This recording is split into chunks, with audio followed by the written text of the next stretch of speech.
Chapter 1 3rd December. The sky behind was beginning to lighten, but the horizon to the southwest was still in darkness. She left the little group of people who had assembled close to the only lamp on the quay and who had now fallen silent again, and walked down the slope towards the water's edge. The sea was rising up the side of the quay. One could hear it as much as see it, and one could smell it too, smell the rising of the morning tide. Somewhere to her right, where the inlet widened, there was a splash out in the dark, a fish maybe. And when she looked that way, in the direction of where the island must be, she saw that something had changed. There was a tiny red light on the water. It was a boat, and it was coming towards them. Another minute passed as she watched its gradual progress across the Sound, and then there were footsteps behind her. One of the group, the man called Toby, must have noticed the boat as well.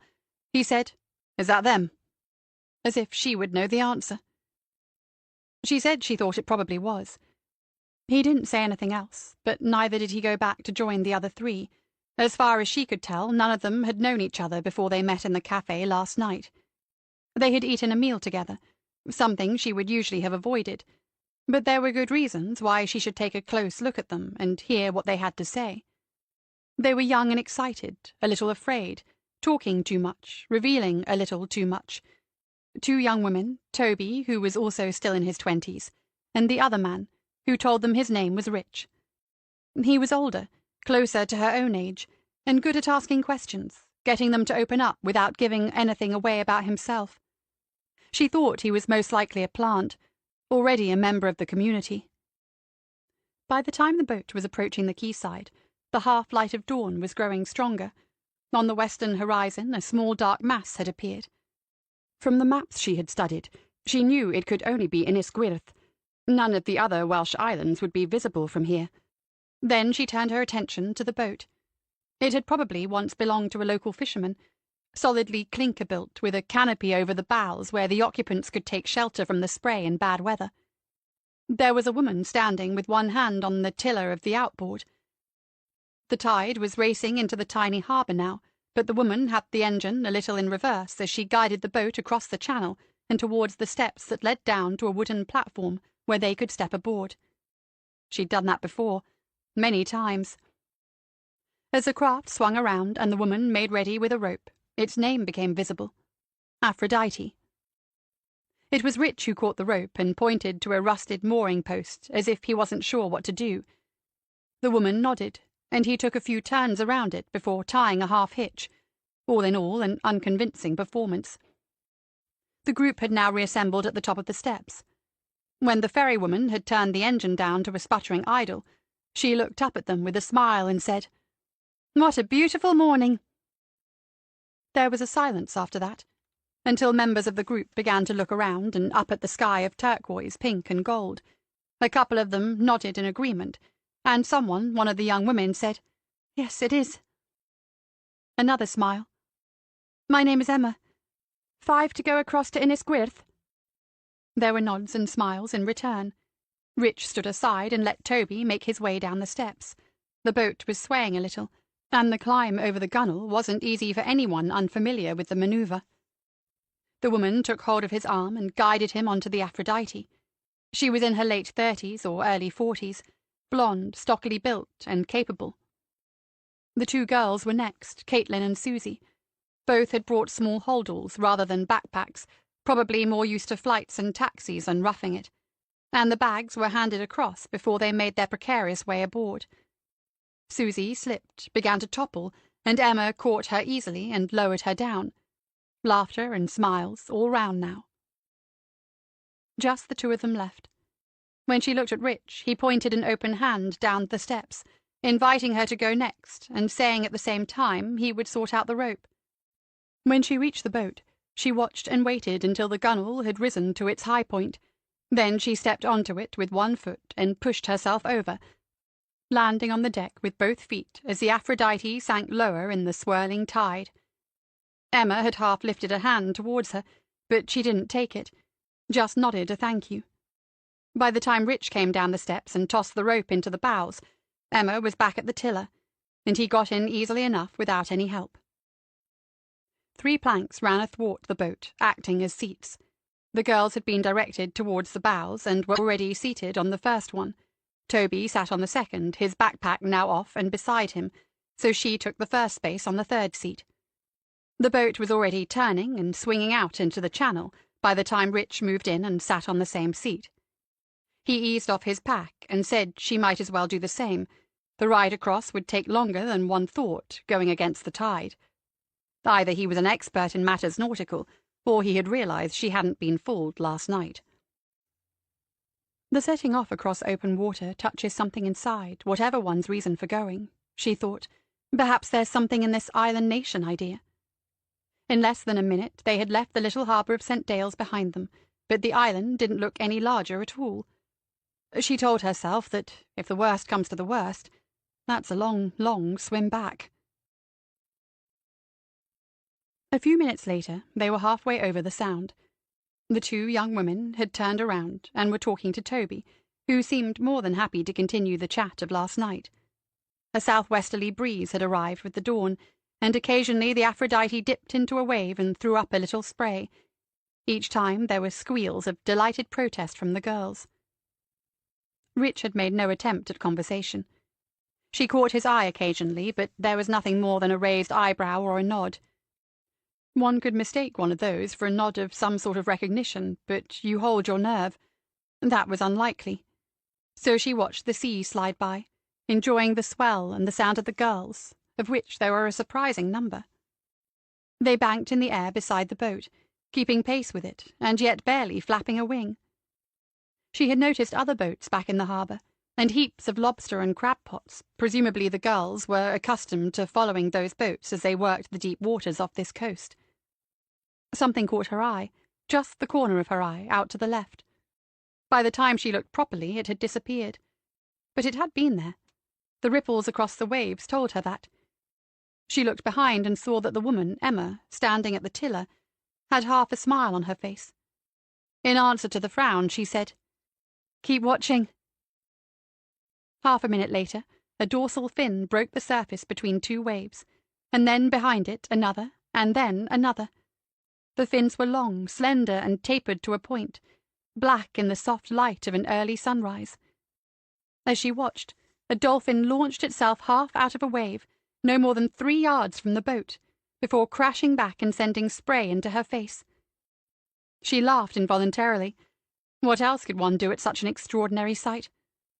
The boat moved a little ahead of the pod, and looking back she could see there must be at least a dozen of the animals following the lead of the first and porpoising in and out of the waves. They had disappeared, and then seconds later were back alongside the Aphrodite, speeding through the swell with no apparent effort. She looked around. The 3 in front of her hadn't noticed the animals yet, still talking, but Rich had. And when she turned to Emma, there was a smile. The woman said to her, "They followed me over. Looks as if they're escorting us back." There were shouts now. The others had noticed the dolphins. Phones appeared trying to capture the moment in pixels, as if such a thing was possible. When she looked back at Emma, she saw the shake of her head before, "Poseidon's messengers, sacred to Aphrodite. We don't see them every day. Must be a good omen." Inisquid translates into English as Island of Green. In shape it resembles a crudely made horseshoe, with the outer curve facing west into the Atlantic Ocean. On the eastern side it is convex, and the land slopes down to the sea rather than ending abruptly in the rocky cliffs which surround the rest of the island. There is even at one point a small sandy beach, said to be the only one on any of the Welsh islands. Its human history is typical of such places. There are the remains of early settlements as far back as the Bronze Age, but there has been little excavation. There are dry stone walls as evidence that people once tried to farm here, starving sheep on the poor grazing. In the 19th century, a wealthy Victorian industrialist, a dye maker from Port Talbot, bought the island and built himself a sprawling house just below the top of the hill, but it is thought that in the end the family only used the place as a preposterously grand summer residence. In the First World War, the foundations for a military base were laid, but came to nothing. And in the 1950s, during the post-Second World War boom in holidays for ordinary folk, some chalets were thrown up by a well-known leisure enterprise, close to the tiny beach. Perhaps for a time that had worked, and the more adventurous among us enjoyed the boat trip across and the inconvenience of no shops and services. But by the mid-1970s, Spain had been discovered, cheap airlines had proliferated, and the package holiday had been invented as a consequence. For 40 years, Innisquirith had been home mainly to puffins and rabbits, and then 3 years ago, the family who owned it, and who had essentially forgotten about it, received an offer from an organization that no one had ever heard of, the Arcadia Foundation. The purchase took more than a year because the Welsh local authority responsible took an interest and attached all sorts of conditions, none of which were found to be insuperable to the buyers. The foundation had owned the island of Green for a little over 2 years. The sea in the lee of the island was noticeably calmer, but the tide race was still pushing the boat to port.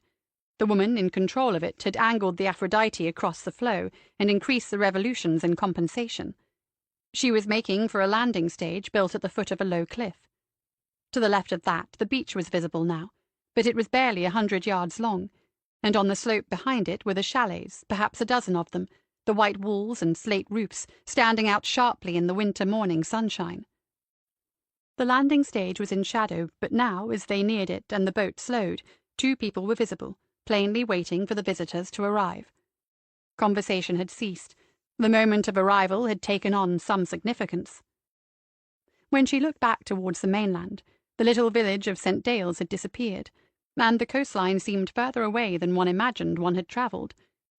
Beyond it, blue and faint in the far distance, was the outline of some Welsh hills that might be mountains.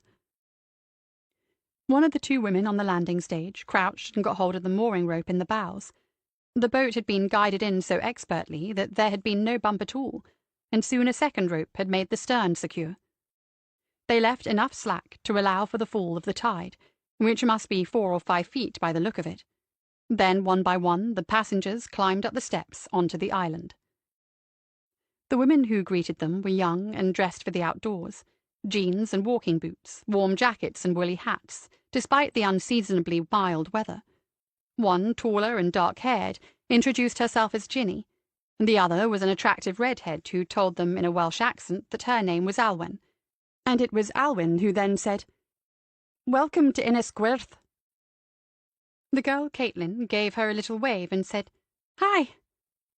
For a moment there was silence, and then the other young woman, Ginny, said, "And welcome to Arcadia." That's not a greeting to which there is an easy response, especially if you've done your research. Ginny smiled at the 2 girls and said, "Caitlin and Susie, have I got you the right way round?" She had, and there were more of the fluttery giggles and smiles before Ginny looked at the 2 men. She pointed as she spoke, saying, "So we have Toby and Rich, yes?" It was hard to believe the other 3 still hadn't noticed that Rich had done all this before. They both nodded and said hello as if he had not. Only one to go. Ginny said, "And you must be Summer." Heads turned because she'd managed to get through the whole of last evening without telling them, and they hadn't noticed that either. She summoned her best, most sociable smile and said, "Yeah, but most people end up calling me Lane." Chapter 2, 12th November. Emily Willows could only assume that it was the exercise which had made a difference. Despite making what she considered a concerted effort over the past 3 months, she had only managed to lose 6 pounds, but her blood pressure had now fallen to, in Dr. Scott's words, "near normal for your age." She had thanked him for mentioning her age again, and said she thought she was being damned with faint praise, but they had known each other for many years and had a good working relationship. That's something to treasure these days, isn't it? A GP you might consider a friend, and she would never forget how kind he had been after Ronald died. She parked the Citigo, and then paused on her way to the front door. The window boxes really should have been taken down by now, but the red geraniums were still in bloom. It seemed a shame to throw them into the compost heap. Climate change, most likely. But whatever next? Bougainvillea at Christmas? There was still no car parked on her neighbour's drive.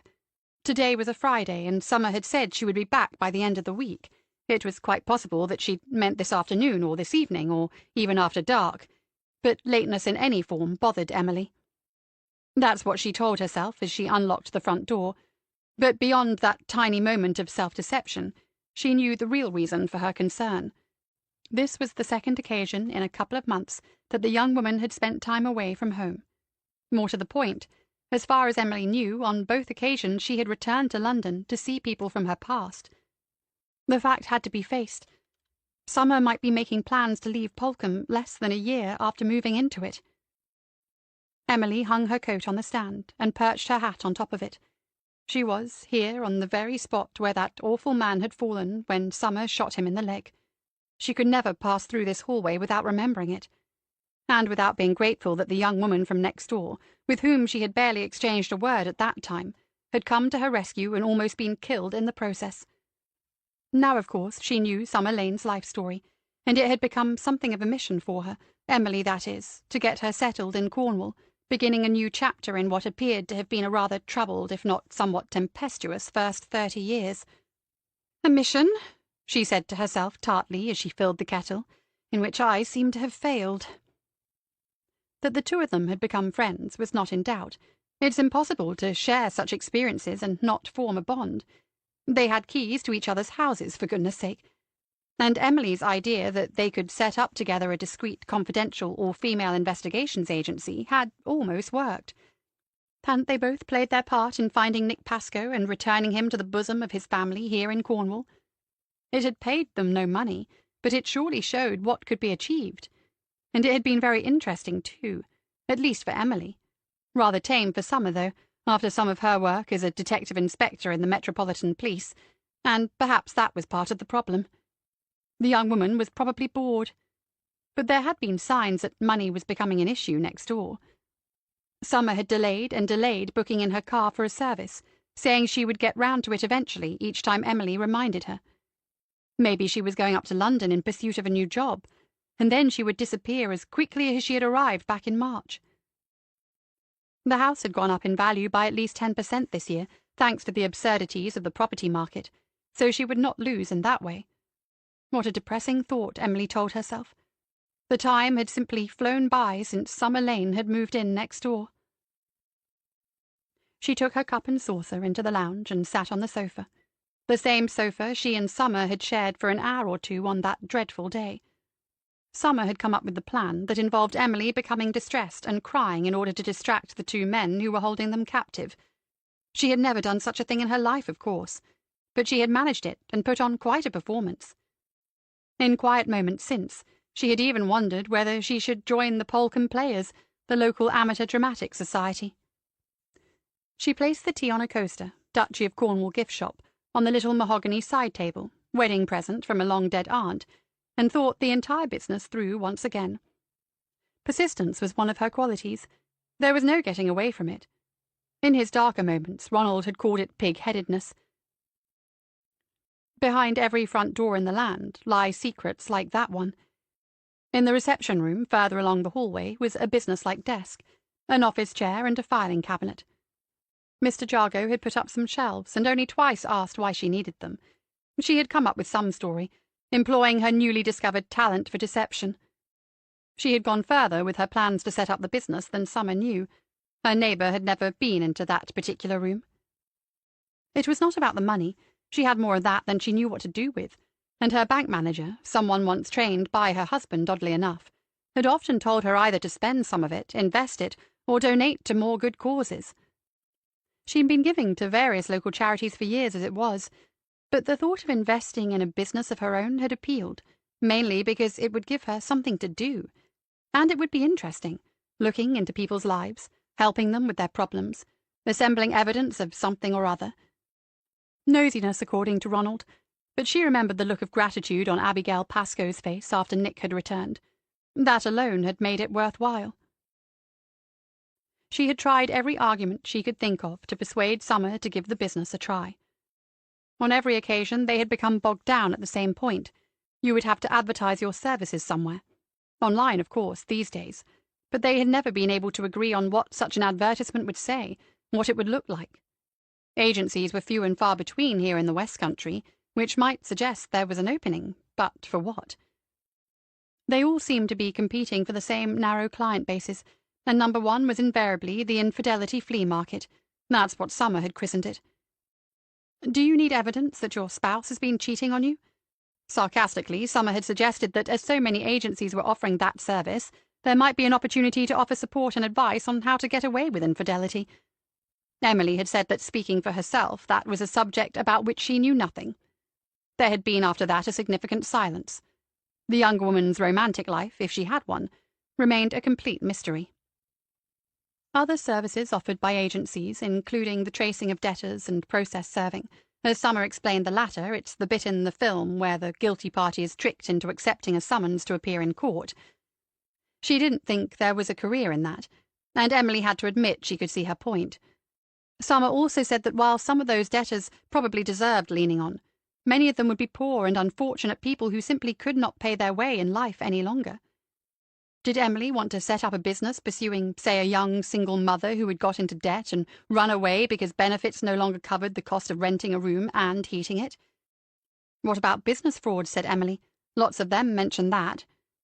Specialist financial knowledge, and these days complex IT support required, according to Summer. She seemed to have an answer to every suggestion. Well, Emily had said in the end, we could just put out a general sort of advertisement and see what turns up. If we made a feature of the all-female services on offer, that might produce something interesting, mightn't it? And that's where matters had ended. It was almost 2 months since they had last discussed it, and Summer had been away twice in that period. Emily went into the kitchen and poured the second cup of tea, still preoccupied with this matter. Summer had received a considerable amount of money from the Criminal Inquiries Compensation Authority. No doubt that had been generous, because she had been severely injured in the line of duty, hurt whilst foiling a terrorist attack. But Emily knew the price Summer had paid for the house next door, paid in cash, and that must have taken most of the compensation. There would also be some sort of pension from the police service, but that could not amount to much because Summer had only been in the Met for 10 years. And even though her neighbour now had injuries and conditions that would be with her for the rest of her life, she was fit enough to run a marathon, so there would be no disability benefits. One would think that the prospect of being her own boss whilst using some of the skills she had learned would have an appeal of sorts. Emily sat back down on the sofa and shook her head a little. It was all rather puzzling. Another sip of tea, and another dull day in prospect. She hadn't done enough to work up an appetite for lunch. Might as well do the brisk 30-minute walk along the cliffs then. Call Stephanie and see if they were still meeting for lunch tomorrow. Compost the geraniums, just for something to do. Across the lounge a red light was blinking, on the television cabinet. She frowned and thought, is it the router thing? Have we had a power cut? She adjusted the spectacles on her nose and squinted a little. No, not the router, all the lights are green. That's the base and charger for the landline. She got up, walked across, and stared down at it. The light was flashing under the word messages. Weeks, sometimes months, went by without the landline ringing nowadays.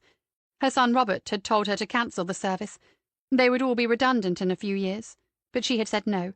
It might be useful in an emergency. One never knew. She had not intimated to him that after the dreadful experiences in the summer, she had not been inclined to cut off any form of communication with the outside world. But everyone she knew used her mobile number.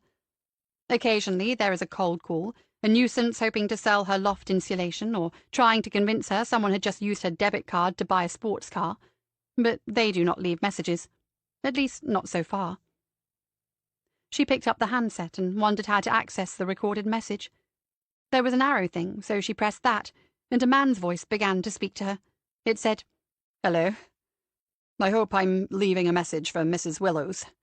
My name is Roger Parks. I'm calling with regard to a business matter, and I would be grateful if you could get back to me on 01."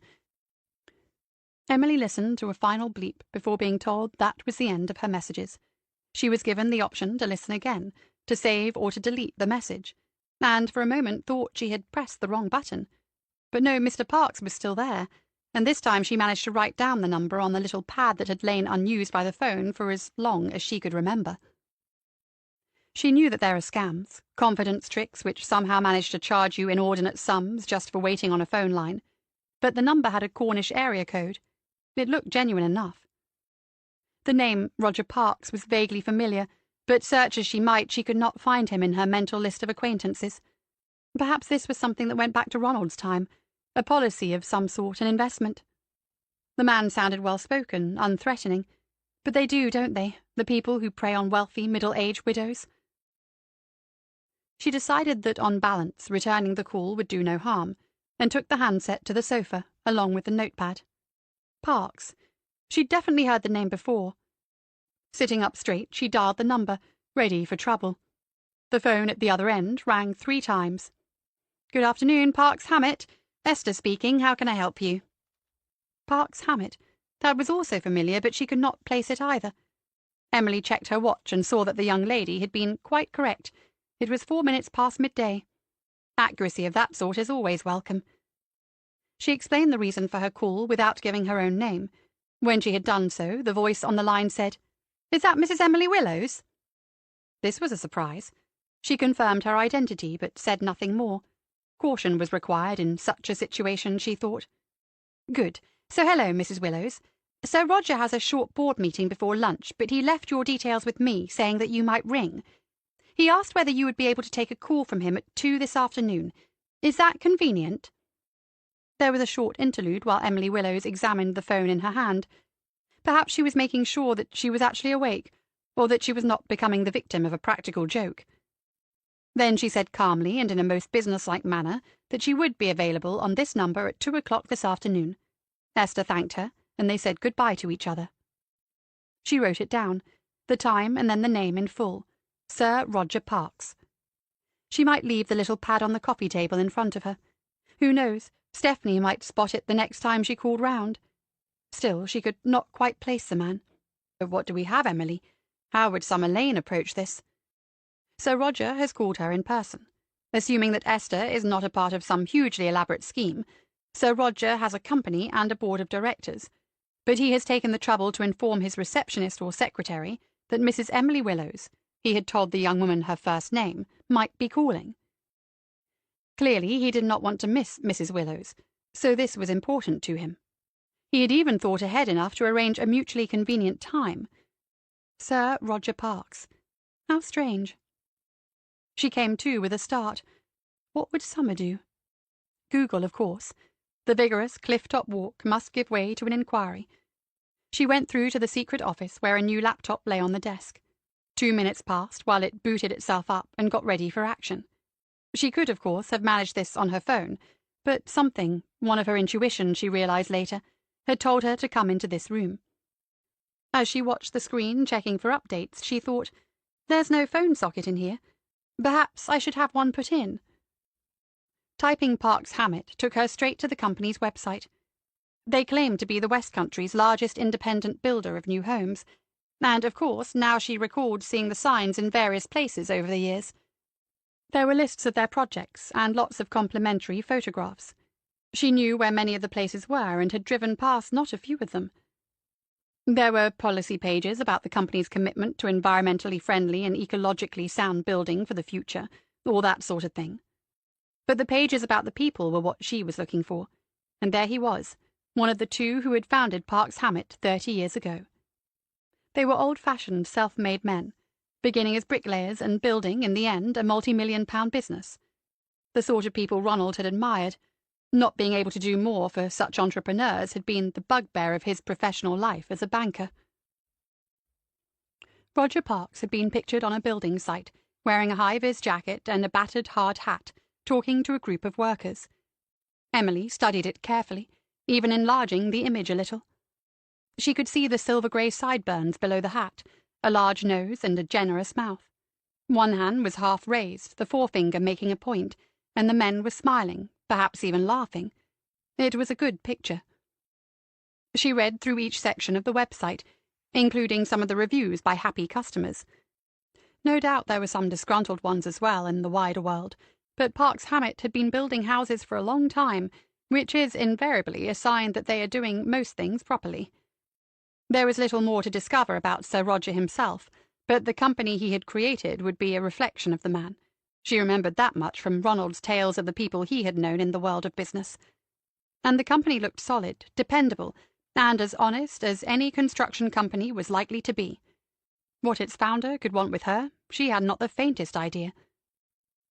She made a light lunch and watched the television news, but it was impossible to think of anything other than the message she had received and the impending call. If Summer had been next door, this would have been a good excuse to go round and say, just in case, will you be available? Emily even considered calling her on the mobile, considered it for all of 5 seconds.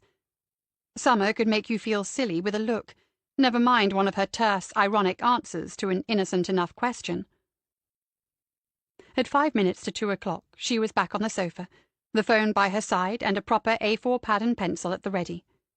With just 30 seconds to go by her watch, the landline began to ring.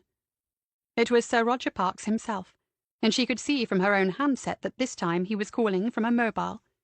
He apologized for not being able to speak to her earlier, and thanked her for agreeing to talk with him now, all in a rather deep West Country voice, unhurried and confident, but polite and respectful. One assumed he was securely married. The website didn't say. When the introductions were over, he said, "I don't want to use up more of your valuable time than necessary, Mrs. Willows. I know you have a business to run, just as I do." She almost said, "Do I?" What on earth could he mean? The realization came to her then that this could all be some dreadfully embarrassing mistake, a simple case of misidentification or a wrong number. Her surprised silence led to Sir Roger continuing with, "I have to say, you are difficult to find. You don't have a website. You don't advertise your services." Her services? Good Lord, this could be more than simply embarrassing. One hears of these wealthy and powerful men who can buy whomever they want to indulge their... She didn't even want to think about any of the words. He was saying now, "If it hadn't been for a friend of mine in the police, I wouldn't have been able to... I'm sorry. I shouldn't even have said that much, Mrs. Willows. I can say that you and your partner were recommended to me by a competent authority." The police? Your partner? It's an investigation, Emily. Pull yourself together. Think of something to say. Be calm, be businesslike. She said, "Oh, I'm sorry, but we don't advertise. All our work comes by recommendation and word of mouth." This was, of course, true. They'd only ever had one case, if you don't count the one in which Emily herself had been the victim. And Nick Pascoe's parents had indeed asked them for help as a result of that. She could tell that Sir Roger liked that answer. He said, "I see, Mrs. Willows. I consider myself fortunate that I know someone who is aware of your agency's work." Her mind was running quickly through the policemen she knew. Obviously, it could not be her son Robert, who still treated her idea of going into a partnership with Summer as a daydream. It might, she supposed, be Detective Superintendent Harley, though how he would know Sir Roger Parkes escaped her for now. No matter. She asked how she could be of assistance, and felt rather grand as she did so, living the daydream just for a moment, Robert. He said, "It's a personal matter, Mrs. Willows. A family problem. As I say, I have discussed it with the police, but they tell me it is not, as things stand, a criminal matter. Nevertheless, my wife and I do want to pursue it. We are in need of your expertise." A car door slammed outside. Emily asked him to hold just for a moment and went quickly to the lounge's front window. But it wasn't Summer's Audi. Where on earth was the girl? And what on earth was she, Mrs. Willows, as he kept calling her, supposed to say to a man like Sir Roger Parkes? "I see," she came up with, and "I'm afraid my business partner isn't here at present. Normally we would both... I understand she's on another case. Still, it would be good to meet you, Mrs. Willows, to break the ice. Are you free this afternoon?" Free? She had been free every afternoon for years. Nevertheless, this was all rather sudden. Before she could respond, Sir Roger was talking again, explaining. "Because I happen to be travelling along the A30, not far from you at all. I can make a detour and be with you in 30 minutes or so. In matters of business, I've always found actions speak louder than words. Strike while the iron is hot. Don't you agree?" "Yes," she said faintly, and then Sir Roger Parkes asked for her business address. Chapter 3. 3rd December. 8 of the chalets remained habitable, a group of 6 and another of 2. The 50 yards of ground between them was uneven, and it looked as if there had been a continuous row at some point in the past. The small party of visitors was taken into one of the 2 chalets that stood apart from the rest.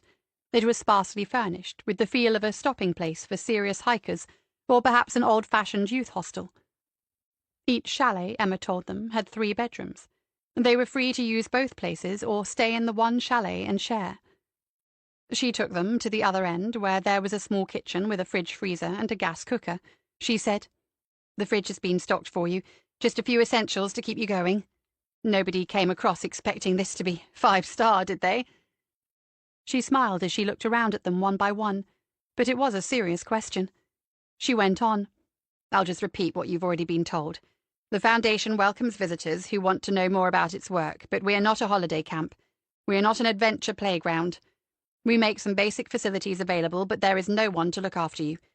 The boat goes back and forth on most days, and you are free to jump on board at any time if you've seen enough of us. We do not charge for the experience, but obviously donations are welcome." Another smile. Emma turned her attention back to the kitchen. "Please go easy on the gas.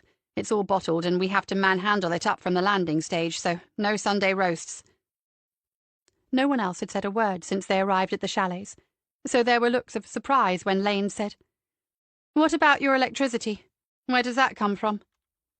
Emma nodded and said, "Good question. We have diesel generators for backup, but we have a pretty efficient solar setup now. I'll show you some of that later today or tomorrow. Again, the message is, don't waste it. Part of what we're about is making better use of the Earth's resources. We must learn to respect our home. The days of trashing it and treating it like a municipal dump are over." Lane nodded her thanks. Emma said to them all, "Obviously, the fact that you're here shows you are already on side, but we don't apologize for preaching to the converted. No more false talk. The hour is getting late. We're going to face a crisis like no other, and some of us are determined to be ready for it." She paused, but there were no more questions. "Okay, I have to go up to the centre for a while. Make yourselves at home, make yourselves some breakfast. There are a couple of people staying in the other chalets, so introduce yourselves." The 2 young women, Caitlin and Susie, went to investigate the bedrooms as soon as Emma had gone. Lane's guess was that they would decide to share. Toby took off his backpack and then examined his mobile phone. The fact that phones had not been mentioned yet was interesting. Toby was tapping away to someone or something, so it seemed there was a signal. When she looked at Rich, he was watching her. Then he shrugged as if he wasn't sure what should happen next. Lane was hungry after that early start and the sea air. For years she'd never bothered with breakfast, but since the move to Polcombe and after some nagging from her next-door neighbour, it had become a part of her routine. The emails and online conversations she had had with these people before the invitation came had given her a clear sense that this was a defined process. As much as visitors were here to find out about the Foundation was also finding out about its visitors. Assuming that they were not being videoed and recorded, and she had conducted a preliminary check, then Rich was probably acting as the initial eyes and ears. She opened the fridge, took a quick inventory, and said aloud so they would all hear her, "We've got bacon, butter, and bread. I'm making a bacon sandwich. Anyone else want one?" Caitlin appeared in the doorway to one of the bedrooms. "Bacon? No, sorry, I'm vegan." Behind her, Lane saw Susie's face change as she took this in, and then she said, "No thanks, I'll get something later." The girls disappeared back into the room they had clearly chosen as theirs. Toby was still locked into his iPhone, but he raised a thumb towards Lane, and Rich said, "Good idea," and that he would light the gas ring. It took him several attempts, not because he didn't know what he was doing, but quite the opposite. He was doing it because he was aware a newcomer would find it difficult.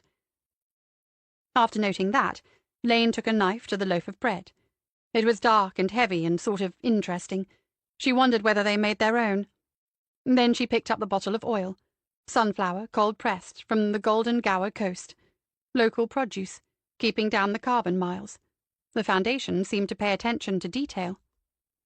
After this sandwich, she'd get outside and look around. She needed to know who was staying in those other chalets. Rich had boiled a kettle on the gas ring after the bacon sandwiches and made 3 mugs of instant coffee. Caitlin and Susie had remained in the bedroom, still talking. Lane took her coffee outside, and the 2 men followed suit. The early sunshine was disappearing, thanks to cloud coming from the west, brought by the freshening wind. But it was not cold, particularly when you remembered this was early December, with Christmas less than a month away. This side of the island was a natural hollow, in the lee of the prevailing winds. The sandy beach lay down a little to their left, and the water was calm despite the tide and wind. It would most likely always be sheltered, unless the wind was from the north or the east. Behind the line of chalets, someone had long ago planted a shelter belt of conifers, pine trees with a litter of dry needles and cones on the bare ground beneath. They had not grown tall, and they had been shaped by the winds that curled over the top of the island, leaning a little towards the northeast. A track led through them, and there were tire marks. The foundation had vehicles of some sort. That had to be the way Emma had left, and so it was the route up to what she had called the centre. Toby said with a short laugh, "So, is this it? They just drop you here and sod off?" Rich said, "Emma told us she'd be back to show us around, didn't she?" "Today or tomorrow? No hurry, then." "I know she said it's not a holiday camp, but what do we—" His words tailed off as he stared at the landscape, as if he'd just noticed it for the first time.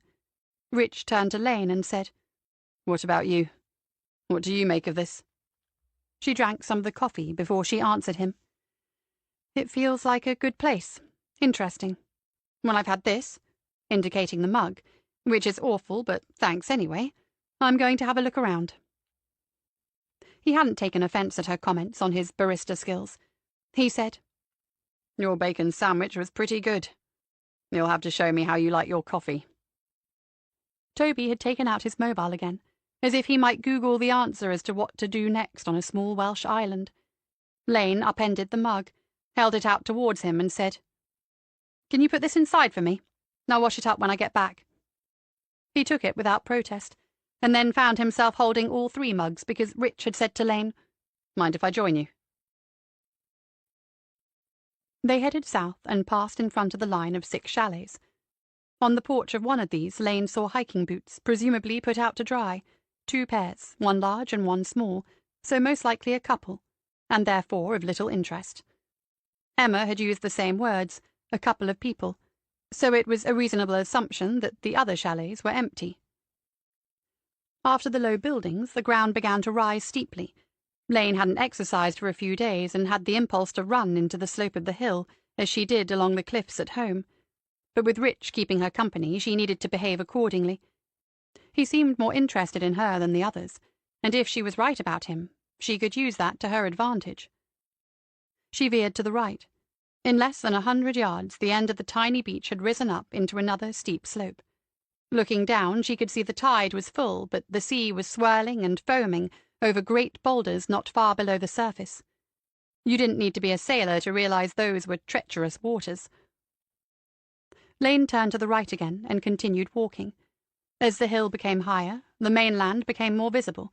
It was possible to make out the tiny village of St. Dales on the coast. The steep rocky slope below them had now become a cliff, and when they stood close to the edge, seabirds flew out from the ledges, white and blue-grey, circling on stiff wings, like tiny albatrosses. Rich said, "Fulmars. The island's well known for them." She watched the birds rising and falling without effort against the backgrounds of the grey-green sea and the scudding clouds above. She said, "They chose a pretty remote spot. I mean the foundation, not the birds. Without the boat, this is properly isolated, isn't it?" She looked directly at Rich, waiting for a response. He said, "I suppose if you're planning an entirely new sort of life, getting as far away as possible from the old one is the right way to begin." Her gaze returned to the horizon, and she gave a little sniff, as if his answer hadn't been entirely satisfactory. "Diesel generators and gas cookers. Not that much of a revolution." "You're not impressed?" "Not saying that. It's too soon to judge. But it's not going to be entirely new, is it? As I understand it, they're planning to head back to an old way of life. I don't know much about the classical civilizations, not my area, but I did look up what pastoral means. They use that on the website several times. Have you seen any goats or goat herds playing panpipes yet?" "No," he said, and they continued walking along the cliff top, heading south. Lane had spent a long time considering how to play this once she was on the island. She had concluded that being too keen, too enthusiastic, would be a mistake. She might seem more interesting to them if she didn't look like an easy catch. Rich asked where she was from, as if just making conversation. She told him she lived in Cornwall, on the south coast. Have you been there long? The online chaps hadn't covered that, but she suspected he already knew the answer. The art of the cover story is to incorporate as much truth as possible, and so she said, "No, I moved down there earlier this year. I lived in and around London for 10 years before that." London? Wow, that was a big change. What happened? She said, 10 years of big city life is enough for anyone these days. I grew up in the country. My parents were early eco-warriors, so... They were following a regular footpath along the cliff top. The curve of the island meant that they were now heading southwest, and if anything, the cliffs were taller and more steep. If this continued the rest of the way around, Innisgwyth was a fortress. Rich said, "So you moved to a beautiful part of the world. A new life, away from the inner-city madness. But you've still ended up here. How come?" If she had been in any doubt about him, she wasn't now. This was a part of the interview process. She said with a shrug, "I was reading stuff online. I can't remember how I came across this place, but it looked interesting. I'm not political, I don't vote, but you get the feeling if we don't find a better way of going on, we're heading for a..." She nodded towards the edge of the cliff, which was only a matter of feet away from the footpath. On the mainland, the local council would have erected a barrier and health and safety signs. He smiled and said, "Same for me. I've had that feeling for a while. It's no good waiting for change. You have to be the change. We have to be the change. Like Emma said, the hour is getting late." Sounds like a slogan, Rich, but nice try. She nodded and kept walking, setting a good pace, wondering if he would keep up. There was only the sound of gulls on the air and the thump of the heavier surf crashing into the rocks below. After maybe another 100 yards, he said, "What do you do for a living?" She said, "Nothing at the moment. I used to be in the police." There is always a reaction of some sort. Even the upright and innocent can look a little startled. Perhaps he had been told before, perhaps not. But Rich didn't overreact. He said, "Okay," with a smile. So far she didn't dislike him, which was useful. She continued, "I got injured and got out as a result. There was a lot of compensation, so I'm all right for money. I ought to get a job, though. Too much time on your hands, you start reading crackpot stuff on the internet." He got her meaning and laughed. She considered reciprocating with the same questions, but didn't particularly want to hear him covering his tracks. There was, though, one thing she couldn't resist asking. She said, "Did they ask you the question about money? I almost backed off when I saw that." He said, "Yes, I'm guessing they ask everyone. It makes sense. There won't be any social services here. If people want to commit, they have to be self-funding, at least in the early stages. I can see why they do that. I mean, they're not asking for money, just evidence you won't become a burden."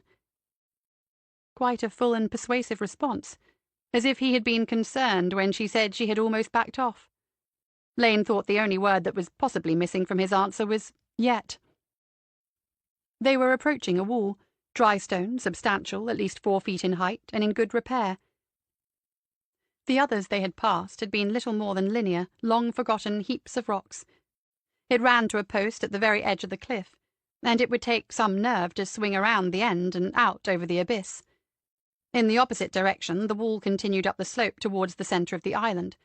As far as Lane could see, there were no breaks in it. She said, "Looks like they mean business with this one."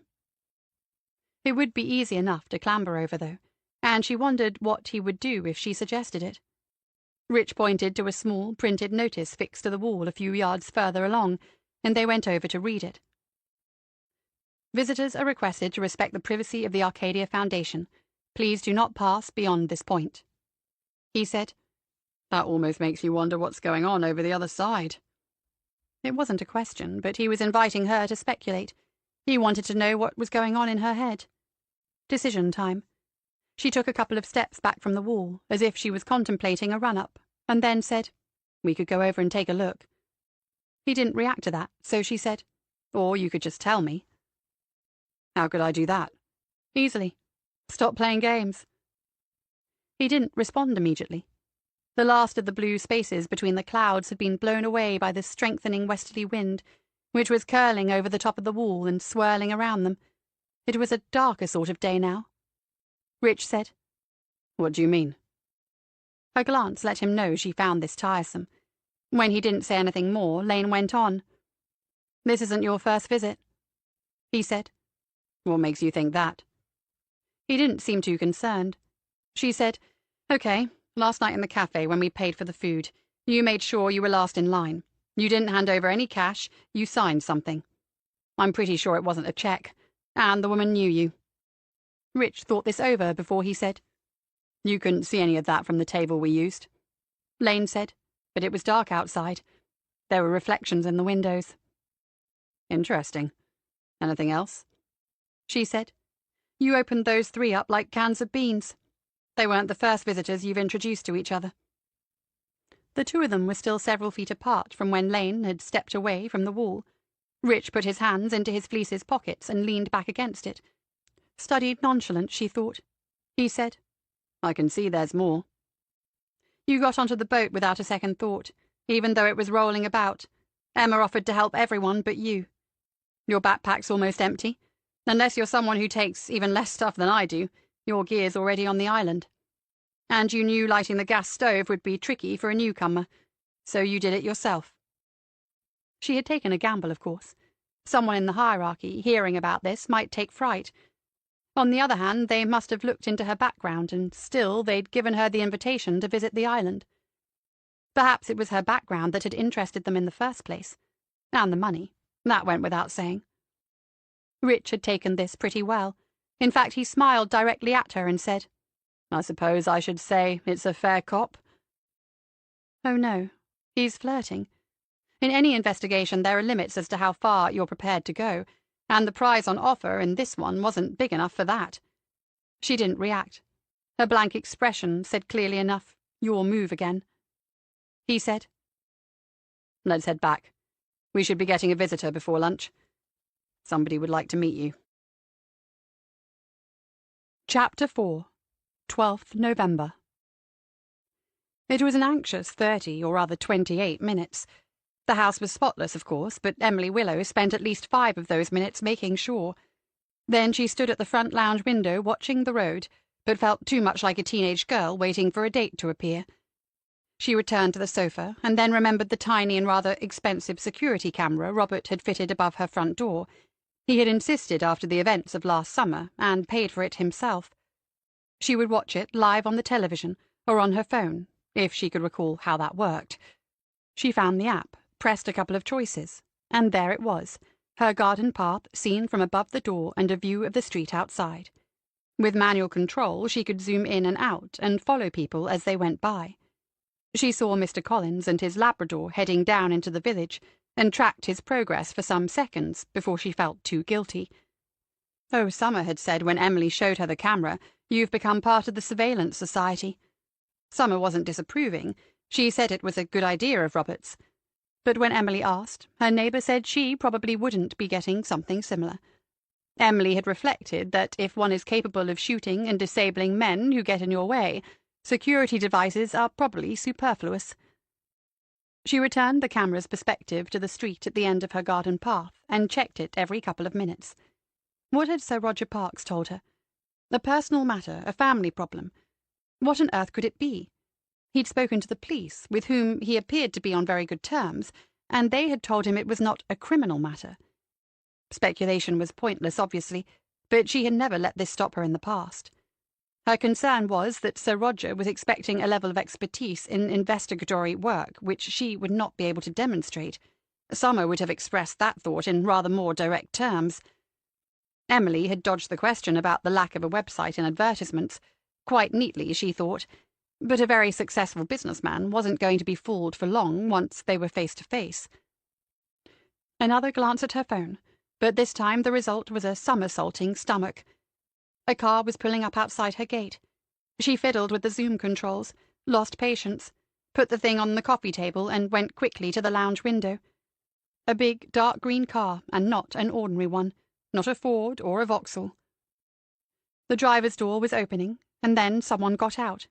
She thought Sir Roger looked remarkably well preserved for a man of his years, and then told herself not to be so stupid. The driver was only half the age of the man she had seen in the photographs on the company website. As she watched, he went to open the rear door on the same side, but another man was already getting out.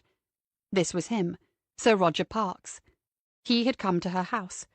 "Whatever," she said to herself, "whatever have you got yourself involved in this time, Emily?"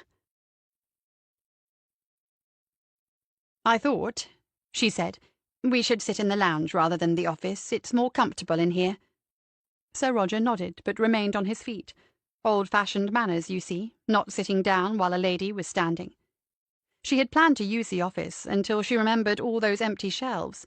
She ought to buy some box files and write things on the back of them. She invited him once more to take a seat, and then went into the kitchen to boil a kettle and make some tea. He'd said he would like tea, and she could do with a moment. When matters were under way, she went back to the doorway into the lounge. Sir Roger was at the French doors looking into the garden. Emily said, "Not much to see at this time of year, I'm afraid, or rather bare and wintry." He had his hands pushed into his trouser pockets, as if he felt at home. He said, "Very tidy, though. I can see the time you spent in there. You've plenty of roses." He turned to look at her and said, "It's my wife's passion, too. Jenny. She can't keep out of our garden. She suffers with arthritis, but every day she'll find some job to do." Still by the French doors, he looked around the room. "A lovely home, if you don't mind me saying so, and in a marvellous spot. I can't imagine what a vacant plot would cost up here. Sorry, a bit of my brain never stops thinking about the business. What did your husband do, if you don't mind me asking? Only, I know that he's... Pardon me, you'll think I'm prying, Mrs. Willows." Her instincts about people were usually sound, and she was inclined to trust them. Sir Roger's manners were easy, but she thought he was genuine. How did he know she was a widow? Why, he had made inquiries, of course, as one would expect. She said, "Ronald was in banking. When he retired, he was their director of small enterprise loans. There he is." She pointed to a picture of the two of them, the one taken at Robert's wedding. Sir Roger went across the room and had a proper close look at it, before he said, "Start-up funding. Good man. I've been banging on about it most of my working life. It's been the biggest single brake on turning this country around. If..." And then another apology for talking about business.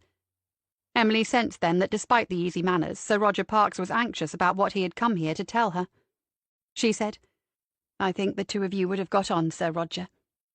"Just Roger, Mrs. Willows. Nobody who knows me well takes any notice of that nonsense." "In that case," she said, "you must call me Emily from now on." And he agreed that he would.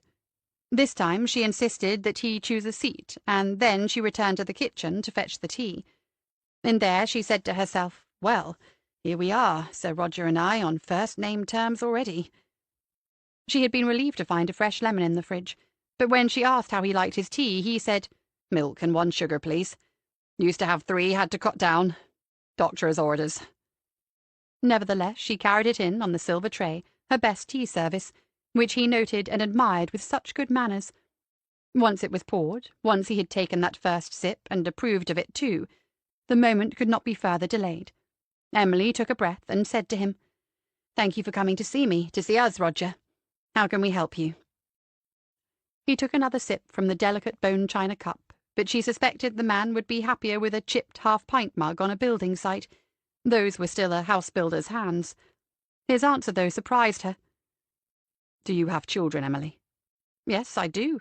2 of them." "And do you know where they are?"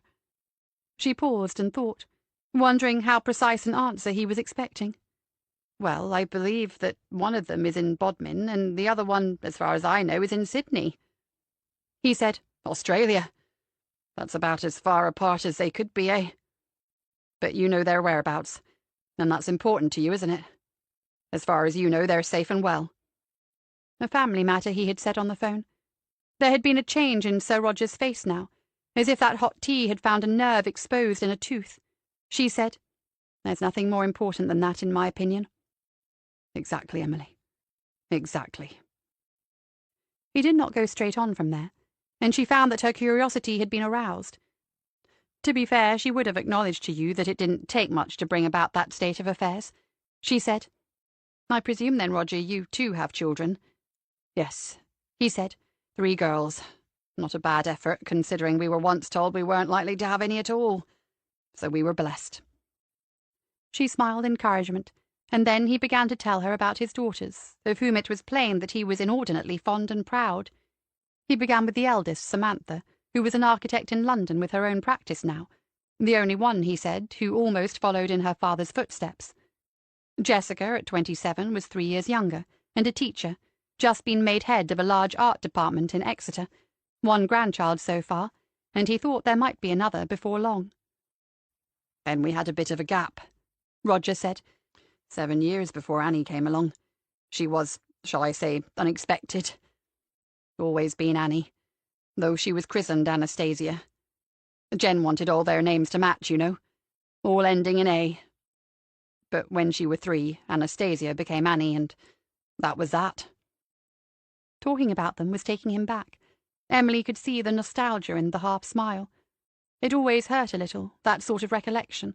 After all, what does the word mean but the pain of remembering home, of recalling happier times?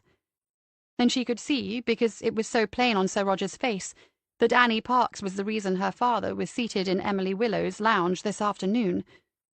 She said, "So what is Annie doing? University, I suppose, if she's 20. Sir Roger finished the cup of tea. Her question had touched that nerve again, and he took his time before responding to it. Eventually he said, "I wish she were, Emily. It's where she ought to be. She had a place to read history, and at a better uni than the other 2 managed to get into. She went for 1 term last year. Came home at Christmas and said she wasn't going back. That's getting on for a year now." Emily nodded and waited for more. She was a realist and knew that every family in the land had its difficulties. Even so, it was particularly interesting to hear about the problems that the honoured amongst us have with their offspring. Sir Roger went on. Anyway, we weren't going to let her be idle. We thought if she had to work, she might soon change her mind. I contacted her tutor, and he said it happens, and they'd keep her place open for a term. January 2nd, she's in my head office as a junior. That lasted 3 days before she found herself another job. There was a notepad and pen on the coffee table, placed there in readiness. Ought she to be writing this down? Which way would look more professional? Emily decided that an understanding nod would suffice for now. She went to work in a bakery. Not any old bakery, of course, an artisan bakery, special sourdough breads, all sorts of fancy trendy things. But I'll give her her due, Emily. She was up at 5 every morning for several months, getting her hands mucky. She's got something of the old man in her. That look again. Annie's the youngest, the most wayward, and the favourite. Time and again you see it. And whatever has happened is breaking her father's heart. He said, "Annie's a campaigner. Always has been. At school she always had a cause. One of her form teachers told me she'd go into politics. Over the past year she's got right into all the eco-issues. Global warming, fossil fuels, rainforests. We'd bought her a car, just to run about, and she sold it. Gave the money to some environmental charity. Used to go off to the bakery every morning on a push-bike. Frightened Jenny to death. Anyway, you probably don't need to hear all this." "No," said Emily. She was sure it would be useful background. "Please continue, Roger." "When she started bringing these ideas home, it caused trouble. As you probably know, I've made my money from building homes, a lot of them. Suddenly I'm one of the villains of the piece, aren't I? All those greenfield sites concreted over, my great big carbon footprints all over the West Country. I'm not one to hear all this and sit in silence, Emily. We had some blazing rows, I can tell you." He shook his head, and she felt genuinely sorry for him. She said, "I'm assuming Annie has now left the family home, Roger." "Ah, yes, she has." "When did she leave?" "It would be the middle of September. Jenny reckons it's 8 weeks." "And has she been in touch since?"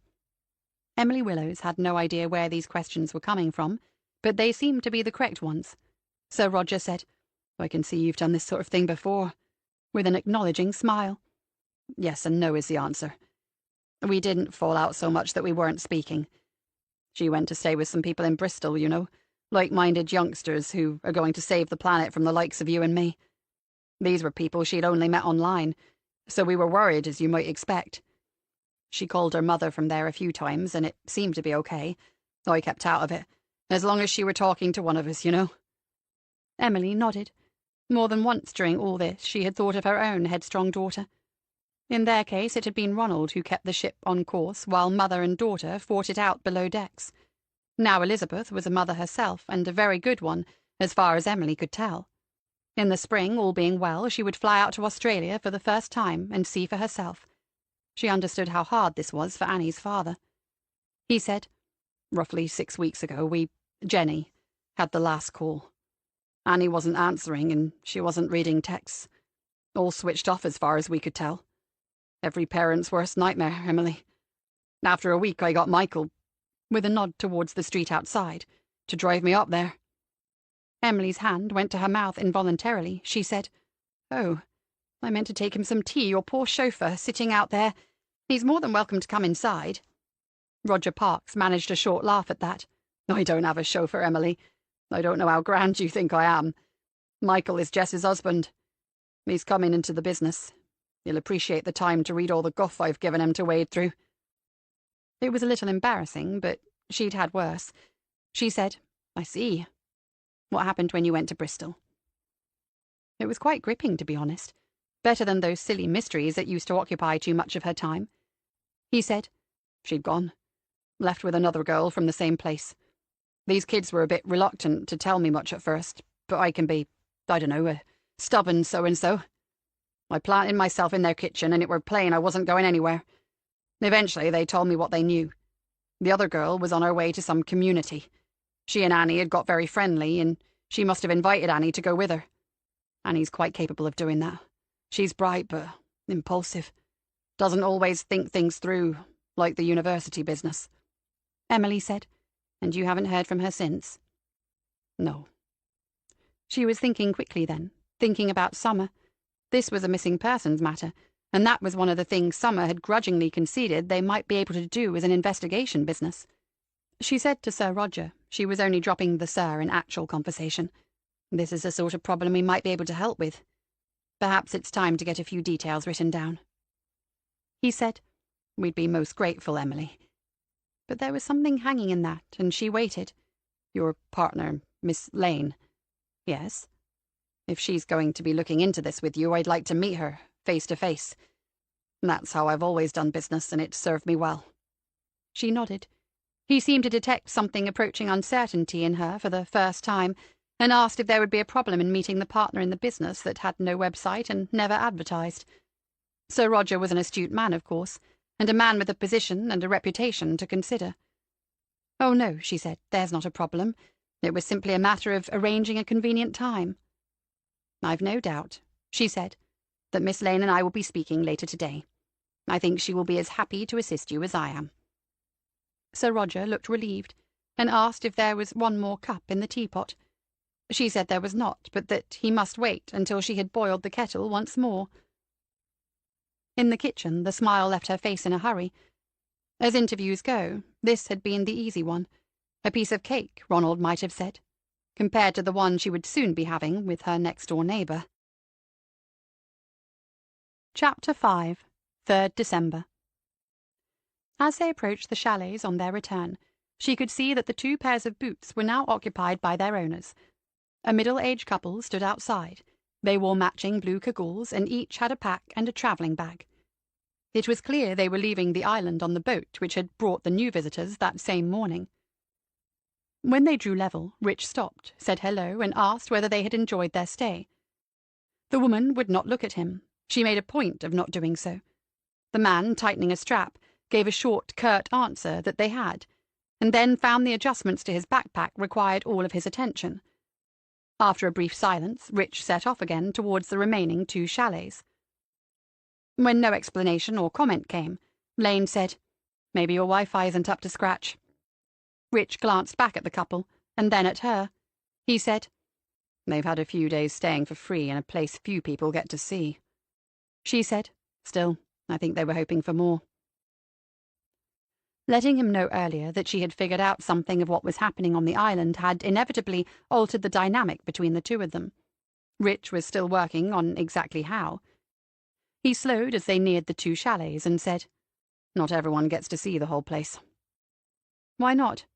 Because what's happening here isn't for everyone. Lane stopped walking then. She didn't want this exchange to be closed down yet, and she knew it would be if Rich thought the others would overhear. She said, "So Mr. and Mrs. Glum back there are annoyed because they didn't make the cut?" He nodded, and she half turned to look at them again.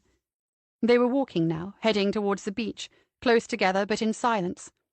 The most direct route would have been past the two chalets, but they had made a loop to avoid contact with anyone else. Rich said, "Just so you know, most people don't." "Don't make the cut?" "Yes." He was watching her, looking for her reaction to that piece of news. The obvious thing was to ask why not, to try and find out what it is you need to do or say. Instead, Lane gave a small shrug of acceptance, as if she wasn't bothered either way. When she went to continue on towards the chalets, he said, "What we've been talking about. It would be helpful if you could keep that to yourself for now." He meant mostly the fact that she had tumbled to his part in the deception, the pretense that he was just another visitor to Innis Gwyrth. That might be awkward for him. Lane said, "Yeah, sure, no problem," as if she wasn't bothered about that either. But he owed her now, and that might come in handy. There were tins of soup in one of the cupboards in the chalet's tiny kitchen. It appeared no one else had thought about lunch yet, but Lane was hungry. The sea air, of course, but also because she was working, concentrating, focusing. She had once been famous for the food she could consume during a long stakeout. She lined up the tins and chose chicken and country vegetable, leaving the rest out for the others. One had to assume they were capable of getting the lid off a tin. The gas ring lit up at only the second attempt. She caught the half-smile on Rich's face. She was giving him little encouragement, but he had, it seemed, taken a liking to her. It was another variable to consider. The bread knife was sharp, and she took 2 slices off the loaf. It was pretty good stuff, and she made a mental note to find something like it when she was back home. As she sat down at the table, she noted with some surprise that when she thought of home, she had been thinking of Polcombe. There's a first time for everything. Rich went outside. She heard him go into the adjacent chalet where Toby had put his bag. She could hear conversation then, but not what they were saying. Caitlin appeared in the doorway of the bedroom the girls had chosen and watched Lane eating. With the spoon, Lane pointed into the kitchen and said there was plenty of soup, and some of it was just vegetable. Caitlin said, "I'll have a look, but lots of them use gelatin." Lane took another mouthful, one which contained a particularly succulent piece of chicken. Caitlin said, "Gelatin is an animal byproduct. They make it from boiling bones and skins." Lane studied the next spoonful with some care before she said, "I guess they should call it mostly vegetable soup then. As this one is mostly chicken anyway, there's no point worrying about gelatin." For a moment she thought Caitlin was going to get into it, and then Susie appeared behind her. They both came out of the bedroom and went across to the kitchen, where only their backs were visible. There were lowered voices, and Lane knew she was being discussed.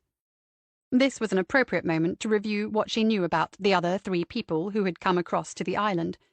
Thanks to Rich's prompting, they had probably revealed more than they realized last night. She began with Caitlin. 25 or 26, and ticking every box as far as this setup was concerned.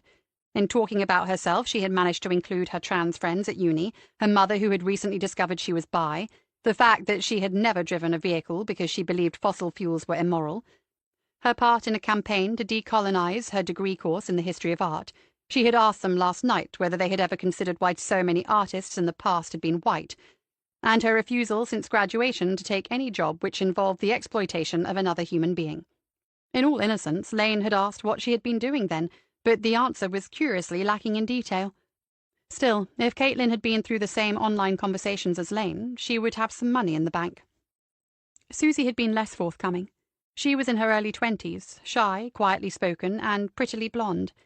In the 18 or so hours they had known each other, she hadn't once looked Lane directly in the eye. The way she had so quickly found a wing to hide beneath, in the form of Caitlin, suggested a certain vulnerability. With some irony in view of what she herself was doing here, Lane looked at Susie and thought, "Do your parents know where you are?" But though the girl had said little, there were other clues to be had. Lane didn't own many clothes, but those she had were quality, and she could recognize the same when others wore them.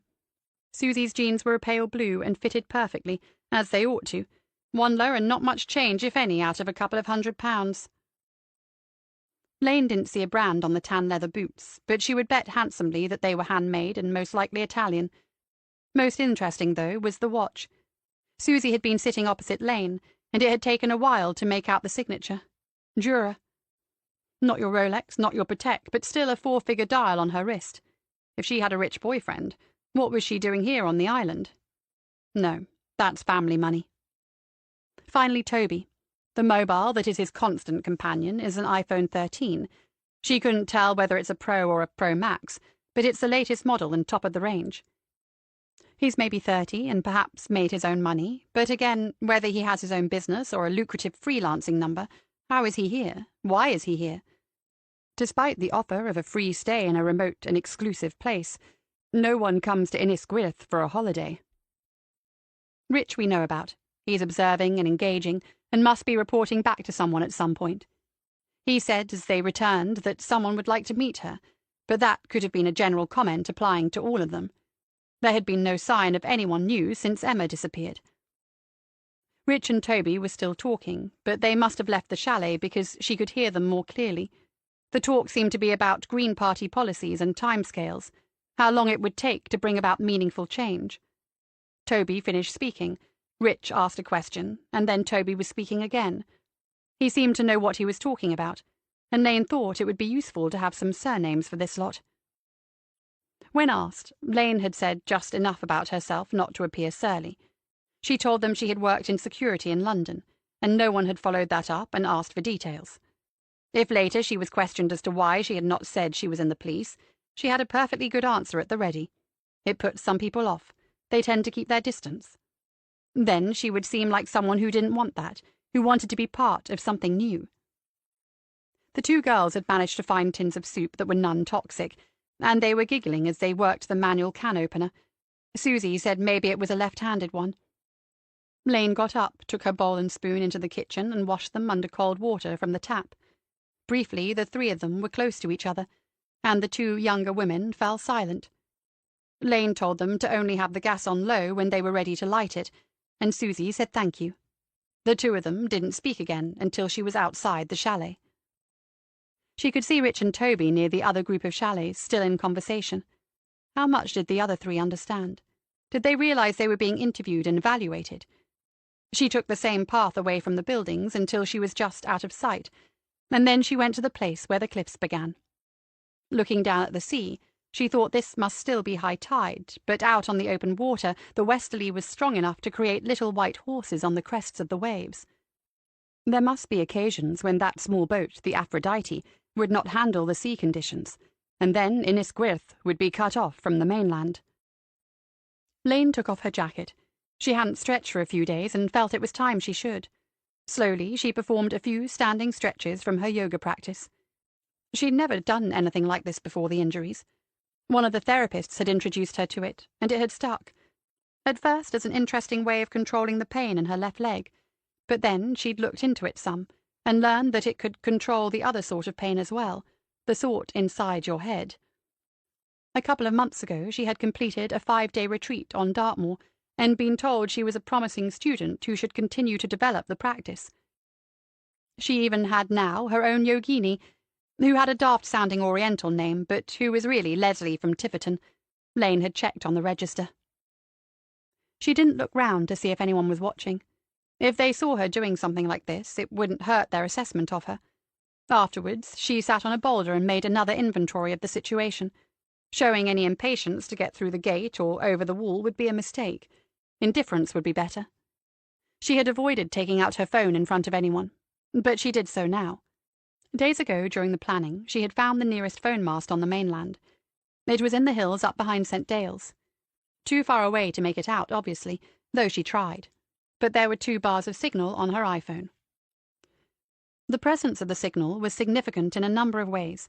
It meant, at least theoretically, that no one who came to the island needed to lose touch with family and friends on the mainland. It meant that if the police became involved at some point, it would be possible to ping a mobile and check its last location. It meant, too, that arrivals on the island could take pictures and put up posts about the place and the Foundation in a matter of seconds. And yet, as Lane had discovered in the research, there was very little to be found. Social media contained only brief references to Innisgwyth, and most of those had been posted before the Arcadians took over. 3 years earlier, some sort of incredibly rare bird had been discovered there, and parties of twitchers had been ferried across so that they could tick it off on a list. Most of the posts related to that. A couple were more recent, but these consisted only of a few images and brief comments, without any reference to the centre or the community. All of which seemed slightly odd. People post about everything. That's half the trouble with social media. Lane had deleted her own accounts years ago, as soon as she began to realise, as part of her work, just how much of one's private self is exposed to smart researchers and, increasingly, to artificial intelligence. As a simple random check, she had put in the name of the place where she had gone for the yoga retreat. It was a tiny one-woman operation on a hill farm. It had only been running for a couple of years, and yet there were hundreds of posts from scores of people. Leslie had said she never took more than 5 people at a time, but it looked as if every one of them, apart from Lane, had posted about it. Why so little, then, about the Arcadia Foundation? Lots of questions which could only be answered by waiting. With the phone still in her hand, she thought about sending a text to a certain middle-aged lady in southwest Cornwall. Emily Willows would be halfway around the bend with curiosity and concern by now. But it was better to keep to the plan. Lane wanted to look like someone without too much invested in life elsewhere, without too many friends, like a bit of a loner. It shouldn't be too hard. She spent an hour thinking on the boulder, and watching the sea and the seabirds. 3 small boats came across from St. Dale's, passing close enough to the island for her to make out the men and the lobster pots on the decks. They headed round to the right and beyond her view. At 2 o'clock she got up and walked back towards the chalets. When they came in sight, she saw an electric buggy and a small circle of people nearby. She recognised the others who had travelled across with her, the woman Emma and another man. He had his back towards her as she neared them. 1 or 2 heads turned as she was noticed, but his did not yet. He was tall and had a mop of densely curled blonde hair, something you don't often see on the male of the species. Lane adjusted her pace and her plans a little. She had not anticipated this yet. It was the man himself. Chapter 6, 13th November. The pain in her left thigh woke Lane up at a little after 6 in the morning. It wasn't so bad, nothing like it was a year or 2 ago, but she wondered what had caused it. There's usually a trigger. Running is fine now, but anything that involves a lot of twisting and turning will do it. She can only assume that sort of action puts the titanium screws holding the plate in place under stress. Then she remembered and shook her head. She'd spent yesterday afternoon playing football in Hyde Park with a clutch of Ellie's nephews and nieces. As the 2 big uns, she and Ellie had been on different sides, and, of course, the whole business had become unnecessarily competitive. There had been pushing and shoving, sliding tackles, loud appeals to the non-existent referee, and much laughter in between. She smiled as she lay in the darkness of her bedroom, and shifted into a more comfortable position. The pain was a small price to pay for an afternoon like that one. Daylight wouldn't arrive for another hour or more, but on a roof nearby a herring gull was wailing. It sounded familiar now, as if it really was the same gull every morning. It might be. She didn't know much about the habits of birds. That was the sound of Polcom, the crying of gulls. It's a mournful, evocative sort of soundtrack, but you get used to it, she thought. This was her first winter here, obviously, and she'd been surprised by the complete transformation of the place once the last tourists and holiday-makers left in early October. Empty streets, silent afternoons, apart from the gulls, the sense of an old peace regained. The place heaves a sigh of relief after the confusion of the summer. She opened her eyes and turned onto her back again. The confusion of summer also. She had asked herself many times whether this was a mistake. When, after all the appeals, they had finally refused to reinstate her, she had taken her revenge on the city and its law enforcement hierarchy by leaving them behind, by going literally as far west as it was possible to go without emigrating. The anger she felt had been justified, and she would never be persuaded otherwise. But had she paid too high a price for it? The house itself had been expensive enough, but the cost to her life was still working its way through. She wondered what the bottom line was going to look like when she finally got there. Lying in bed had never been something she enjoyed. She was awake now, and so she got up, showered, and dressed. There was bread for toast. Fake, fluffy stuff, but at least she'd remembered to buy some at the filling station on the way back last night. She was getting properly domesticated. The butter in the fridge was still all right when she sniffed it, and Marmite never goes off. She ground some coffee and set it to brew on the stove. When the toast was done, she took it to the breakfast bar and began to sort through the few days' worth of mail. About half of it was junk. With a practised hand, she managed to land most of it, piece by piece and unopened, in the recycling bin positioned by the back door. There was a letter from her mother, which she glanced at. It began in the usual fashion. "Dear Summer, I hope you are well." Oddly formal for such a progressive sort of person, like something posted just after the Second World War, which had gone missing for 70 years before being rediscovered and delivered. You read about that sometimes. She put the rest of it aside for later. The remainder of the post was bills and notifications of direct debits. She opened them and piled them on top of each other, keeping a mental running total. She was good with numbers, began an accountancy course at university a long time ago, and always knew without really trying how much remained in her current account. This was becoming increasingly important, because there wasn't much left in any other kind of account. The question of whether moving to Polcombe had been a mistake would soon become academic. Without more income than her police pension, she would have to sell and downsize. There was no mortgage to pay, but council tax in the West Country was horrendous. And then came the rising energy costs, the household bills, keeping the car on the road, and all the rest of the daily grind. She thought fleetingly of her parents again, of their small holding in North Wales, and their minimalist alternative lifestyle. Perhaps the old folks had been onto something after all. When the doorbell rang, Lane sort of guessed who it might be. She looked at her watch and saw it was 8:30, the time at which her neighbour thought it appropriate to call. On the way to the door, she switched on the kettle, which had been filled in readiness. Emily Willows was a creature of habit. "Your friend Ellie sounds like quite a character." Without wanting to ask too directly, it was plain Emily was curious about where Lane had been for the past few days. The going up to London Lane had offered before her departure was never going to be enough for her inquisitive neighbour. Lane said, "She definitely qualifies as that. She's also a bloody good copper." The eyebrows were raised a fraction as Emily sipped her tea from a small china mug with a painting of Polcombe on its side. Itself a compromise on Lane's part, as she was not going to be buying a tea service any time soon. She had found the little mug in a gift shop in the town. The twitchy eyebrows were nothing to do with the fact that Ellie was gay. When Lane and Emily Willows conversed, they did so with certain ground rules, one of which related to the fact that Emily disapproved of all bad language. This was another compromise. Lane was allowed to use mild swear words occasionally, and in return Emily would not cluck in disapproval. Nothing had been said about eyebrows. Emily was having a good look around as usual. She spotted the breakfast materials and said, "Is there anything you need? I'll be going into town this morning." "No, thanks." Another sip of tea and another short silence. Lane got up and refilled her coffee mug. Emily had sat down several minutes ago, but she wasn't being the usual chatterbox. She was working her way around to something. Emily said, "Do you stay at Ellie's whenever you go up to London?" She would not be inquiring about Lane's private life. Emily was remarkably broad-minded about such matters for a prim old dear. Lane answered, "I've only been the once since Nick Pascoe, but I suppose I would.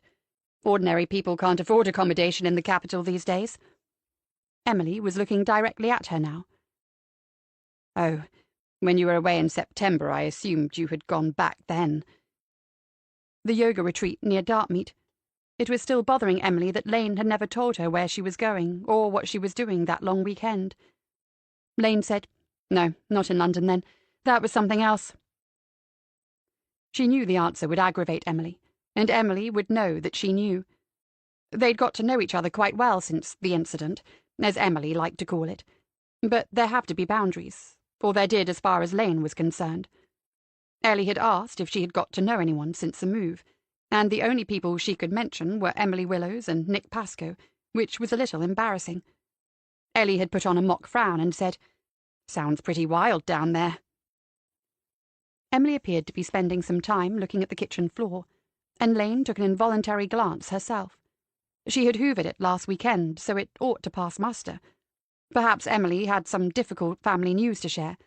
Maybe it was time to make some neighbourly inquiries. Could be her son, or the daughter in Australia. As Lane said, Emily said, I hadn't. They both paused, and then it was Lane who said, Go on. That would be easier in so many ways. I was about to say, as if she had been rudely interrupted, that I had an interesting visitor yesterday afternoon. Okay. I hope you conducted a thorough security check before they got through the door. Emily and visitors had become a standing joke for obvious reasons. Emily ignored that, and Lane thought, whatever this is, she's been thinking it over for some time.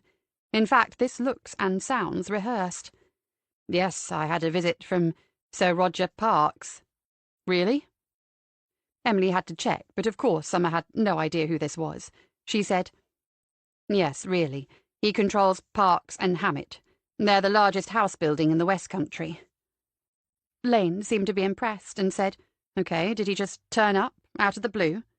No, said Emily, pausing then, taking her time.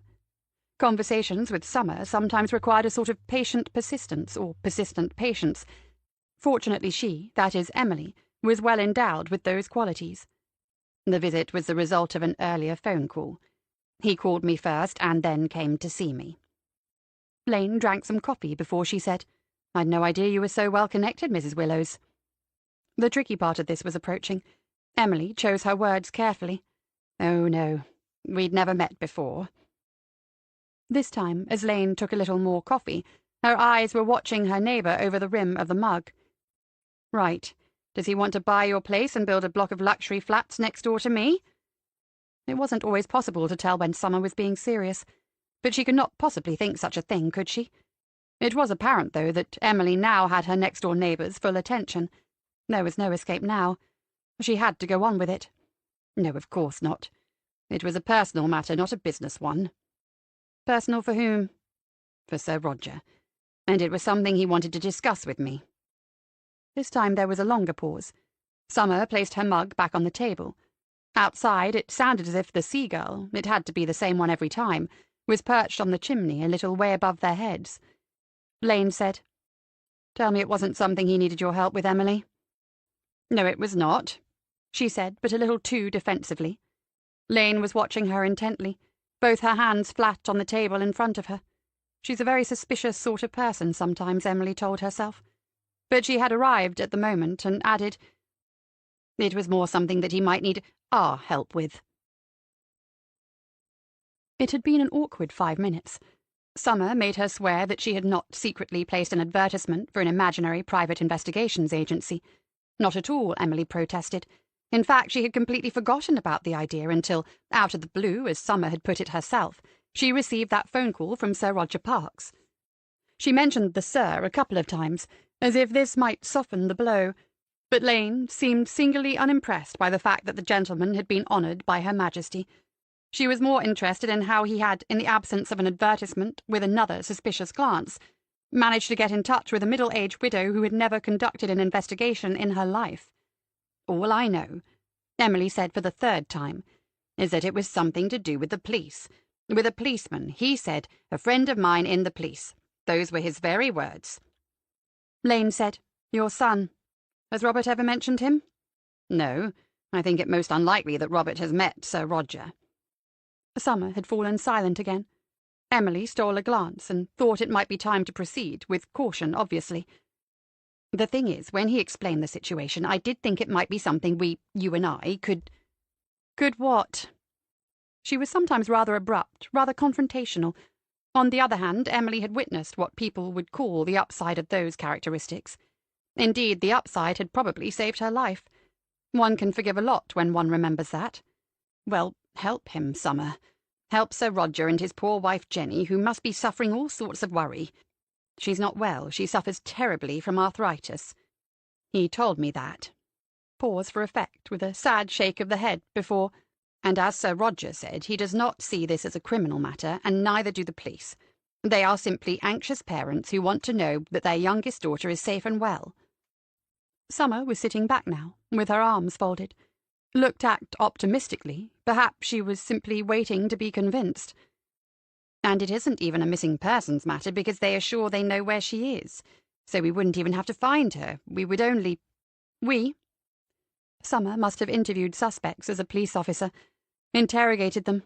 That's the word they use. And Emily wondered what that experience had been like for the victims. Rather disconcerting. She was an attractive young woman in an individual sort of way, but her gaze could be unnerving.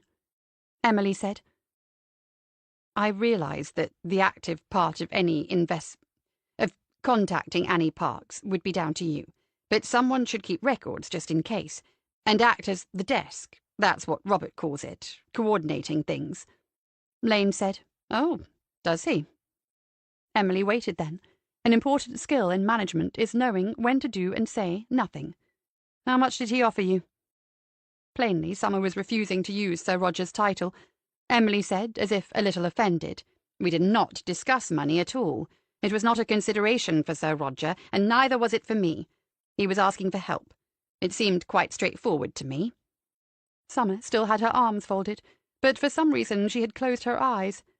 Emily said, So would you like to know any of the details? The eyes didn't open, but Lane said, It's never straightforward, Emily. Ever. That wasn't actually a no, was it? Emily said, I've made a note of the key points. It's all written down and recorded. Naturally, Sir Roger said that before we get involved he would like to meet you. She said this quickly and as if it was a formality, something all parties would have taken for granted. What? The eyes were open now. Just briefly and informally. It's the way he does business, he told me. To meet everyone face to face, so I said I was sure it would be fine. He's waiting for me to call him. The eyes were closed once more. The muttered swear word was not on Emily's list of acceptable ones, but she managed to bite her lip on this occasion. Chapter 7, 3rd December. When she reached the group, he turned, looked at her, and said, You must be Lane. They're good, she thought. Someone has told him that already. She prefers to be known by her surname. He held out an academic's hand with long, slender fingers, but the handshake was firm enough. Then he introduced himself. I'm Theo. She said hello and returned his look. He was handsome in an obvious sort of way, and there was no getting around the cliché. Those eyes were piercingly blue when they were directed straight at you. There was only a hint of a smile in them, as if meeting a new visitor to Innisgwyth was a serious business, and he wasn't going to waste time pretending otherwise. Then he turned his attention back to the group and said, As I was saying, it's good to meet you all. Thank you for looking us up, for talking to us online, and for taking time out of your lives to come and see for yourselves. We realize that not everyone will be able to stay for long, but we hope that by coming here you will understand what it is we are doing, and then you will go and spread the word on our behalf. A strong voice, too, and well-spoken, as one might have expected. Theo Sorensen was not invisible in the digital universe. Lane had found him easily enough. The son of a Danish father and a Swiss mother, both parents successful in their own rights as a tech entrepreneur and a television producer. Theo had a double first from the Swiss Federal Institute of Technology in Zurich, Europe's only serious rival to Oxbridge, and a master's in heuristic futures. Lane had to look it up and wasn't really much wiser as a result. The closest she could get was the idea of solving problems practically instead of theoretically, of finding answers that work instead of answers that ought to work, in which case the fact that he had somehow become the leader of a group who believed the solution to 21st century problems was to return to a way of life that probably never really existed in ancient Greece was potentially a little ironic. But she didn't spend long worrying about that. He was saying, If I take a few more minutes of your time, is that okay? He looked around the assembled faces for a response, and there were nods. When he stepped a few yards to his left, Lane noticed the walking stick, or rather the walking cane. It wasn't an accessory to add a touch of romance, because she could see he was moving with a slight limp in the left leg. He pointed up towards the conifer trees and said, 2,300 years ago. A namesake of mine wrote, There is sweet music in that pine tree's whisper, goatherd, there by the spring. Okay, there's no spring, but the sweet music is still there. And notice how Theocritus brought the tree to life with his language. To life. At the foundation, we believe that the problem we face is simple. We today have lost the ears to hear that sweet music. For many reasons that we do not need to go into before we acknowledge the problem, we have become deaf to that sweet music, and to all the other music in nature. Where our lives should be simple, they are mired in complications of our own making. We never find rest. We never find peace. He delivered those final words slowly and thoughtfully. Lane looked around and could see he had them already, the newcomers. In particular, the two young women, Caitlin and Susie, seemed to be transfixed. A revolution does not have to mean a going forward, not in physics and not in philosophy. The root of the word is volutum, which means to turn. If we think about it, as we must now, one revolution of a wheel is one full circle. At Arcadia, we believe that's what we must do. Begin the journey back to a better time, return to an age in which humanity lived in harmony with its home, Earth. Forget the wasteful fantasies of rocket-building billionaires. This is the only planet we'll ever have. This is our only home. It's a gift to be able to speak in that way, to find and deliver the words that will connect instantly with people you've only just met.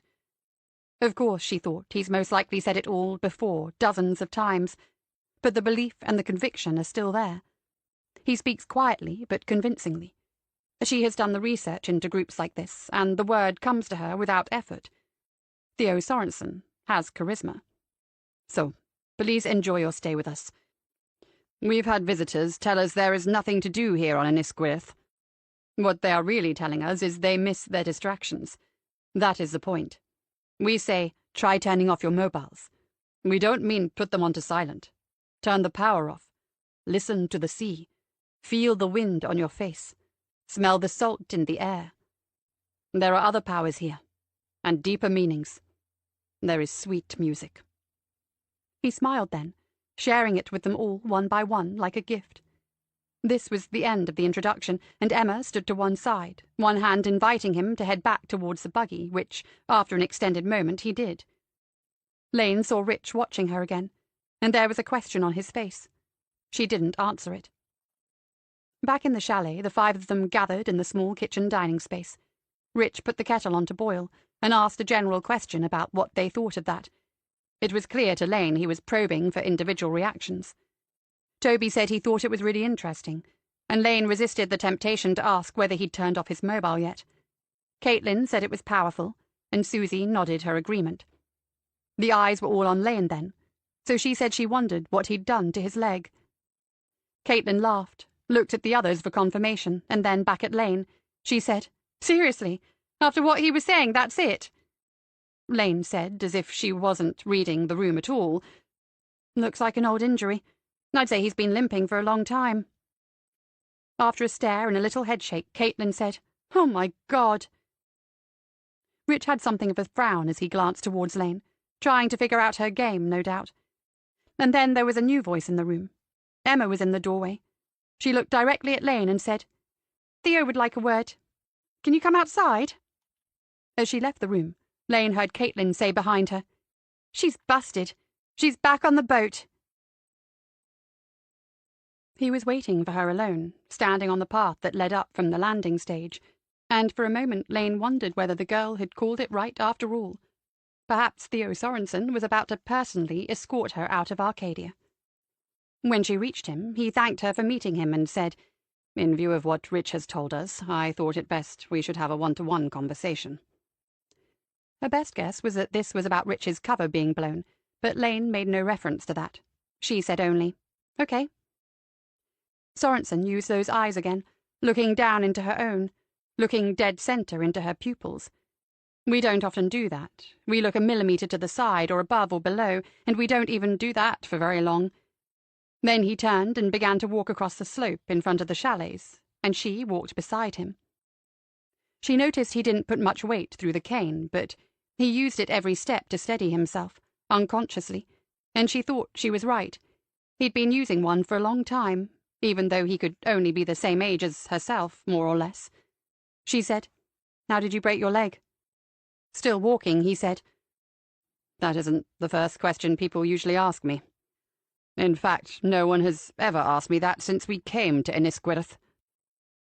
Sorensen said the name in the Welsh way, as the young woman Alwyn had, when they arrived that morning. Still only a matter of hours, of course, but this was one of those days when some sort of temporal line had been crossed and time itself seems to have been distorted. Lane said, "Just curious. I've had the same injury, broken femur. I was lucky, it mended straight, but I've got some hardware holding it together." He paused the walk, looked at her and said, "How did it happen?" It was impossible to guess how much they knew.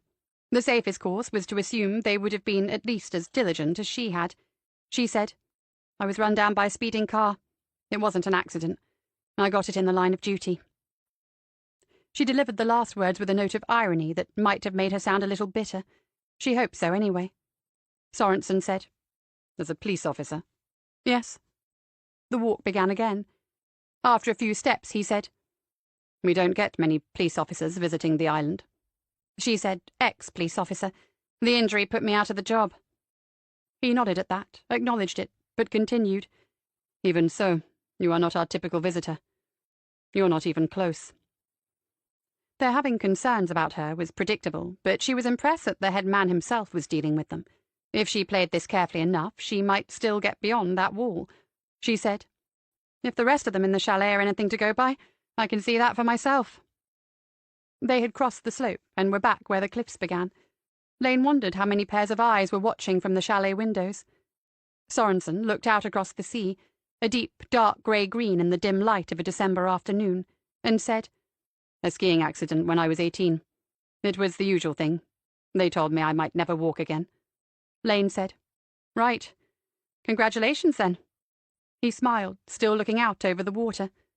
"Thank you." "Where did it happen?" He thought about the answer he should give. He could have said Austria, but what she heard was St. Anton. In return, Lane said, "Oh, very nice." Sorensen turned and said, "You know it." "Not well. I went a couple of times in my misspent youth." "And you skied?" "Yes, pretty challenging stuff for an English girl. I used to be well into it until—" She tapped her left thigh, and he nodded.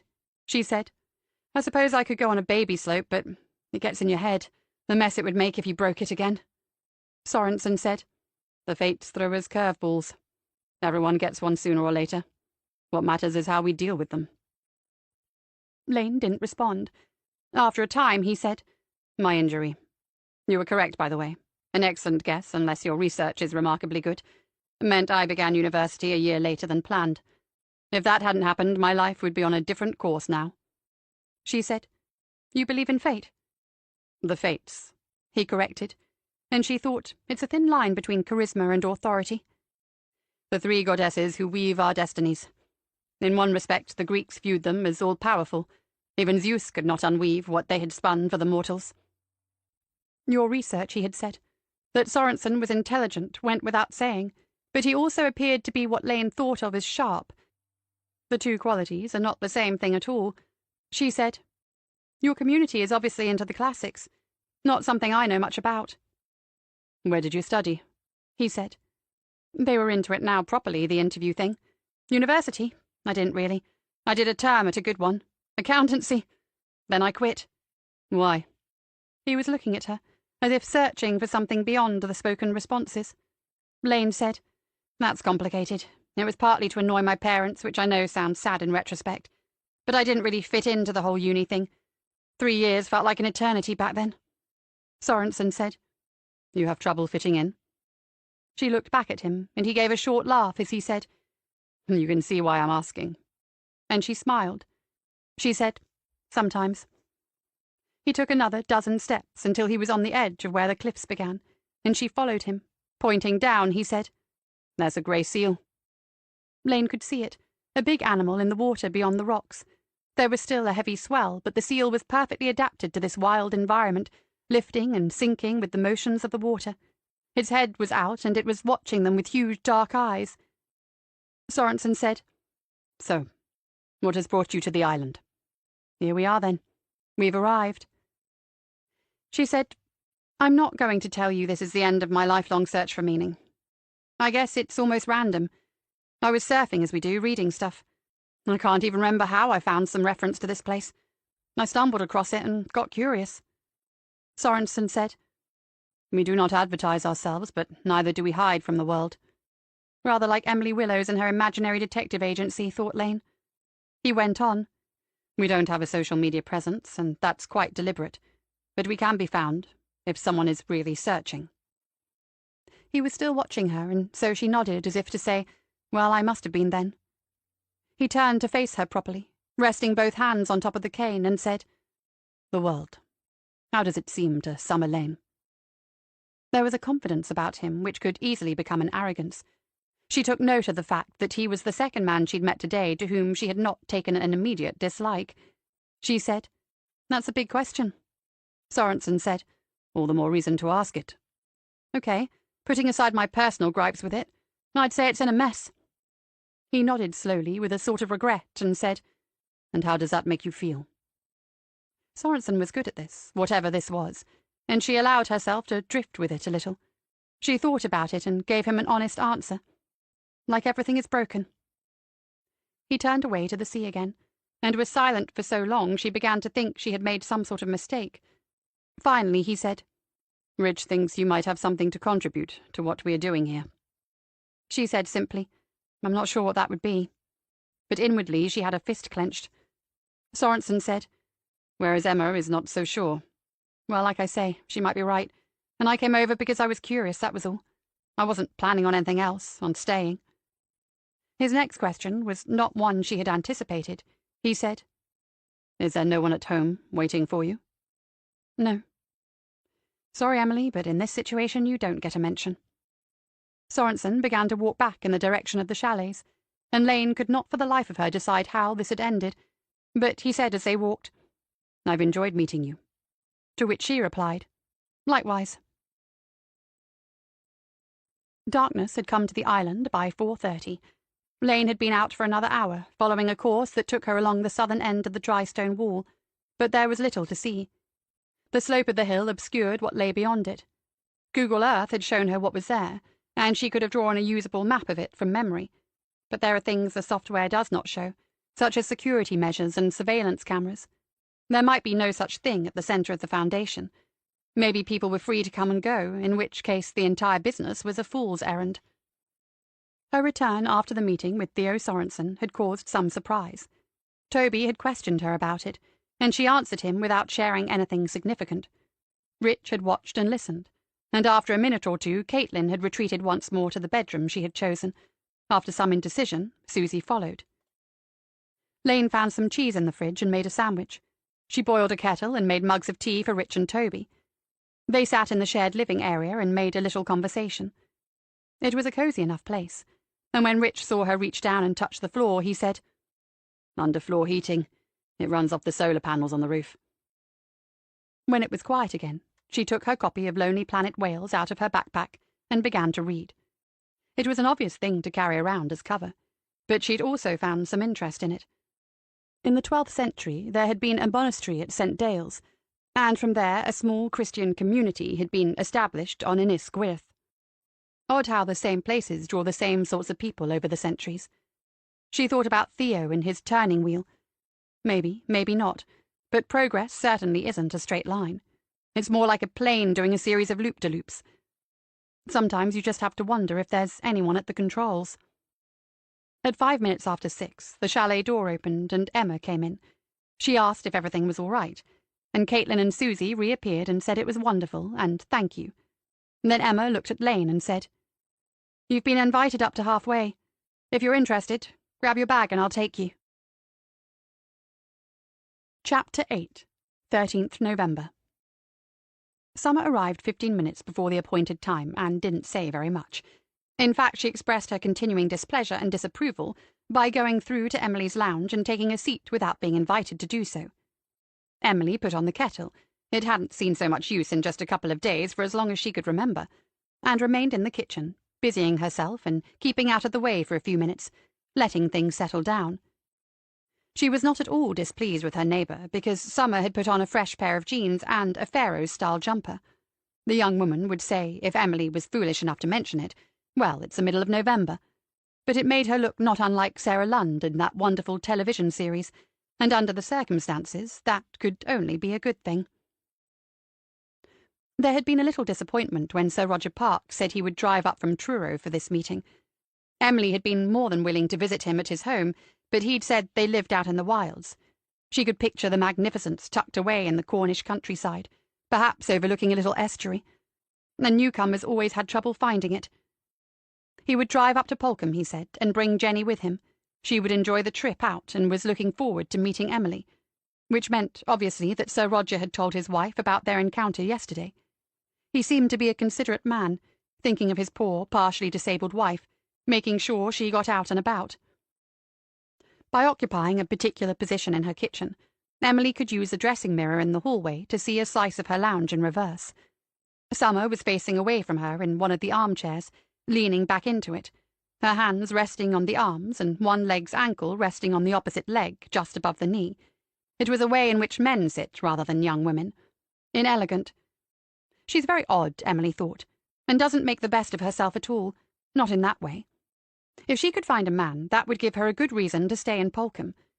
This was a task to which Emily had briefly considered applying herself, but only briefly. Broaching the subject of the agency was challenging enough, even for a woman of her resolve and tenacity. She'd had hopes of that Nick Pascoe, but... A car door closed outside, and then a second one. Emily went out at the other doorway and into the hall. From the window she could see the same car, but this time Sir Roger must have been driving. He was waiting for his wife to find something in her handbag. A little woman, a foot shorter at least than her husband. Emily returned to the lounge and announced that their visitors were here. Summer didn't get up, and she didn't say anything, but Emily was sure she would remember her manners in time. Everyone had a cup of tea. On the table were 2 fine plates, one of biscuits from Marks and Spencer's, the other of delicate pastries from Mrs. Flanagan's tea shop in the town. She only opened part-time in the winter, and Emily had had to call her especially this morning. So far, no one had eaten a thing. Mrs. Parkes, Jenny, she insisted, looked remarkably well for a semi-invalid. She was managing to hold the china teacup, and even had her finger crooked a little. Presumably that was not the effect of arthritis. Perhaps she suffered intermittent attacks. The introductions had gone well. Summer had managed to nod and to respond, albeit briefly, to the usual inquiries we make in such situations. But Emily could see the glances that Sir Roger was casting in that direction, and this was a concern. Emily had said beforehand, "Shall we use the lounge or the office?" Summer knew of that other room's existence now, though she had not asked to see it. But the reply had been, "It's your show, Emily." It had to be the lounge for the same reason as yesterday. There hadn't been time to obtain some box files and stick labels on them. If she used labels, she should remove them when they actually had some notes to... "So, Miss Lane, I'm detective enough myself to realise you're not local. Have you lived here long?" Sir Roger had asked one of the very questions Emily had been hoping he would not. But surely Summer would have her wits about her and avoid a direct answer.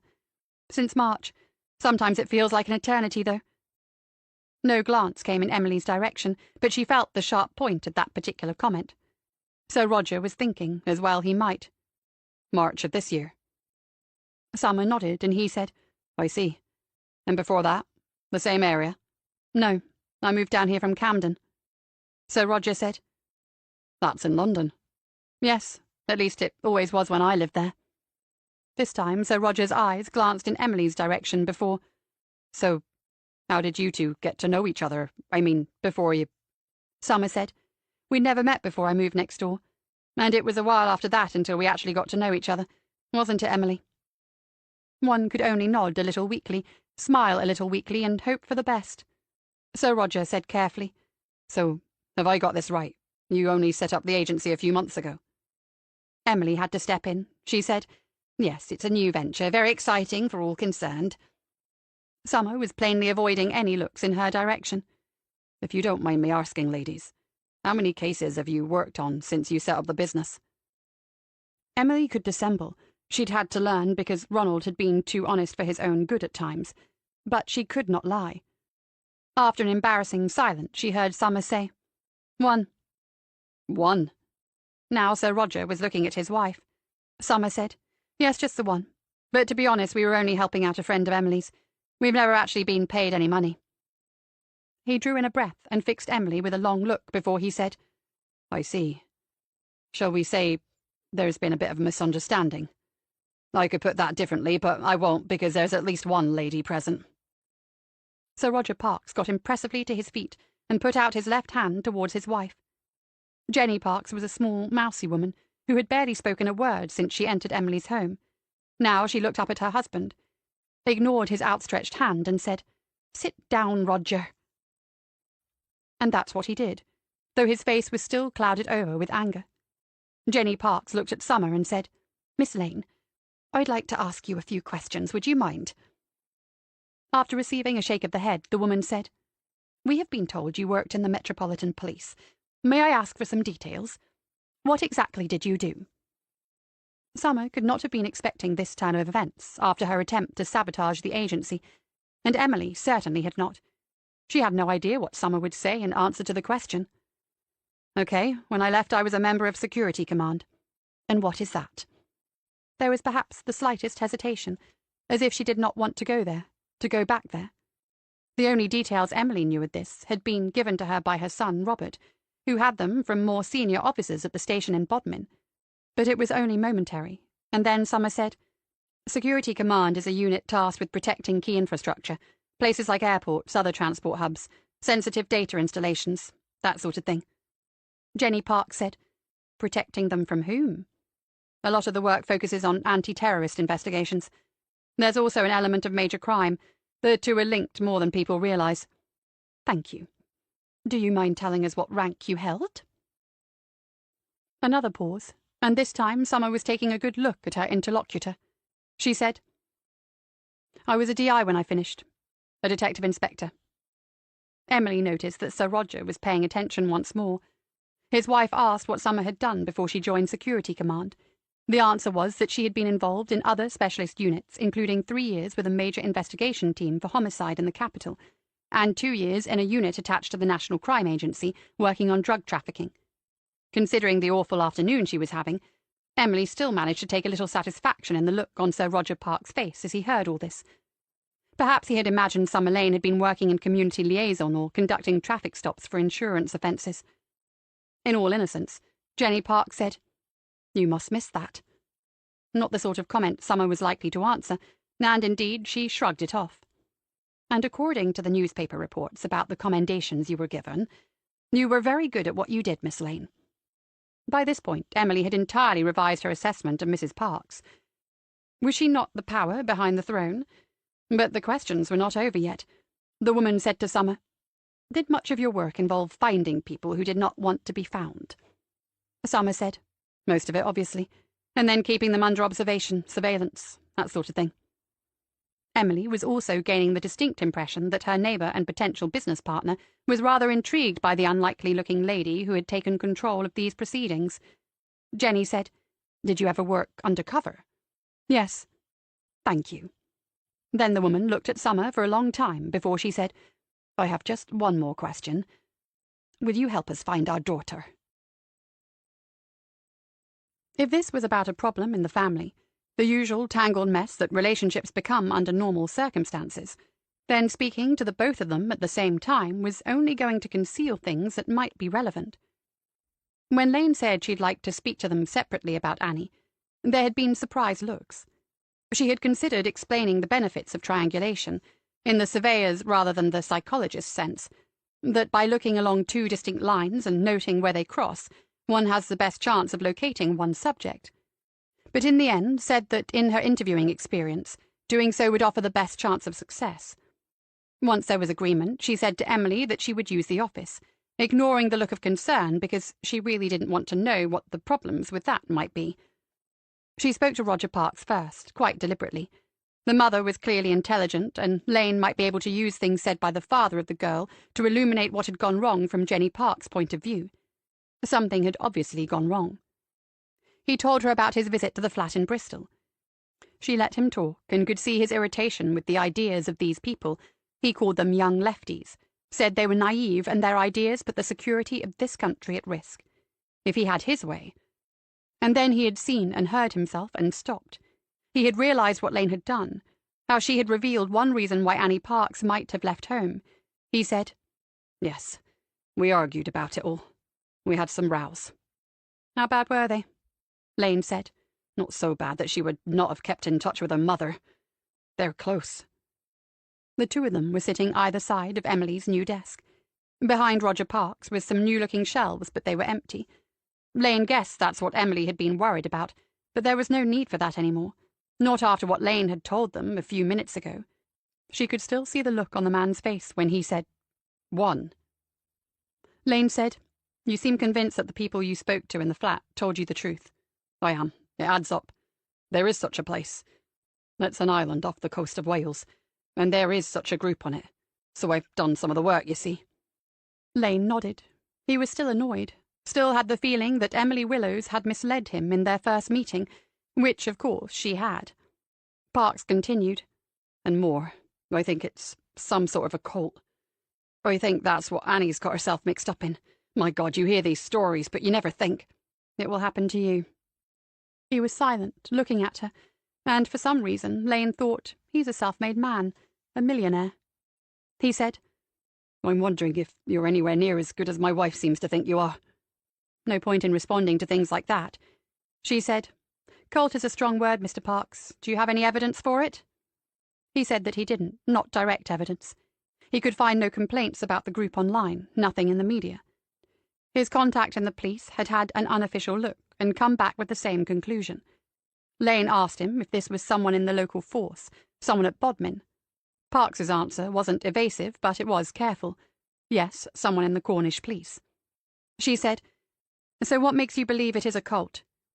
"Because this is what they do, isn't it? They draw in vulnerable people. They brainwash them into cutting themselves off from their families and friends. And he's never gone weeks without getting in touch." A self-made man, a millionaire, but as lost as everyone else when it comes to his own children. A good part of the anger in him came from fear. Lane said, "You see her as vulnerable to that sort of thing?" This brought Roger Parks up short, as if he hadn't meant to say that or hadn't realized that he had said it. Lane continued, "Because I got the impression earlier that she was pretty strong-willed and independent, so not an obvious victim." He said, "Well, she is all that. She's passionate about something when she believes in it. I'm just wondering whether she's got involved with people who could take advantage of it, of her nature."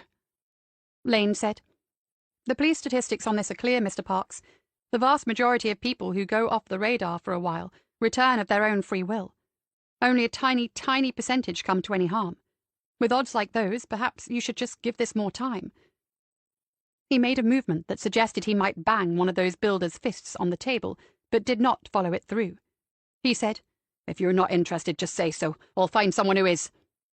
Her own undemonstrative nature was probably adding to Parks's impatience. She could understand that. She said, "It's important to be clear about what you want in something like this." He said, "Surely that's bloody obvious. We want to know. We need to—" One couldn't help taking some pity on him, for all his bluster. Lane said, "What would be a result for you? If I agreed to help you look for Annie?" Parks would be good at the small print in contracts, where many thousands of pounds in profit might rest on a turn of phrase. He said, "You didn't say find her. You said help look for her." "That's right. There are no guarantees." "How much would that sort of help cost?" She looked down at the desk for a moment. He saw, or rather sensed, a sigh, as if it was a disappointing question. Then she looked up at him fully, and Parks noticed for the first time that she was an altogether striking young woman with beautifully dark and disconcerting eyes. She said, "I have absolutely no idea. I was honest with you earlier. Mrs. Willows, Emily, had the idea, but we've never operated as a business. I'm not sure how the Assistant Chief Constable came to the conclusion that you should speak to us." Roger Parks opened his mouth to protest, and then seemed to think better of it. Lane shrugged and looked down at his hand on the desk. He followed her gaze and saw that she was looking at the signet ring on the third finger of his right hand, a heavy silver ring, with the Masonic symbols of the square and compass set in gold on a deep blue background, the all-seeing eye of the great architect. She'd taken a guess, but it wasn't that clever. Lots of senior policemen become Freemasons. Roger Parks said, "All right. I'll speak to your partner about that side of things." He said partner with an ironic twist, but it wasn't meant mockingly. Then he added, "What happens next?" Lane said, "To be clear, I'm not agreeing to do anything as it stands, but I'll talk to Mrs. Parks now." She's the brightest of our three, and the other two would be the first to tell you that. She got very good A-levels and offers from every university she put on her list. She's attractive, she's had boyfriends, but nothing serious. She thinks they get in the way of more important things. Like saving the planet? Yes, all the environmental causes. I'd describe her as strong-willed to the point of being stubborn. She's more like her father than our others, and that's why they argue. But they always have. It's not as if something terrible happened that caused her to run away this time. But this past year, since she came back from uni, she's been unsettled. Not her old self. Lane thought Emily must enjoy all this sort of thing. Maybe I can redirect her need for a purpose in life into becoming an agony aunt. She said, I expect quitting university was a big deal for her, even if she pretends it wasn't. She's probably still having doubts about that. Jenny Parks nodded thoughtfully and said, That's very insightful of you. I've wondered about it myself. Insightful, is it? Lane had only been remembering her own experiences of a dozen years ago. Seems like a lifetime, but it's only the blink of an eye. She said, I explained to your husband that it's very rare for someone who hasn't been in touch to have come to any harm. The police are correct not to get involved unless it's a child or someone with known vulnerabilities. There's no evidence that Annie is in danger, Mrs. Parks. Lane had to wonder what impression this was giving. A proper agency might be saying similar things as a matter of form, but they would also, surely, be filling in other sorts of forms and asking for signatures and advances. But Jenny Parks was a level-headed sort of woman, easier to deal with than her husband. She said, I understand your point about evidence. That comes from the job you used to do. I see all that. Even so, the absence of evidence is not evidence of absence, is it? I mean, the fact we don't have evidence she is in danger doesn't prove that she isn't, does it? No, it doesn't. And in that case, said Annie Parks' mother, something that should count is intuition. The long silence is out of character for my daughter. She had a fight with her father, but not me. She would not refuse to answer my calls and texts. She wouldn't. There were tears filling the woman's eyes. Just for once, Lane wished Emily would poke her nose in. For something to do, Lane opened the top drawer of the desk, and by a miracle it contained a new box of tissues. She took it out and placed it in front of Jenny Parks. To be fair to the woman, she was only momentarily distracted.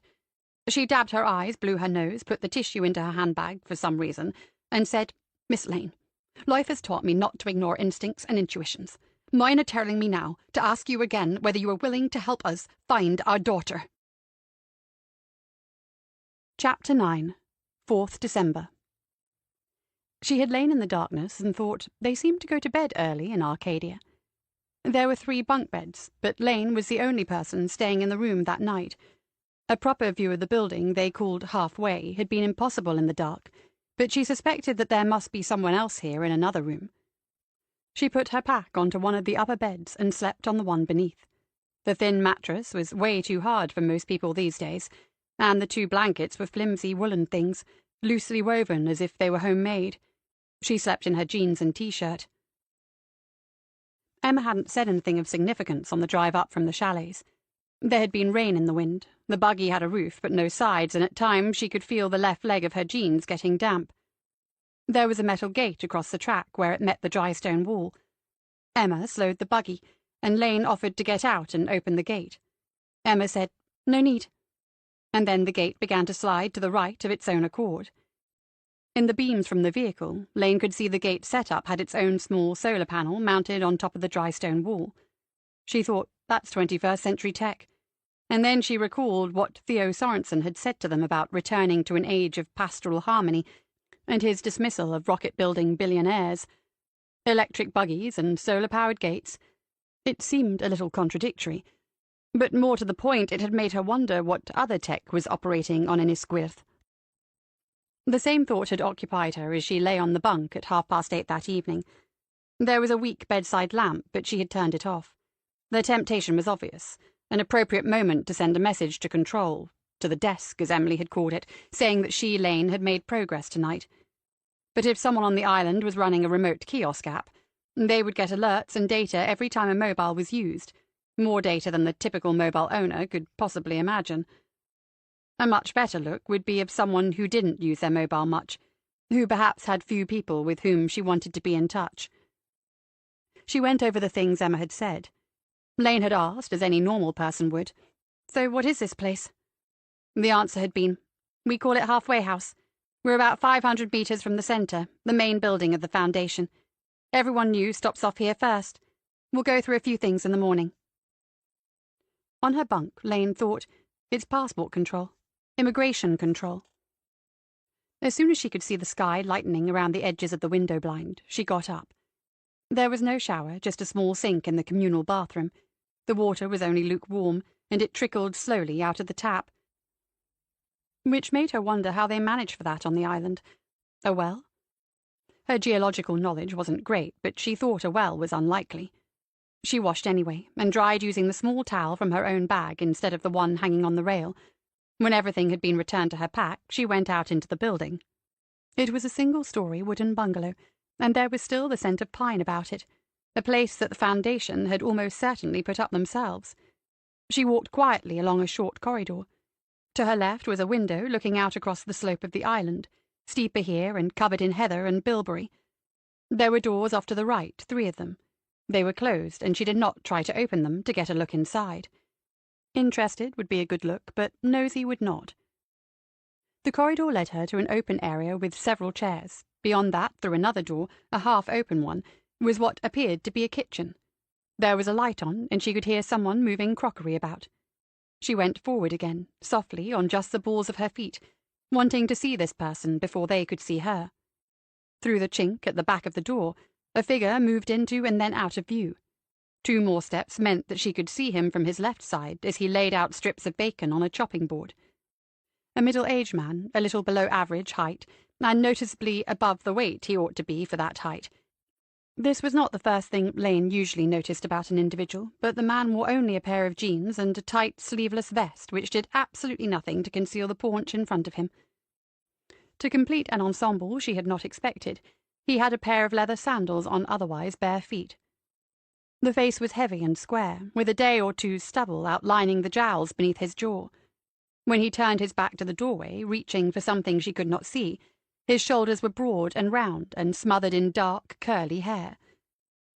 The man might already know she was there, of course, and so she knocked twice and then pushed the door open properly. He was breaking eggs into a glass jug now. He gave her a quick, unsurprised glance and said, "Ah, you're an early riser. Good." Lane introduced herself and learned in return that his name was Graham. He offered her his hand, and she shook it briefly. The grip was neither firm nor weak, and the accent was English and middle class. The kitchen was a diner as well. A small table and 4 chairs occupied one end of it. 3 sets of cutlery had already been laid. He saw her looking and said, "Emma will join us shortly. I thought I'd get her something to eat. I hope you're hungry. Breakfast's the most important meal of the day, I always say." It was only conversational triteness, obviously, but Lane said to herself that this man probably thought every meal was important. He seemed quite unconcerned by his appearance in front of someone new, and occupied himself with cutting some of the same bread she had eaten down at the chalets. Lane studied him more closely for a second or two. No rings or earrings, no tattoos, no scars. Then she moved to the space beyond the dining table, where there was a large picture window, and a view of the sea as it curved around to the northeast of the island. Behind her she heard him say, "First impressions?" She turned and said, "Of the island?" "Yes, or anything. It's always interesting to hear first reactions." Lane said, "The island's great. I live on the coast, so I'm used to seeing the sea. It's a bit like home, only more remote." Graham said, "Where is home?" You don't know who is who and who knows what, which is why the best cover stories are 80% the truth, much easier to remember. She told him where she lived, the town, not the address, and that she hadn't been there a year yet, so it was still a novelty. She and Emily had discussed this at some length. With Annie Park's home being in Cornwall, and Lane telling them she came from the same county, no more than 25 miles from Truro, how great was the risk that someone from the Foundation would put the 2 together and make 4? Lane's conviction that the earlier online conversations were a means of allowing the Foundation to research interested parties meant that hiding simple facts like where she lived was more likely to arouse suspicions than a simple coincidence. But she was remembering that calculation as she watched the face of the man in front of her while she said those things. He said then, "And what about the setup on the island?" "Is he important? He doesn't look it, but—" Lane left the window and went back into the kitchen. In front of the work surface, where he had laid out the breakfast food, was another small window. When she glanced through it, she could see the electric buggy. It must have arrived since she passed by the windows in the corridor. She was sure she would have been able to see it from there. Emma was in the building, but she hadn't made herself known yet. Was she listening in to this conversation? In answer to the question, Lane said, "I remember what Emma said when we arrived. It's not a holiday camp. It definitely isn't. But I'm not clear on why visitors can't just meet the members of the community. Why is there a staged entry process? Why the wall and the signs and the gates?"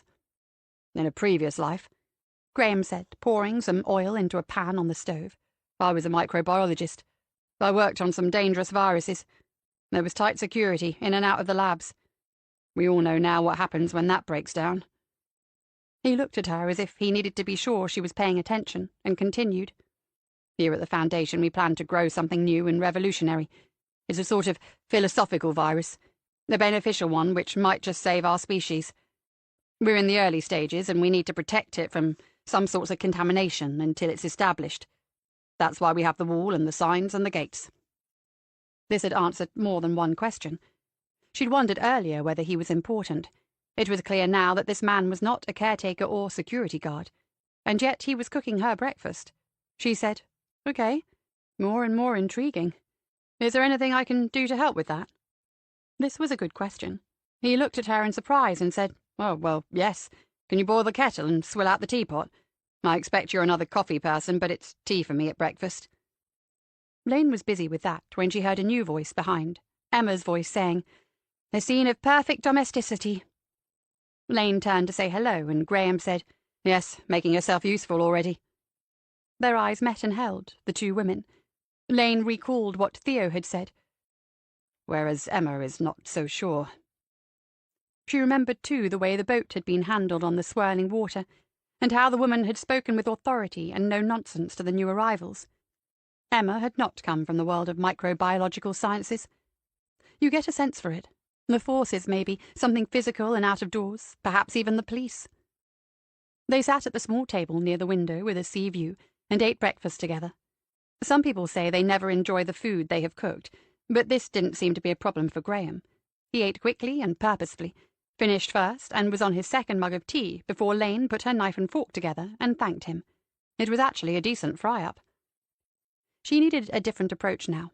Her demeanour down at the chalets had had the desired effect, it seemed, and that was why she was here at the halfway house. Keeping herself to herself wouldn't be so useful now she was through the gate. She said, "So can you tell me any more about this beneficial virus? I can't say I've ever come across an idea like that before." Emma put down her mug of coffee and said, "First things first, this morning we—" "When you get up to the centre, that's not a term you would use. It was only an analogy of mine." Graham had spoken across Emma, and there was no hint of an apology for doing so. Lane glanced at the woman and was surprised to see that she had simply accepted the fact. She seemed to be waiting to see if he had more to say. After a second or two of a silence that should have been awkward, Lane said, "All right, got that." Graham said, "Theo explains the purpose better than anyone else, and all our new arrivals get to spend time with him. I would say, be patient. Emma is correct. If you are still interested, Summer, genuinely interested in finding out more, we will take you through the entry procedures this morning. If that all works out, you could be in the centre by lunchtime, and then you'll begin to see for yourself." She said, "Entry procedures? Sounds official and scary." Another pause. Unless Lane was much mistaken, Emma was waiting to see if she could continue. Something odd was happening here. If there was a signal, she missed it. Emma said, "Newcomers who move on from here can stay at the centre for up to a week, for 7 days. We believe that's long enough for them to make a sound judgment about the work, and for the centre to make a judgment about them. We won't hide the fact that what's happening here is not for everybody." Both pairs of eyes were watching Lane. She said, "So you ask some people to leave, I understand that. What happens to the people who make the grade? The ones who decide to stay on?" Emma said, "They sign up. They make a commitment." "They take an oath? Something like that?" It sounded a little crazy, like joining the Girl Guides when she was 7, and a note of that must have slipped into her tone. Emma had a fixed look as she said, "Exactly like that. They sign an agreement." "To do what?" "To dedicate at least a year of their lives to the work of the Foundation." Lane looked from Emma to Graham and back again, giving herself a few split seconds in which to think, to compose herself. Then she said to Emma, "A year on the island?" It was Graham who said, "At present, yes. We have a plan. If all goes well, outreach will begin next year." Lane was thinking quickly, asking herself how most people would react, the people who had come here without her own ulterior motive.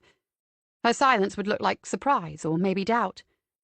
Emma said, "One of the things we do at halfway is to explain all this before you go in. If such a commitment is out of the question for you, it's best to say so now.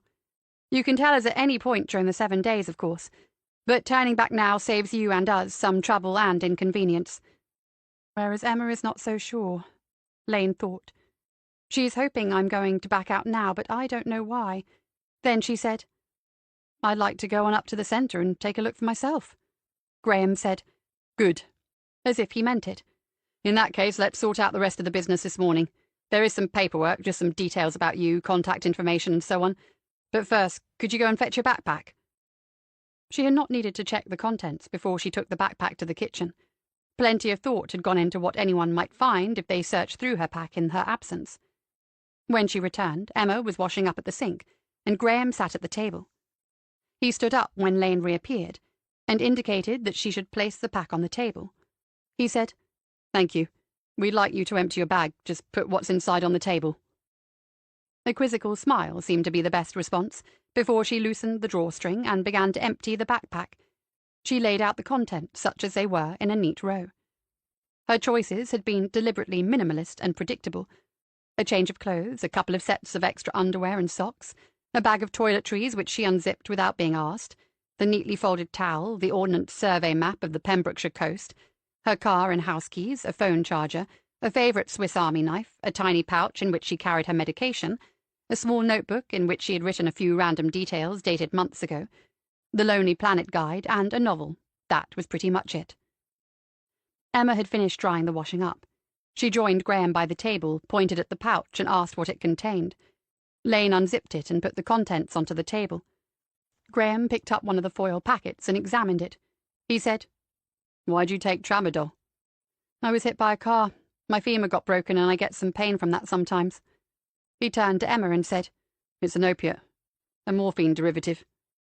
Emma said, "We have a strict no-drugs policy on Innisquirth." Lane thought, if it wasn't the army or the police, maybe the woman had worked in border force or customs and excise. She looked grimly pleased at Graham's discovery. Lane said to Graham, "I know what it is, and I know how to use it. I've taken it intermittently for a couple of years." He put the foil pack down and picked up the other one. "Rizatriptan. You suffer from migraines?" Lane said, "Yes, since the accident. I got a head injury as well. Same thing. Sometimes I go weeks without taking any." Graham put those back on the table and said, "It must have been quite an accident. You were unlucky." "I don't think so." Lane was trusting her instincts. Too meek and mild might not be what was needed here. She had confronted Rich, shown him she was not easily deceived, not a pushover, and that's what had led her to being asked to move from the chalets. Graham said, "Oh, why don't you think so? I almost died. I'm pretty lucky to be here taking painkillers." He considered something before he said, "Your accident. Did it make you reevaluate your life and what's important?" Lane looked surprised, as if she hadn't expected a stranger to have that sort of insight. She said, "Yes. Life-changing, as they say. Ever since then, I've been... I don't know." He nodded and said, "Searching." Now she nodded at him, aware that the other person in the room might see the two of them having a moment together. And Emma did, because, right on cue, she said briskly, "Would you describe yourself as otherwise fit and healthy?" Lane held the stare and said, "Pretty much. I'm willing to take a run around the island with anyone you care to put up." And then she smiled at Graham, thinking, "We're doing the other sort of triangulation now." He said, "We do a regular prescription run into Milford." Then he picked up the book and said, "An interesting choice of reading." It was Zen and the Art of Motorcycle Maintenance. Lane said, "I've been meaning to reread it for years. I always thought I was missing stuff in it when I read it before. Coming to the island, I thought I'd have some time." Graham read the back cover and then opened the front of the book as if he was checking which edition it was. He said to them both, "It's an interesting choice because there are lots of references to the thought of the early Greek philosophers. People imagine it's about a road trip. It isn't. Persig was exploring what we mean by the idea of quality in the modern world. It could hardly be more relevant to what we're doing in Arcadia." It was obvious that he had read it. It was equally obvious that Emma had not. Lane said, "Well, like I said, there was a lot I didn't get the first time around." He put down the book and said, "We do make plenty of time for reading and talking about ideas, so this might come in useful." It didn't seem the right moment to explain that the book had only come into her possession thanks to Ellie, who thought it might come in useful when Lane acquired the Ducati Street Fighter V4. Ellie had imagined it was a book about how to look after your new motorbike, but Lane had read it anyway, and it was interesting. Emma pointed at the charger on the table and said, "We need to explain about mobile phones. Where is yours?" She reached into her jeans pocket and took out her iPhone. Emma said, "We don't allow phones beyond here, beyond halfway." And that, thought Lane, could be the end of this inquiry. If Annie Parks has gone into the centre and doesn't want to come out, all is explained. She said to Emma with due surprise, "No phones at all?" "A handful of people have one for emergencies and for doing the business that keeps the island running. For everybody else, it's a phone-free zone." Graham said, "Remember the analogy of the lab? We don't have biosecurity, but we have the equivalent in culture. The obsession with tech and the addictions to social media have to be addressed if we're going to find a new way of being. Some people find it tough going. They're the ones who most need to do this." It was a challenge of sorts, and Lane decided it was time to give them an easy win. She shrugged her shoulders and said, "Okay, so what do I do with it?" Emma held out her hand for the phone. She said, "We turn it off. It goes into a bag along with your charger, and it gets put into secure storage here at halfway. Thank you." Their eyes met during the handover, and it was clear to Lane once more that the woman really did not like her. Lane had never won a popularity contest, but it usually took longer than this for the other women's hackles to rise. There had to be some other explanation. Graham said, "We're almost done. We'll complete the paperwork and then I'll take you up to the centre. I think you'll find it interesting." Chapter 10, 14th November. This was a most unusual Sunday morning. For one thing, Emily Willows had not gone to church. She hadn't missed matins since she had a heavy cold, and that must be all of 2 years ago. When she had called Stephanie and explained that she would be going to Evensong instead, there had been a genuine note of concern in her friend's inquiries, and Emily thought, "Have I really become so set in my ways? If I have, that might all be about to change." She paused what she was doing in the kitchen, and listened, but there was no sound coming from the office. Summer was in there working. "Never in my wildest dreams," Emily said silently, allowing herself the tiniest of smiles before she turned her attention back to the coffee thing. It was a funnel and a filter paper. She had ground the beans as instructed and put them into the paper, but Summer had said something about not pouring all the not-quite-boiling water in at once. It was all rather scientific, just to make a mug of coffee, but she needed to get this right, and straight away. For the want of a nail, she told herself. After the departure of Sir Roger and Jenny Parks yesterday afternoon, Summer had gone back to her house with barely a word. An hour passed, and then she reappeared, knocking on the front door. She would never knock and simply enter, as Emily had more than once suggested. Her manner was, as it sometimes can be, rather brusque. She said, "Okay, we need to get a couple of things clear." Emily had not made a list at the time, but she did so at the earliest opportunity. There were more than a couple of things, as it happened, but none to which Emily could take exception. Of course, she would not make inquiries on her own account. She would not make phone calls or send emails without clearing them with Summer. Why wouldn't the record-keeping be meticulous? She had to defend herself a little at that point. She had managed all of Ronald's affairs, and before that she had had a business career of her own, she reminded Summer. Yes, she would handle the money and set up a new business account. Summer seemed to have a particular dislike of all matters relating to income tax, national insurance, and pensions. And finally Summer had said, "This is not a 5-day, 9-to-5 sort of job, Emily. If I'm on it, then I'm really on it." Yes, Emily had said, "Of course you would be," not entirely sure of the meaning here, but it became apparent soon enough. "Tomorrow, then, I'm going for an early run. I'll be here at 10. "In the morning?" "Yes, Emily. Did you have something on?" "No," she had said. Nothing at all. And she waited until her neighbour was safely gone before she made that call to Stephanie. Emily Willows took the coffee into the office on a tray, along with a cup of tea for herself. Summer sat at the desk, but she was using her own laptop rather than the desktop Emily had placed there several weeks ago. Emily asked how she had managed to log in to the Wi-Fi. Didn't. It's still picking up my signal, so no need. Summer was reading on the screen intently, not looking at Emily when she answered her. Emily was slightly at a loss. Having brought in her tea, she was wondering where she ought to drink it. There was another chair. Should she move it to the desk and sit down? Sitting where she could read the laptop screen might appear rude. For now, she continued to stand with cup and saucer in hand, as if she were attending one of the vicar's garden fetes. After a few more awkward seconds, she said, "I'm going to order some box files for those shelves." The faintest of nods, just one, the eyes not leaving the screen. "Once we've agreed a name for each case, I can file them alphabetically. P for Parks." Nothing at all this time. A sip of tea. A look around the office. "If you need to print anything, the printer is wireless, so—" Summer was looking at her now. Emily said, "Start as you mean to go on."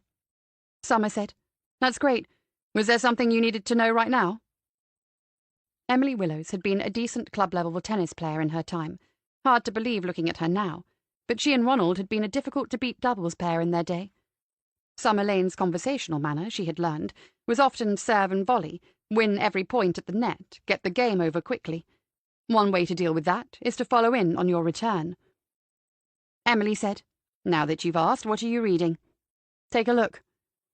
Emily went around the desk and saw the web page of Parks Hammett, the one she had found herself after the second call from Sir Roger. She said, "Oh yes, I looked at that." Summer didn't respond. "Are you studying it for some reason?" "Yes." Then Summer sighed and took pity on her, which was fine. Emily was pleased with the last 5 minutes, confident that in time they would work together very well. Summer said, "I'm having a good look at Mr. Parks and his business." Missing out the Sir was an insignificant matter. I've been through Company's House and seen the last few years' accounts. There's nothing dodgy about the directorships that I can see. He looks genuine. Emily said, "It never occurred to me that he might not be. And so," ignoring Emily's comment, "he has to be worth millions in cash, unless he has lots of secret vices." The very idea was shocking enough to leave a surprised look on Emily's face. Summer said, "Parks and Mrs. Parks could be seen as victims here, couldn't they, if their daughter has been in some way trapped or detained? Not many people realise that the first thing the police do when there's a crime is have a good look at the victim. I want to know about anyone I'm working for." "Or with, I suppose," Emily said. Summer gave her a look which did not entirely rule out the possibility that Emily had been investigated, but she kept her calm and said, "Do you think Annie might have been kidnapped or something?" This was not something she had considered at all. Summer said, "It's a possible motive. Her father's wealth. She's been out of touch for several weeks, and usually there would have been a demand by now. Probably not then, but we're not ruling anything out." Emily was delighted with that "we're," even if it had only been a slip of the tongue. She asked what Summer planned to look at next. This was turning out to be just as interesting as she had hoped it would. "Roger sent me copies of the notes he's made, as he promised. They're fairly detailed. I'd been thinking I'd go up to Bristol and talk to the people Annie met in the flat, but after reading his stuff, there wouldn't be much point. He got a mobile number. I could just call if I need to. We need to shift the focus to this place in Wales." An hour later, Emily took in the second cup of coffee, the first one having been consumed without comment. She had spent some of that hour in the office as Summer continued the work on her laptop. The digital map was a revelation to Emily. "It's Google Earth," she was told. Summer was able to zoom right in to see individual buildings on the island Sir Roger had mentioned as the place where Annie had gone all those weeks ago. Several minutes were spent examining the entire place, almost rock by rock, as if her neighbour expected to get a glimpse of the girl that way. Then she zoomed out again as if there were a great lens in the sky, and went across the water to the village of St. Dales. That too was inspected in detail before there was a shake of the head. Summer said, "I've got the tourist info layer on, but there's no sign of any sort of ferry across to the island." Emily said, "Maybe it's seasonal, only in the summer." A shrug before, "Maybe, but no one would take that off the map just for the winter." The map zoomed out again and was swung across to other seaside towns and villages. Some of those did have information about ferries and boat trips to other Welsh islands. Emily said, We'll just have to phone and ask. Phone who? Well, I'm not sure. Summer's attention was back on the screen. Emily added, What's the village? St. Dale's. We could call the post office there, or a local shop. Anyone, really. It took a moment, but Summer said, OK, that's not a bad idea. Emily stood up and said, I'll do it. We just need to ask about how to get to the island. I wonder how one should pronounce it. Never mind, I'll make something up. No, stay where you are. I'll manage with my iPad and phone in the lounge. And off she went, pleased with herself, that little opportunity seized by the scruff of its neck. 20 minutes later, Emily returned, her iPad in one hand and one of the new A5 notepads in the other, setting an example, she hoped, because, as far as she could tell, Summer had written down nothing at all from her morning's work. She drew the second chair to the short side of the desk and sat down. She said, That was interesting. The post office phone rang and rang. And then I remembered it's Sunday and they won't be open, especially in Wales. Lots of things don't open on a Sunday in Wales. Did you know that? But I did get an answer from a cafe. I don't suppose they were actually open, probably cleaning. Summer was watching her with that blank expression she sometimes adopts. Anyway, I got to talking to a very pleasant woman. When I explained what I wanted to know, she told me that it's a private island. There are no public transport links to the mainland. Summer said, Fair enough. Emily said, There's more, pointing to her notepad. Summer opened her palms as if to say, So tell me. Her interpersonal skills were rather peculiar at times. But Emily had never been under any illusions that her business partner was not what people these days call a work in progress. The lady asked me why I wanted to visit the island, so I said it was an ambition of mine to visit every island around the British Isles. I said my husband used to accompany me, but that he had died and I was carrying on in his memory. Do you think that was an awful thing to say? Summer shook her head slowly, presumably simply answering the question Emily had asked her. Anyway, she was quite interested in that. She told me that the people on the island do have visitors, and they use their own boat to ferry them across. In fact, the islanders have an account with the cafe. They have a couple of rooms they let out and sometimes provide a meal for the visitors before they go across. I thought it was quite a coincidence that she could tell me all that. She said it would be worth asking if I could visit Innis or something, and she took my details. Summer looked at Emily a little more directly and then said, What do you mean she took your details? Just my name and number. She said she'd mention it to whoever she deals with on the island. She was very helpful and sympathetic. I felt rather guilty. You gave her your actual name and number? Yes. Landline or mobile? My landline, just force of habit. I never... With some people, a silence is worse than anything. Emily regarded Summer with a puzzled look before she said, Did I do something wrong? Summer spoke with a sort of exaggerated patience, which was somehow more annoying than being shouted at as far as Emily was concerned. You've left a footprint. Unless I'm much mistaken, I'm going to end up in St. Dale's asking questions. Now I'll need to be a little more careful. The cafe owner sounds useful, but I'd better not say I'm from Cornwall. She might even mistake me for you, God forbid. Emily was genuinely mortified. She said, Is it a terrible mistake? Have I ruined things? Summer said, Almost certainly not. It's a chance in 1,000 the woman would connect the two things. And even if she did, it probably wouldn't matter. But if we do the job properly, we don't even leave that one chance in 1,000. Up on Bodmin Moor, at the moment that night when Emily had found herself pushed to her limits, she had glimpsed another side to Summer Lane. Supportive, caring, and funny. There was briefly a note of that in those last words, and the merest trace of it in her eyes. What a strange young woman she is. Emily said, I can see you are right. I won't make that mistake again. It was over, and Summer's attention was back on her laptop. Emily stared at the note she had made for a few seconds and said, You're going to St. Dale's? When? Summer glanced at her watch. 3-hour drive? Could be there by 3. Oh, will you need something to eat? A flask of coffee, Emily, that was a joke. The police sense of humour. Robert had told her about it. It's how they cope with the pressure. So much to learn. Summer said, No, this foundation has a web page. Literally one page. It's weird. Have a look. The backdrop to the page was an aerial photograph of an island, obviously Innis Gwyneth. The sea was an idyllic blue, and the island itself a patchwork of greens and purples, rust and greys. Either the image had been digitally enhanced, or it had been taken on the most marvellous of summer mornings. There were tiny specks that must be buildings, and in the foreground was the curve of a cove with a tiny sandy beach.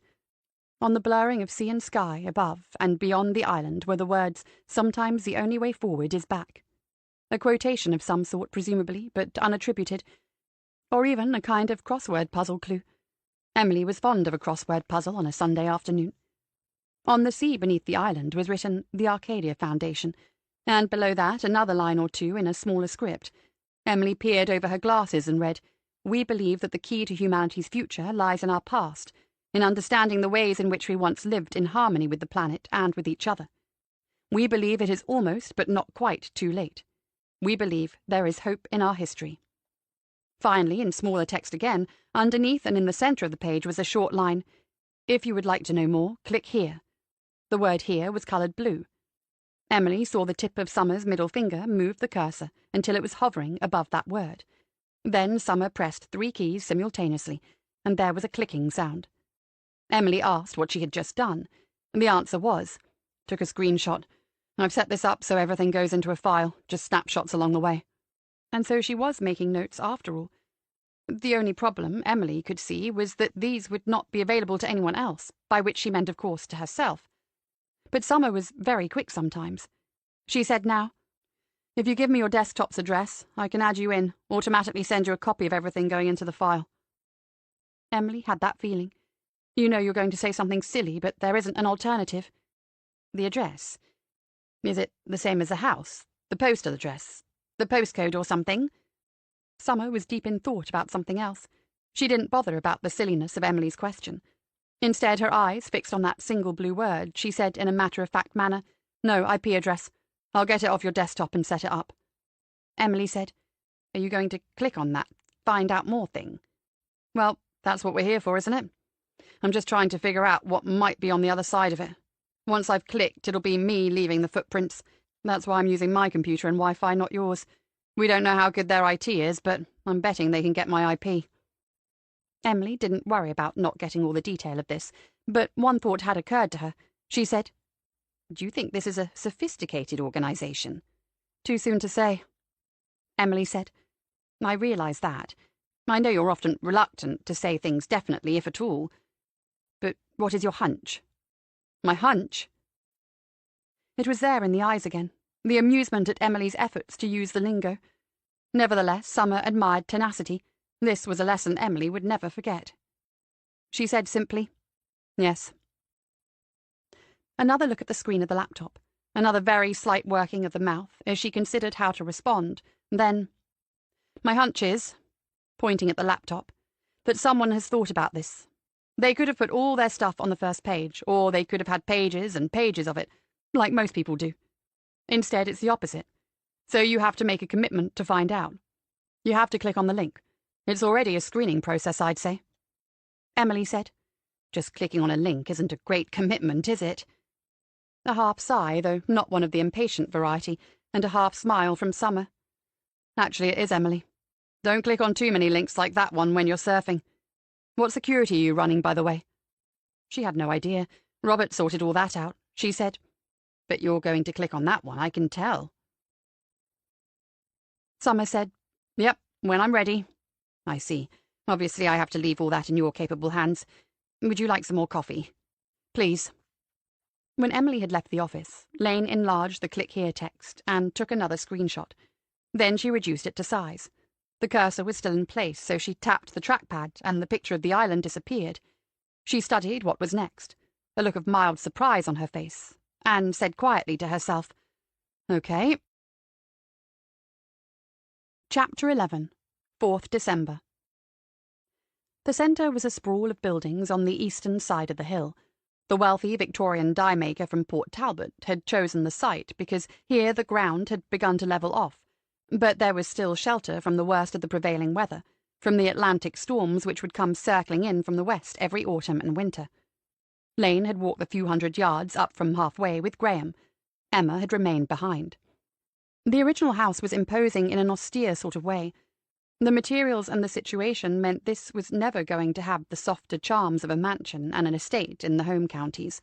There were no spacious parklands, no follies, no chalk streams meandering through the grounds. The stone was some sort of grey granite, and the roof, inevitably, consisted of about half an acre of Welsh slate. There were many small windows, and when Lane commented on the size of the place, Graham told her the original house alone had had 10 bedrooms. Not bad for a holiday home, he'd said. To both sides of the house and behind it were various outbuildings. Some were original, she was told, including stables, though it was hard to imagine what sort of horses might have been ridden around Ynys. Those had long since been converted to other uses. In addition, subsequent owners and tenants had added constructions of their own as plans for the place formed, and then presumably fell apart. There were single-story buildings that looked prefabricated, a couple of brick-built affairs with what seemed to be asbestos roofs, and a few good-sized garden sheds or workshops. Lane looked interested, but kept her thoughts to herself. The place wasn't going to win any architectural awards. And then Graham told her that one of the reasons the Foundation had chosen Ynys was that the house was not listed. They were free to develop it in any way they liked. Once the local authorities had accepted that the Foundation had charitable status and was not a commercial operation, they had been left more or less alone. The truck had taken them to the front of the house.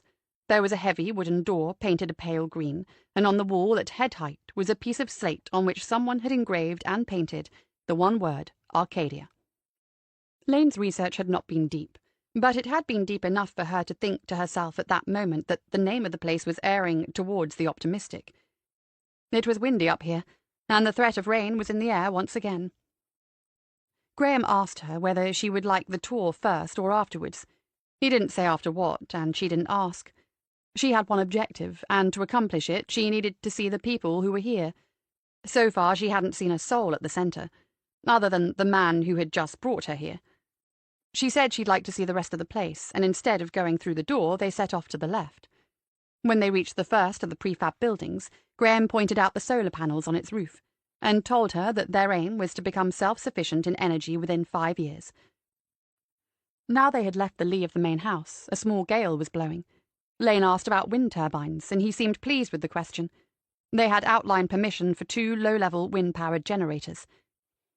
They were also researching the possibilities of small-scale units to harness the tidal energy around the island. When Lane allowed herself a look of surprise, Graham saw it and asked what she was thinking.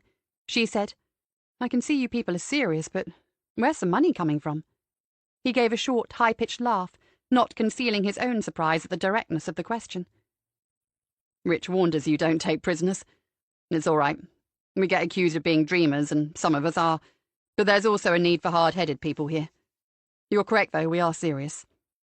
We also have some committed and generous supporters. In the worlds of business and finance, there are individuals who have realized that the days of things just continuing as they are numbered. They're investing in a different sort of future here. The money is there. What we need now are the right people to make the new Arcadia a reality. When this winter ends, we will go live, after 2 years of preparation." Never mind what he meant by go live. Fanaticism comes in many forms, and Lane had seen that sort of look before in her time with Security Command. Graham pushed open the door to the first building, and she followed him inside. It was laid out as a dormitory, with 6 identical beds, 3 on each side. There were small tables and a couple of chairs associated with each bed, and some of the spaces had been personalized with private possessions. A red cardigan on the back of a chair, a few books on one of the tables, a patchwork quilt on one of the beds, but the place still had the feeling of a barracks. 2 women sat on one of the beds furthest from the door. As Graham approached, they put down on the bed whatever had been occupying them and got to their feet. He said, "This is Lane. She has just come up from halfway. We're having a tour." Lane said, "Hi," and waited, but it looked as if shaking hands wasn't a thing in Arcadia. That was fine by her. Both women were fresh-faced and attractive, and neither was wearing any makeup. In that, Lane usually found herself in a minority of one. 3 in a room was almost remarkable. One of them said, "Welcome, sister." Lane said hi again, checking to see if the girl was for real. She appeared to be American, too. "I'm Shelley, and this is Rose." Lane had already crossed them off her mental list, 2 down. She had a few questions for Shelley and Rose, but wasn't going to ask them with Graham in the room. He pointed at the bed and asked what they were working on. Shelley picked up some needlework and said, I was showing Rose some cross-stitching. Rose spoke then. She's very good at it. English, appropriately enough, and well-spoken. Less a barracks, thought Lane, more like a dorm in a girls' boarding school. Shelley held up the piece of work. It was of a bird in flight, a dove or something, with some blossom in the background. Shelley said to Lane, "Do you cross-stitch?" "No, I'm afraid I don't." Graham said, "Well, now is your chance to learn. We'll put you in here tonight, now that you've met Shelley and she can show you the ropes." He had put his hand on her upper arm. She caught her breath, but controlled the instinctive movement away from him. The hand remained there while Graham said, "Can you sort that, please?" to Shelley, who said she could, and that she was looking forward to getting to know the new member of the community. Outside the building, he said, "Don't worry about clothes and things. The women share, and some of the basic items are held in common. Just ask Shelley." Lane said, "Has she been here long?" "Relatively speaking, yes. She's one of our most committed members." Committed. That word had come up several times already. The two young women had been wearing jeans, jumpers, and trainers. Practical enough for this place in winter, but the similarity might not be incidental. Lane remembered once wearing a rainbow T-shirt of Ellie's that had nearly got her into some bother, but what Graham had just told her was in a different league entirely. These young women wore clothes in common. Now that's commitment. They passed 2 more buildings that were also accommodation, according to Graham, and then entered the former stables. From behind this building came the sound of a diesel generator. Here the morning became a little more surreal for Lane. It was a laundry, and 3 women were at work. Even from the doorway she could see that they were young, fresh-faced, attractive, and wearing no makeup. This space was warmer. One of the 2 machines was spinning, and there was an iron and an ironing board in use. One of the women had the sleeves of her shirt rolled up, her arms wet because she had been doing some sort of hand-washing. This time Graham did not interfere. The 2 of them stood near the doorway and watched the activity for a few moments.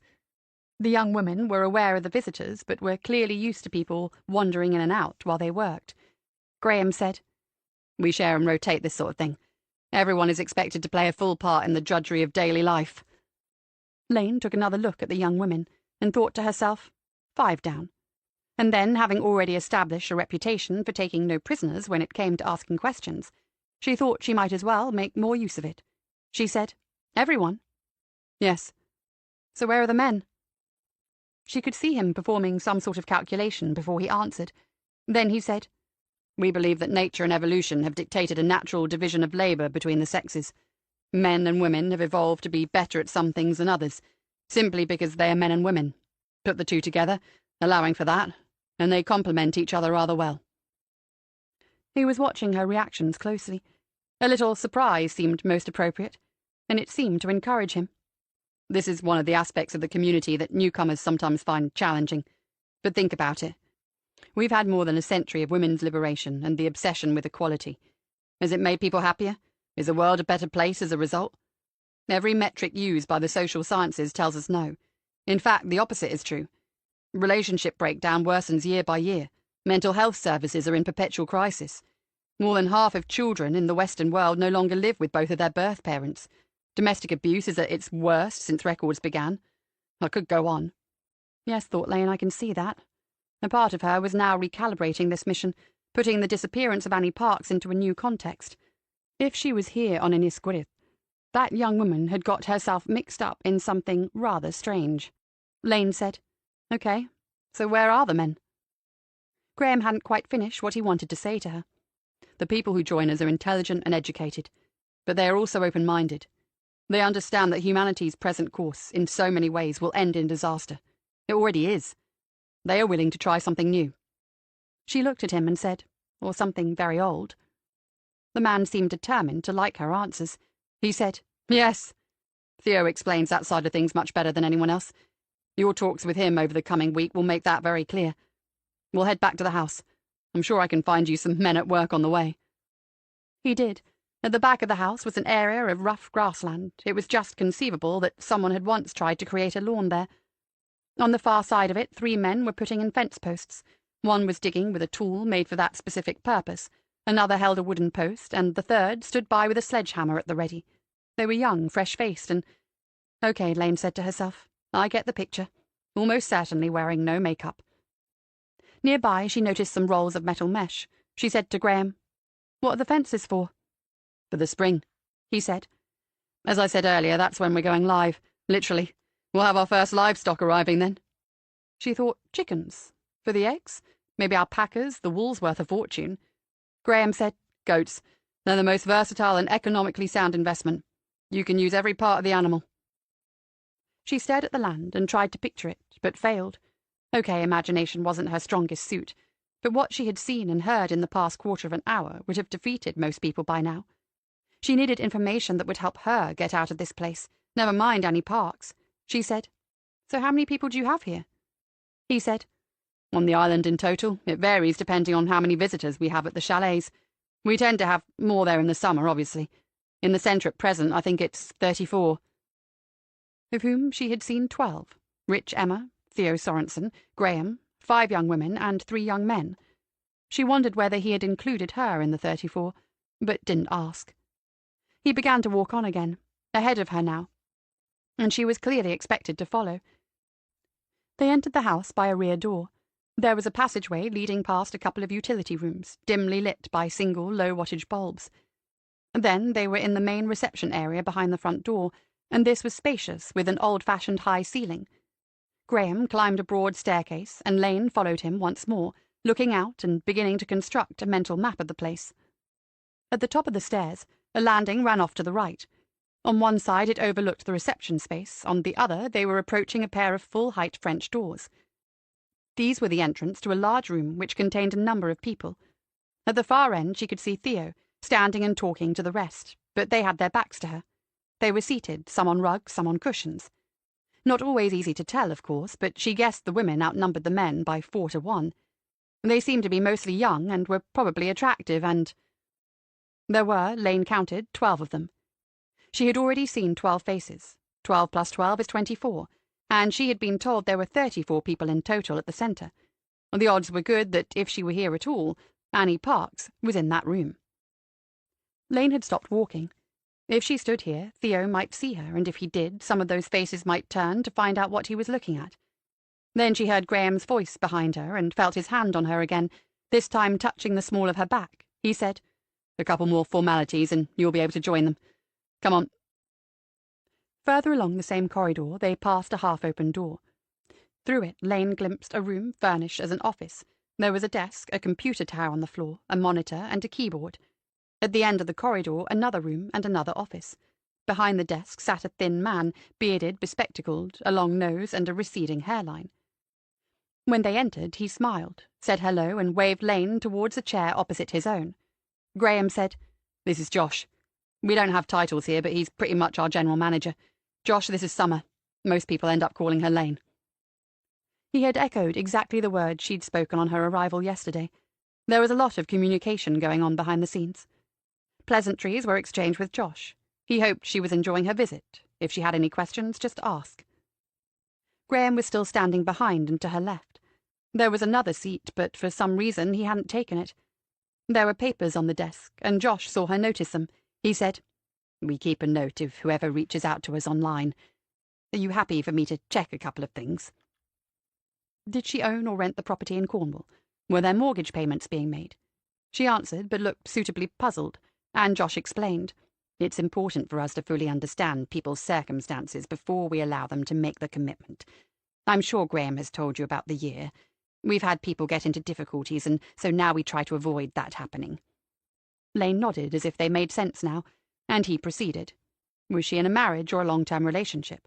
What work commitments did she have, if any? How might the two of them have reacted if she'd said the only job she had on at the moment was this one? Josh was ticking these off on a check sheet. They were almost at the bottom of the page. He said, Do you have any dependents, Lane?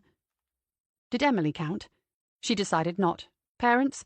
They had been self-sufficient in every conceivable way for as long as she had known them. Taken altogether, the answers she had given made her sound like a sad and rather lonely individual, but Josh seemed satisfied. He put down the pen and said, Right, it's your turn. I think you'll have some questions for us. Where to begin? Seriously. But she needed to keep this going until she'd seen every one of those faces. She had to get a little further in order to get out. She said, If I've got this right, you're creating some sort of pastoral community. Josh said, More than that, a pastoral society. Innisgwyth will become a template for the way in which human societies develop in the future. He seemed very definite about that. Not a lot of room for argument. Lane said, "Actually pastoral, with goats and everything." Keeping a note of incredulity out of her voice wasn't easy. One part of herself was watching the other and thinking, I can't believe I just said that. Josh said, "Yes, we've thoroughly researched the economics of it. Theo leads us in the philosophy and the culture, but we are not idealists. There has to be a sound economic model behind it. We do not imagine that we'll be able to do without modern currency for the first 10 or 20 years. After that, it might be possible." She didn't need to feign surprise this time. She said, "That's a long-term plan." Josh said, "It is. It takes a while for some people to realize just how serious we are." And strange, she thought, though that probably doesn't take quite so long. What was she doing in this room with a couple of middle-aged men, a couple of fantasists, planning to recreate some poet's vision of life on an island in the Aegean 3,000 years ago?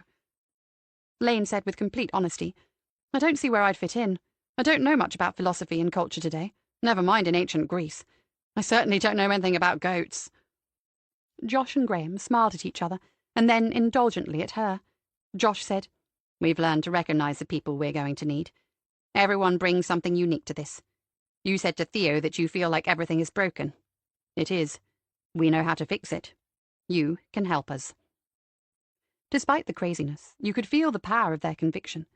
It wasn't difficult to see how someone younger could be carried along, and there seemed to be quite a lot of younger people here. A few middle-aged blokes on a mission, and a lot of fresh-faced, attractive young women. The thought had occurred to her earlier, but it was taking more shape now. She said, "I'm not sure how." Graham spoke this time. Josh said it. "Everyone brings something unique. Maybe it's the fates at work, but you have a skill set we need right now. You worked as a police officer. For how long?" 10 years. Another look passed between the two men. Graham said, "More than long enough as far as we're concerned. Recently we've realized that we need to screen those who want to join the Foundation more carefully." Lane considered it then, that this was an elaborate way of telling her they knew exactly what she was doing on Innisgwyth. But no, they were serious. Josh said, "Next year Theo will publish a book about his ideas and our work. It will encourage more people to seek us out. We need to be ready for that. So we want to develop the procedures we already have in place and make them more effective." Graham spoke then. "And there's another aspect to it. Our work has already attracted some media interest. We have had flyovers taking photographs and one attempt by journalists to land on the island. Our present ways of detecting and dealing with such events are inadequate. We need a fresh pair of eyes on the whole business." Lane said, "I know you don't have titles, but you're looking for a head of security." They didn't say anything, but Josh was nodding. You don't have to have a sense of irony to get by in life, Lane considered some of the Americans she had known, but it surely helps. Head of security. She said, "Well, I guess I do know something about that." Chapter 12, 14th November. Emily said, "In less than 100 words? Goodness, that's not easy. What on earth did you write about?" Summer had explained when Emily returned to the office. Clicking on the Here link had led to one of those submit an email pages. The instruction had been to choose 3 things that mattered to the writer, in this case Summer, and explain why. Summer said, "First of all, you weren't in it. Sorry. I said running sustainable coffee beans and my friend Ellie." Emily considered the answer before asking whether it had taken her long to make those choices. "Not too long, but I gave it some thought." "Really? It seems, if you don't mind my saying so, a rather odd selection." Summer had leaned back in the swivel chair and was making it swing slightly from side to side, but she was checking the screen of her laptop every few seconds. Obviously, she didn't mind in the slightest being told she had done something odd. "Why running? What did you say to explain that?" "It's the only way I can turn off my mind." "I see. And sustainable coffee beans? I've never heard you express an opinion on a matter like that." More thought was going into this answer. Eventually, Summer said, "I read something not long ago about the exploitation of native people and their tiny little plantations. It made me feel guilty, like giving up the stuff. Instead, I researched it and found you can get ethically produced beans. My last lot came from a women's cooperative in Peru. It costs an arm and a leg. That stops me drinking 6 cups a day, so It's a win-win situation." Emily stared and thought, she is a constant source of surprise to me. "And your friend Ellie? You've mentioned her to me before." "Another thing on the coffee beans," said Summer, "is that we reckon this is some sort of eco-group, don't we? So it made sense to put in something like that. I said Ellie matters to me because she's the gutsiest, most loyal person I've ever met, and the funniest. If they decide to follow that up, I've got plenty of true stories to tell. Like I said to you before, tell as much truth as you can. Smart people will pick up on it." Emily looked at the laptop screen. It had defaulted to its screensaver. Nothing was happening. She said, "How long ago did you send it?" "About 10 minutes. "And what are you expecting to happen next?" "Nothing. I mean, I'm not expecting anything. Someone might have read it already, or maybe they get hundreds and it's gone into an inbox until next week. Maybe it was a scam just to get an email address from me. We might never hear from them again." In terms of the private investigations business, or rather, one should say the proposed private investigations business, this was the most communicative Emily's next-door neighbour had ever been, and she was much encouraged. She said next, "And if that happens, if you never hear from them again, how will you proceed?" Emily was being particularly careful not to say we, not yet. Summer said, "If Annie Parks doesn't get in touch in the next few days, I imagine I'll end up going to Wales. If these people," indicating her laptop, "go silent on me, that will happen sooner rather than later, I suppose. But there's no evidence she ever actually went there. Just the word of someone in the Bristol flat who said she teamed up with another girl going that way. It's pretty tenuous stuff." Emily nodded, as if she had come to the same conclusion. Summer touched the pad on her laptop to wake it up again, but there had been no change. Emily said, "Have you been able to—" and stopped herself. She'd almost used the word deduce, which would have brought a sardonic comment relating in some way to the work of Holmes and Watson. She rerouted the question to, "Have you been able to learn anything about the Foundation from their webpage or the email thing?" Summer said, "Like I said before, the webpage is deliberately minimalist. Casual browsers and people who stumble across it by accident won't bother. You have to make an active choice to find out more. And then you get the send as an email invitation. You said just now, less than 100 words. But that's not what they wrote, or what I told you. They wrote fewer than 100 words." She looked at Emily with a question. Emily said, "I see. I was grammatically incorrect, and they were not." "Right. I admit I had to look it up. Either they got lucky, or that was written by an educated person. Then there is the 100 words. You said, that's not easy, and it isn't, especially for you. Not 2 things, not 4, 3 is the magic number. They've asked a big, life-sized question, and then set the challenge. What are they looking for?" This was not a rhetorical question. Emily thought about this before she said, "Someone who can be concise, someone as educated as they are, perhaps." Summer nodded approvingly and said, "That's how I figured it. This is already a screening process. I'm wondering whether Annie Parks went through it, and if she did, when. Anyway, my choice of 3 wasn't random. Something a bit quirky and off-center was a better bet than clichés. But I might have been wrong. They might conclude I'm a nutcase." As if in answer, there was a ping, and her laptop screen lit up, with an icon in the top right corner. Summer read it and said, "Or maybe not. They've sent me an email." "Maybe," said Emily. "They're looking for nutcases." Summer said another coffee would be welcome, and as she went out, Emily remarked that she was sorry it wouldn't be from a Peruvian feminist cooperative. They were getting on famously now. The email had contained a link which was an invitation to a live chat page. Summer explained how this worked, and Emily seemed a little alarmed. Wasn't it potentially like those awful online sites where paedophiles try to engage with children? Summer said sort of, but she thought she would be okay. Emily could see clear signs that the presence of someone live on the other side of the screen had aroused the younger woman's interest. She was leaning forward and intently studying the first post on the live chat page. It said, "So glad you came to chat, Summer. That coffee sounds amazing. Perhaps you could send us a link." Emily said, "They seem friendly." "It's a test." Summer's fingers were busy at the keyboard. A page flashed up about single estate coffees. She copied a link and posted it immediately into the live chat reply box, then writing beneath, It is amazing. Only a small difference, but every little helps. Then she pressed send, and the text turned green. Emily said, "How was that a test? I don't... They want to know whether I was whether I was just making stuff up to sound cool and write on. It would take me a while to find that link or anything like it if I had been. It's come back to them within a few seconds, so now they know it was already on my laptop." Emily was impressed. "So now it looks like you were telling the truth." Summer said, "And that should influence how they react to anything else I tell them. The point is, I was telling them the truth, remember? As much truth as you can get away with, if that makes sense. I wonder what's next." "Thank you, Summer. We'll take a look at that. What sort of running do you do? We're guessing you're serious about it, and fitter than we are." Emily moved the other chair around to the same side of the desk as Summer so that she could see the screen. This was absolutely fascinating, but at the same time a little frightening. She said aloud, "They said wheel and weir. Is there more than one person reading this?" The answer was, "Too soon to say. Could be one person trying to convey a sense of community. They're using my name every time, trying to build some trust. Basic interviewing technique.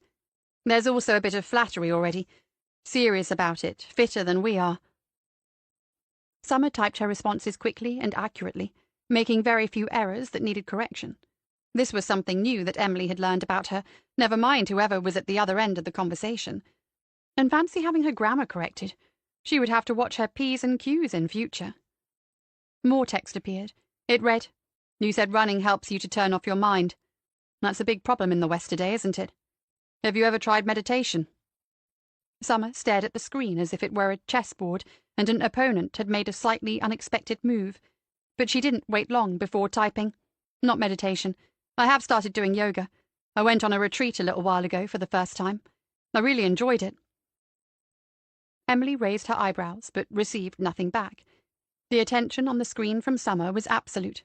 "Really? I don't know anything about yoga. Where was the retreat?" Emily said, "That's another test, isn't it? And they've switched to I now." Summer typed the name of a small town in Devon and told them it was near that.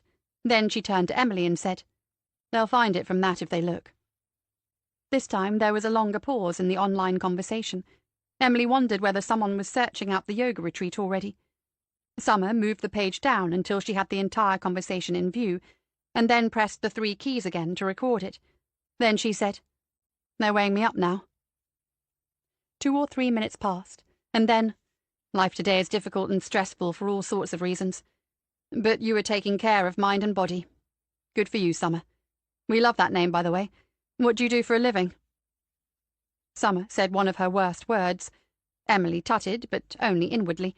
She had not realized that conducting an inquiry could be quite as nerve-wracking as this. She asked how Summer was going to answer that one. "I didn't think we'd be dealing with this so quickly. It's a question that suggests they're interested. Sounds like a bloke's question, too. Women don't often ask about work. Unemployed is not a good look." She typed, "I'm taking some time out. I needed some space to sort a few things." There was another, longer pause. Summer said, "I bet my council tax they're going to ask anyway." There was no need to ask what she was expecting whoever this was to ask about. Emily found herself beginning to understand how Summer was thinking. This is a complex game of cat and mouse, with both sides trying to play the cat. We could all do with some of that, couldn't we? What did you used to do, Summer? She looked at Emily and said, "Crunch time." You think that if you tell them, they'll just log off? That was the proper term. Emily was quite pleased with it. Summer said, "If they do, that will tell us something. But yes, I've seen the ice form at a party when you tell someone you're a copper, and I can't wait too long or it makes it look like an even bigger deal." Emily said, "On this occasion you could make something up, couldn't you?" Summer smiled. It was rather wry, but definitely a smile. "This is the downside to telling mostly the truth. They've got my name.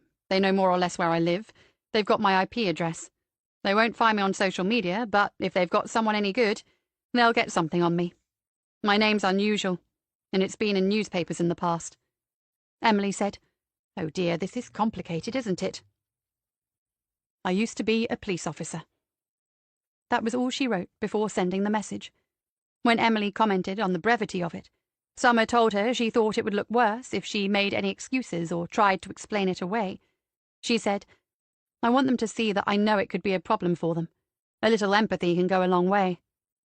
"Wow, that's a tough job, Summer. What happened?" She said to Emily, "Okay, we're not dead yet. I used to like the job a lot, but I got hurt, and they treated me pretty badly. The police service, I mean. It's made me think about a lot of things." And this, too, was all true. Emily knew it. It's very clever how she uses the truth to deceive these people. "Sorry to hear that, Summer, but it's good you're taking the time to reflect. What do you think you'll do next?" She looked at Emily and said, "This next bit is key. I'm still looking. Something that makes a difference to the world. That's why I joined the police, to make a difference." She glanced at Emily again and said, "That bit's a lie. But they don't really operate like that. It's just about maintaining the status quo, and the status quo is a mess. I might join a campaign, maybe Greenpeace or something." Summer took another screenshot and noted the time. Nothing happened for almost 5 minutes, and Emily began to think the worst. Summer, however, seemed quite calm about it all. "It's been good to talk to you. We wish you well in your search and your journey. Is there anything you would like to ask us?" Emily said another "oh dear." That's a polite way of telling someone they haven't got the job, isn't it? And this time they did not use her name. Summer typed, "Thanks. I don't know what you guys are doing, but I'm sure it's something worthwhile. My parents live in North Wales, so I know the country a bit. The island looks beautiful. Can anyone visit?" It's as if, Emily thought, she's done this sort of thing hundreds of times. Nothing in that last response had not been carefully considered, but she only has seconds in which to create the illusion of another self. "I'm afraid not. The island isn't open to the public. We believe what we are doing is more than worthwhile. It's important," Summer said to Emily. "And we're still talking. They want me to ask, so I'm backing off now." "Sounds intriguing. A pity I won't get to see it for myself, but thanks for your good wishes, and the same to you, whoever you are." 2 minutes passed. Summer picked up the coffee cup and made a point of staring into its emptiness, but there was no way Emily was leaving the screen now. She could hardly believe this was all taking place in her house, and on a Sunday of all days. Then, "Summer, would you like to see for yourself? We do have a strictly limited number of visitors. If you came, you would understand why that is. I cannot give you an invitation here and now. That would be someone else's decision. But if you're serious, I can ask." She didn't answer immediately, but she did, for a moment, look rather pleased with herself, as if she had just had a good win over a grand master. She said to Emily, "Well, what do you think? Yes or no?" Emily said, "It's very clever of you, but what are the risks? Is it dangerous?" As she began typing, Summer said, "After all this effort, it had better be." Summer went back to her own house in the middle of the afternoon.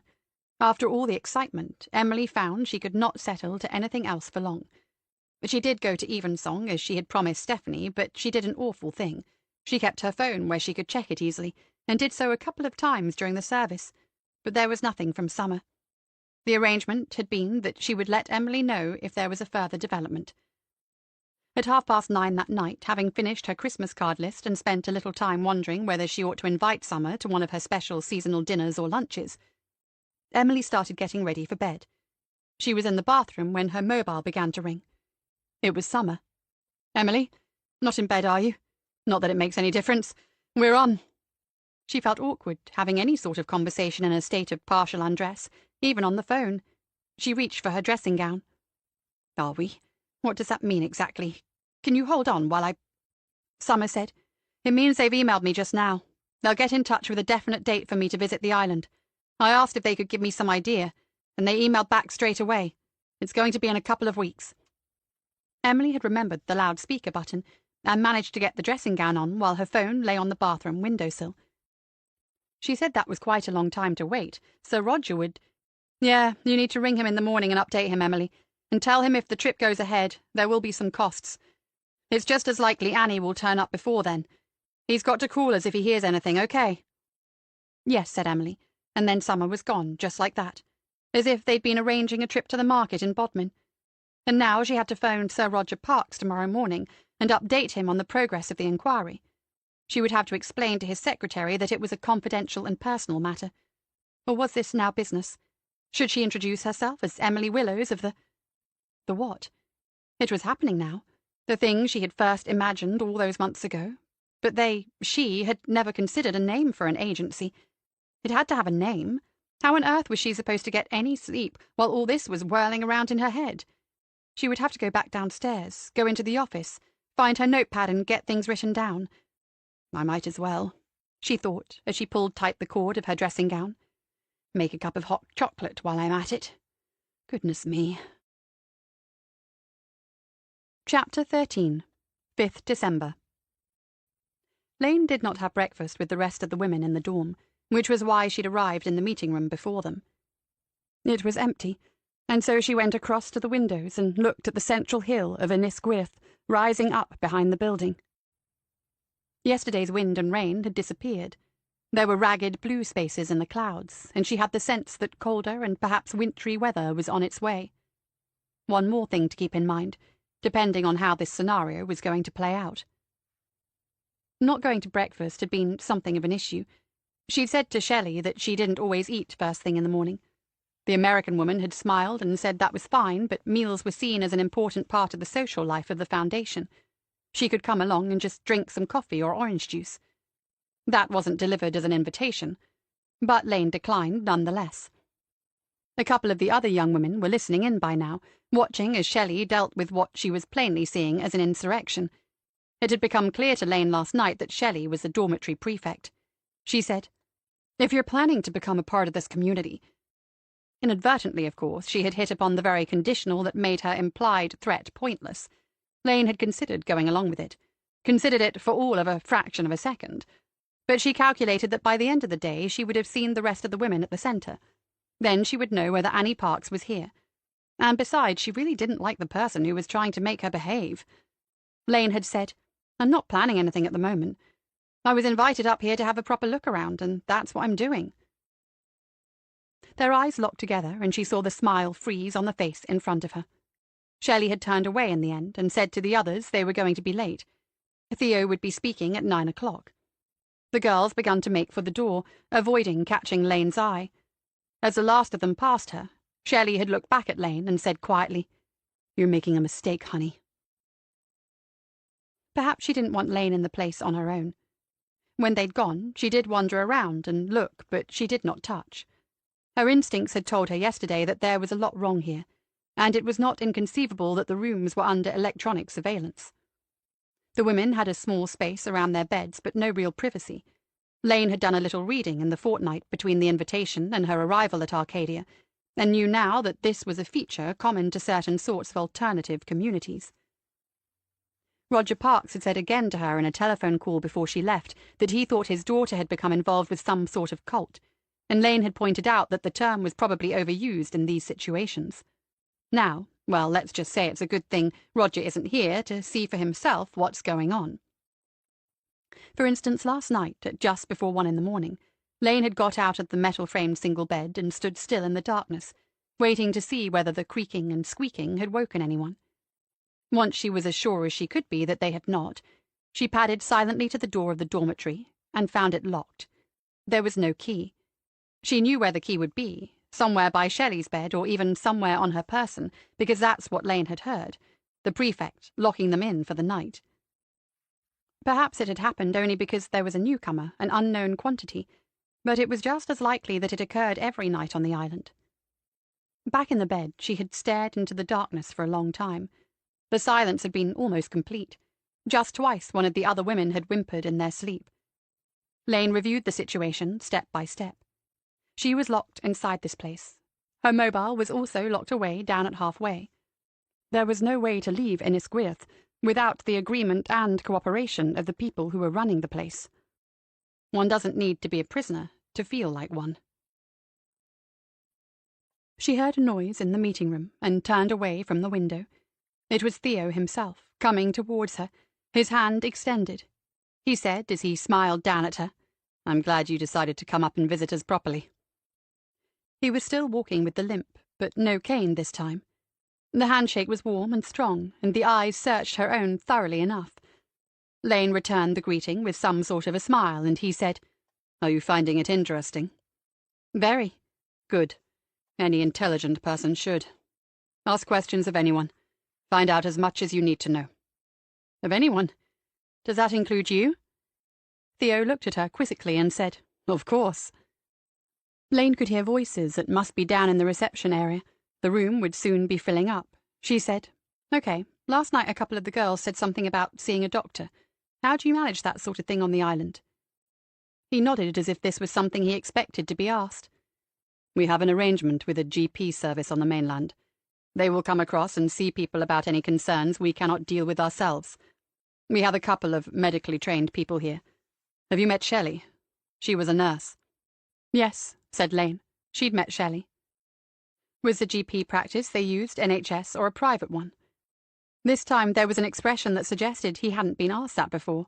He said, I believe it's a private practice. If that's important to you, check with Josh. The voices were louder now as people came up the stairs. Lane said, The other thing was, Graham and Josh were talking to me about a particular job, something to do with security. He nodded and said, They were impressed with your CV. Thanks. Can I ask who's been looking after that up to now? His attention was going towards the doorway, but he answered her. Again, check the details with Josh, but I think Emma has been handling all that. At least 20 people were filing into the room through the French doors. Again, Lane had the sense that the majority were young women. She could see the 3 men who had been fencing yesterday, and 2 more with them. They kept together and moved towards the front of the room, where they occupied beanbags, creating a small circle of their own. Theo was moving away now, welcoming everyone as he headed towards the end of the room where Lane had first seen him. She went instinctively towards the back, giving herself the best position from which to observe the people and what was going on. There were more beanbags today, enough for everyone. As she pulled one towards the rear wall, she felt a touch on her arm, looked up, half expecting it to be Graham of the wandering hands, and found herself looking at Susie. She said hello and got back immediately. Can I sit with you? The girl seemed frightened, and Lane pulled another beanbag across next to her own as an answer. She glanced around and then asked about Caitlin. Susie said they didn't invite her. She was quite upset. They took her back in the boat last night. Odd, but Lane put it aside for consideration later. Of the 2 young women, surely Caitlin was the more obvious fit for whatever was going on here. She asked about Toby next, and was told that he was here, but he had gone off with 2 other men a few minutes ago. Lane said, Older blokes, one with a receding hairline? Susie said, Yes. If Toby hadn't come, I wouldn't have accepted the invitation, not on my own. But they seemed to really want me to come and see, so... Then Toby went off, and I was so relieved to see you. Lane recalled all too clearly how Susie had attached herself to Caitlin, a potential complication she could not have foreseen. The girl had moved her beanbag closer and was sitting only inches away. At the front of the room, Theo was talking to or being talked to by Shelley. As Lane watched, she saw him being given a piece of paper, at which he glanced and then nodded. It's possible, thought Lane, that I'm on report already. She gazed around the room and sensed an air of expectation, and when Theo cleared his throat, she saw smiles. She thought, he's the main attraction. Half of them are in love with him. He said, waving the piece of paper, I'm reminded that we need to welcome 2 new members this morning, or perhaps I should say potential members. Please make them feel at home. Lane and Susie. There they are, at the back together. There was some amusement when the rest turned around, amusement at the way they seemed to be huddled close for security. Susie was silent, frozen by the mention of her name. Lane nodded towards Theo and looked around at the faces in front of her. Theo said, There were some interesting questions after we talked yesterday. That's understandable. When we come to Arcadia, the biggest challenges are not going to be developing self-sufficiency or keeping the lights on in the coming winter. No. The real challenges are to our assumptions about how we are going to relate to one another in the new future, the new world we are going to build. Let's not beat about the bush. We're talking specifically about how men and women will contribute differently. In ancient Greece... Annie Parks was seated on the end of the second row, to Lane's left. Her hair was shorter than in the photograph her mother had provided, but there was no mistaking her. She wasn't one of those with a dreamy look on her face. Lane studied her carefully for some seconds, and could not come to any conclusion about how Sir Roger's daughter was handling all this. She wore jeans and one of the regulation jumpers. Next to her was a slightly older blonde woman who eventually noticed Lane's gaze and acknowledged it with a nod. Lots of questions had formed in the past couple of minutes, but Lane would not allow those to become a distraction. As soon as this meeting came to an end, she would find a way to get nearer to Annie, near enough to ask her a couple of questions, and then to find out what time the next boat left for the mainland. The past century and a half we have been conditioned to ignore the roles nature has evolved for us, as men and women. The relationships between men and women have been politicized and distorted. Some would say they have been perverted. They have certainly become dysfunctional.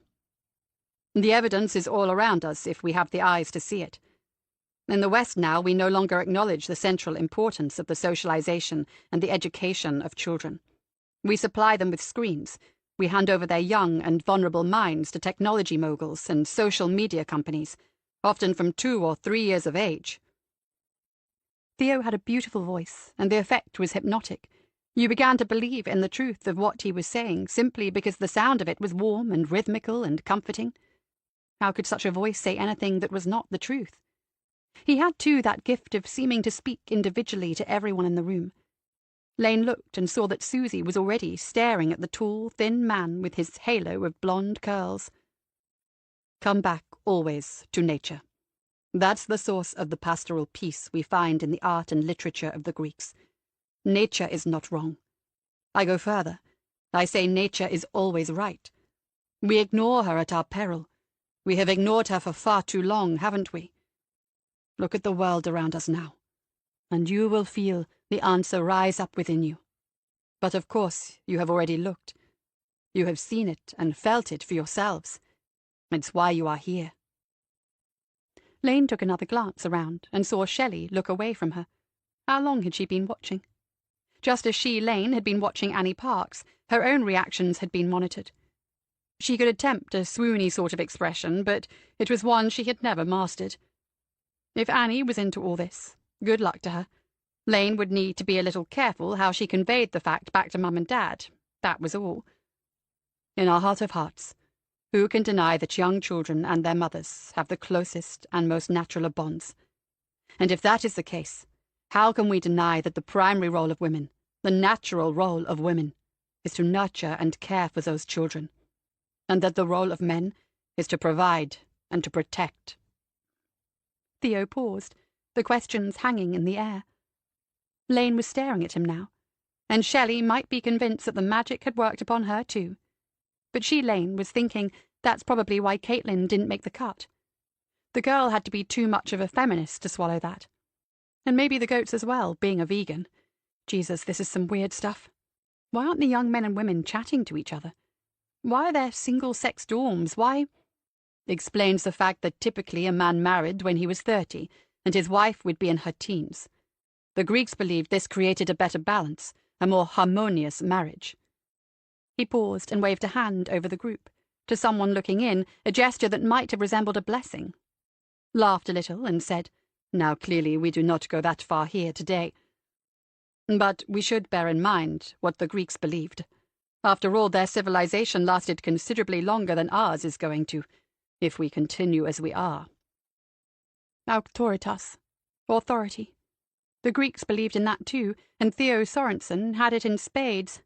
He was a performer, and he had this room in the palm of his hand. He was a philosopher-poet, creating a vision for the lost, lonely, and vulnerable. Lane glanced at Susie. At a guess, most of this was going over her head, but she had been entranced nonetheless. Lane had looked danger in the eye plenty of times, but how do you stare down something like this? Enough theory from Theo. Let's talk about the practical implications of these ideas for Arcadia. Let's put everything in place, in readiness. Remember, in the spring. In 4 months' time, we go live. At the end there had been questions. A knot of girls had gathered around him, wanting to be closer to the sun. Annie Parks wasn't one of them. She remained out to the left, and the blonde woman stayed with her, though they didn't seem to be talking at all. Lane edged towards her, aware that Shelley was watching her own movements. And sure enough, by the time Lane was able to make any conversation, the head prefect arrived. Some of the other young women nearby made space for her. Shelley said brightly. "We're changing jobs today." This seemed to be directed at no one in particular, and therefore she was expecting everyone nearby to listen. And they were. "If you were in the laundry yesterday, you're in the centre. Graham will meet you and explain what you're doing. In the laundry, Melanie, Rona, and Anastasia." Lane raised a hand. Shelley looked in her direction, but said nothing. "I don't mind doing a spell in the laundry." Several of the women's faces had turned in Lane's direction. Shelley said, "We only need 3 in there." Lane said, "I know I wouldn't be much use the first time, but I'd try not to get in the way. Have to start somewhere." The American woman was aware of the audience now. She said, "Sure you wouldn't prefer to continue having a proper look around? For a few more days?" The woman called Rona, the blonde who was standing next to Annie, smiled at the undisguised sarcasm. Annie's face gave nothing away at all, but she was listening to this exchange. Lane said, "Look, I'm sorry about this morning, about breakfast. I know I didn't get off to the best of starts." Shelley eventually nodded and smiled. She'd decided she had figured this out. She said to Lane, "He gets to you, doesn't he?" Lane shrugged and hoped that would do. She had suffered humiliations in pursuit of a lead, but pretending she had fallen under the spell of Theo Sorensen was a bridge too far. Shelley said, "All right, the laundry. Rona will show you the ropes." After that, it was easy. The 4 of them left the meeting room and went back down the stairs, Rona and Annie in front, Lane and Melanie following. Melanie was short, dark, and curvy, but nevertheless attractive and, well, Lane said to herself, you get the picture by now. When they reached the laundry, Rona told Annie she was sorting the unwashed clothing and said to Lane she could help with that, and learn the job from the beginning. Rona was plainly a deputy assistant prefect. Annie went across the room, a sizable space, at least 30 feet across from the doorway, and Lane followed her. 2 or 3 large bags of washing stood on the ground in front of a long table, and there was the faint stale smell of a Jim's changing room. Lane stared for a moment and thought, yes, this is surely idyllic. Welcome to Arcadia. Annie wasn't making eye contact at all. Between them, they lifted the first bag up onto the table. Behind them, a safe distance away, Rona and Melanie had switched on a washing machine, and the noise had created some useful cover. Lane pulled out someone's underwear and held them up for inspection between a finger and thumb, until the young woman next to her noticed and smiled a little nervously. Then Lane dropped the pair of knickers onto the table and said, "Hello, Annie." Chapter 14, 20th November. "They asked you for what?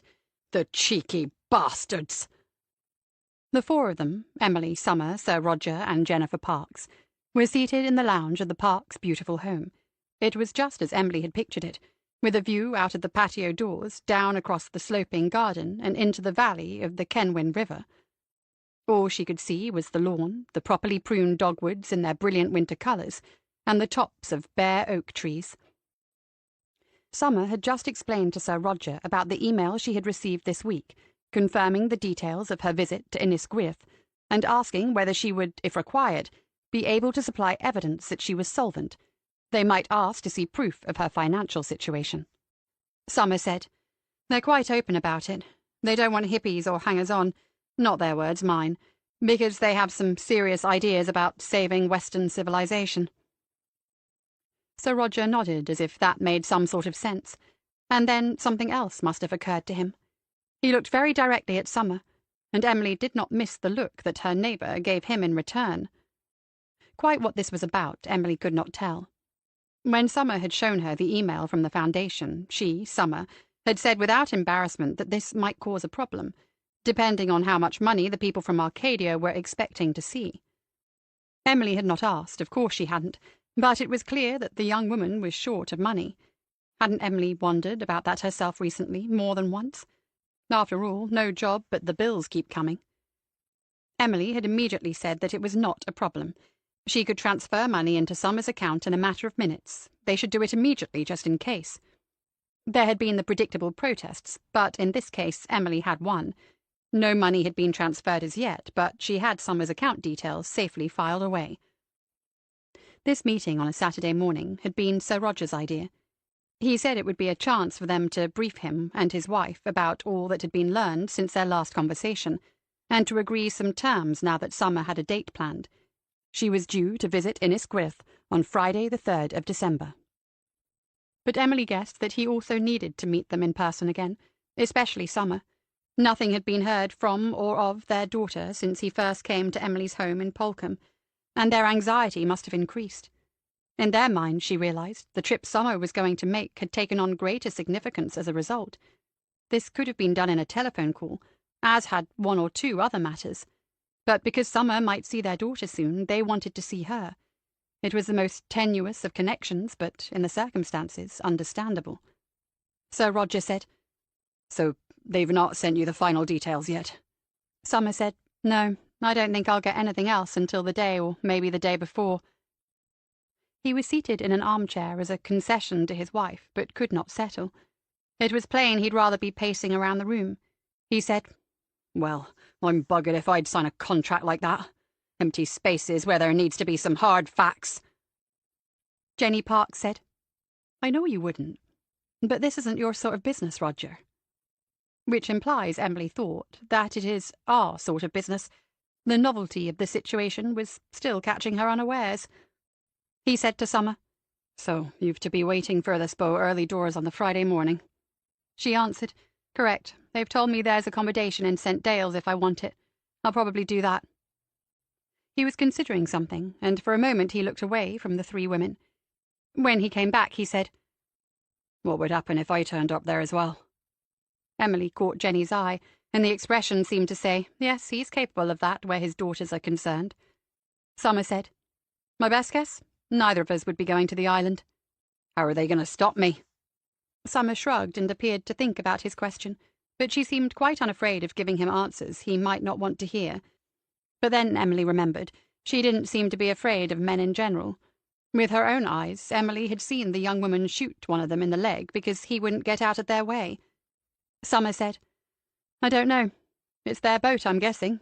Maybe they've got some big blokes as well.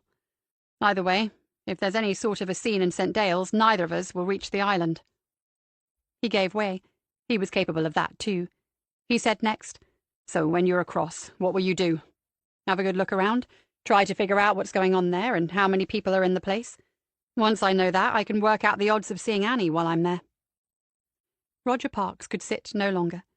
He got out of his chair and moved towards the huge fireplace, though it contained only a small heap of unburned logs.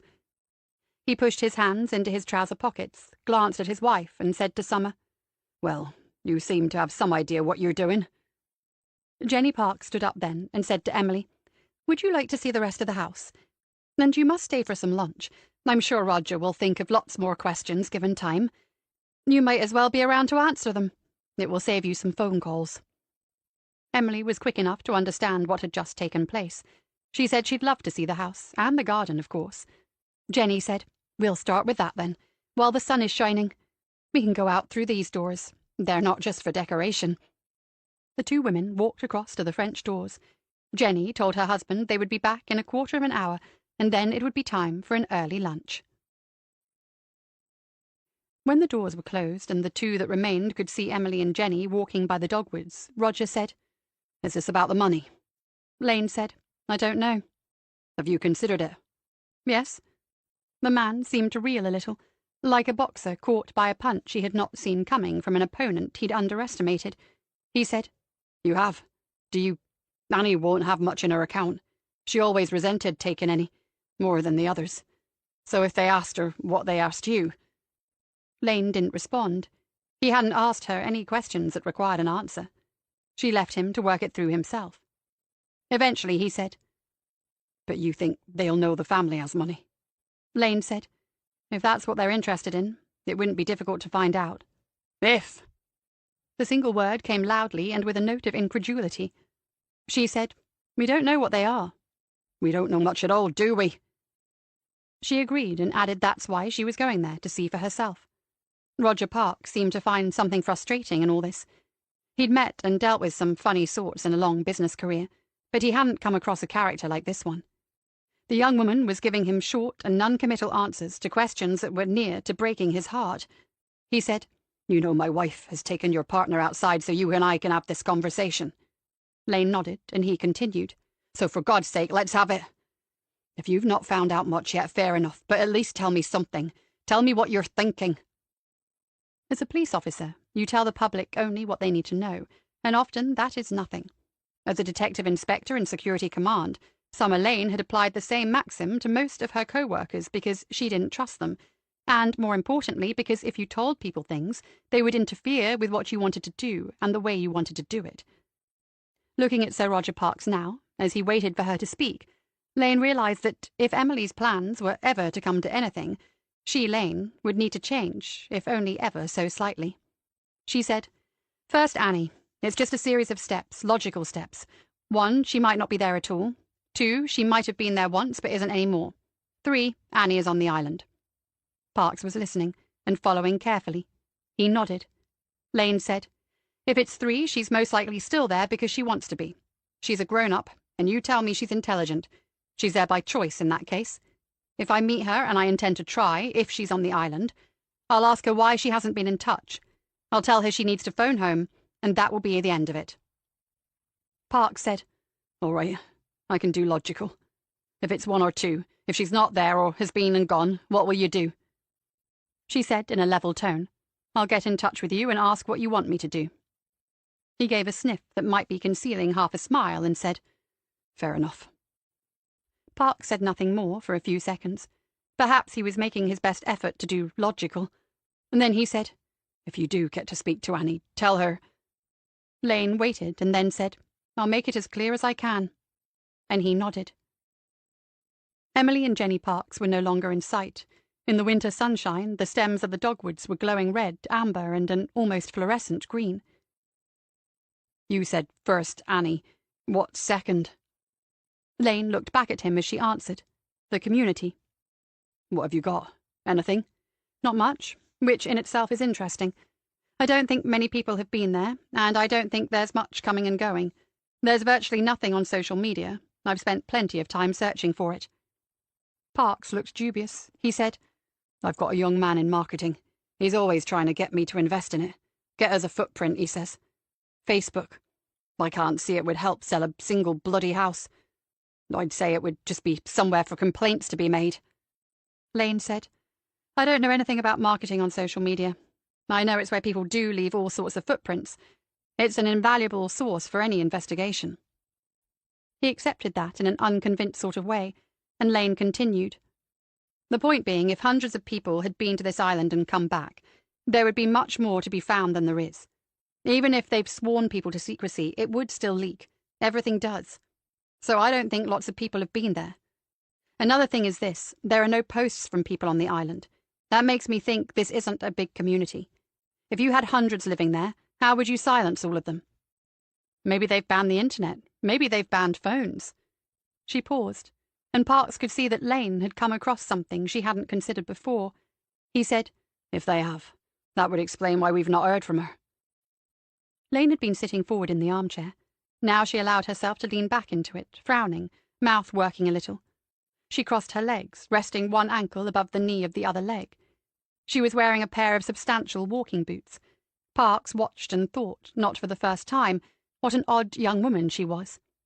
He said, "If it's one of these cults, there's always some character at the head, isn't there? Some sort of leader." Lane spoke as if she hadn't heard those remarks yet. "It's an island, it's private. They control the access to it. Perhaps they do have rules about tech. It'll be worth checking phone signals before I go." Then she seemed to notice Parkes and said, "The only name I can come up with is Theo Sorensen." Parkes said, "Theo, I don't like the sound of him already." She said, "He was associated with a similar movement that used the Arcadia name a few years ago, and it's my guess he's involved. He was, an academic. His field was classics, in particular," looking up to her left as if reading her mental notes, "the notion of the pastoral in ancient Greek culture and society." Parkes had a bemused expression. Lane said, "It's all right. I had to look it up. It's mostly about goats. The girls are all wood nymphs and the boys play panpipes all day. I found a picture of him if you'd like to see it." She showed Parkes on her mobile. Sorensen was staring at something beyond the photographer's right shoulder, Something distant that required a touch of wistfulness, an island in the Aegean Sea, perhaps. Roger Parks said, "I don't like the look of him either." Lane still seemed to be preoccupied. More to herself than to Parks, she said, "It must be more than please keep your phones turned off. Even a class of school kids won't do that." He stared at her for a moment before he said, "You said to my wife you'd done this sort of thing before, going undercover and all that." "Yes." "How did it work out, if you don't mind me asking?" He had her attention back now. She said, "Well, I'm sitting here talking to you, so it could have been worse." Roger Parks was as curious as the next man, and so he had to ask. "Who was it? What were they up to?" Lane picked her words with care as she answered him. He could see that. A group of misguided people who were raising funds for another group that was a threat to national security. He thought for a moment. Some sort of terrorists, then. She uncrossed her legs and sat up again. He wasn't going to be told any more, and this conversation was probably over. He said, "Jenny has a lot of faith in you." Lane sat still and said nothing. "I know she seems calmer than me, but she's frightened. It's Christmas. We've never yet had a Christmas without them all here at some point. She says if we've not found Annie by then, well, something terrible must have happened." Emily and Jenny had reappeared on the lawn, heading back to the house. Lane said to him, "If I find her, Mr. Parks, I'll tell her she's expected home for Christmas." Chapter 15. 5th December. As she turned her face to Lane, Annie seemed no more than a little surprised. She said, "Where did you get that from? Everyone here calls me Anastasia." And then she read something in Lane's face. The incipient smile faded away. A decision had been made last night. Lane would do exactly as Roger Parks had asked. She would say to Annie what needed to be said, and then she would find her way off Innisquith. The thought of spending another night under the watchful eyes of Shelley was not something she could countenance. "It comes straight from your dad, Annie, and your mum. They haven't heard from you in more than 6 weeks, and they're worried to death."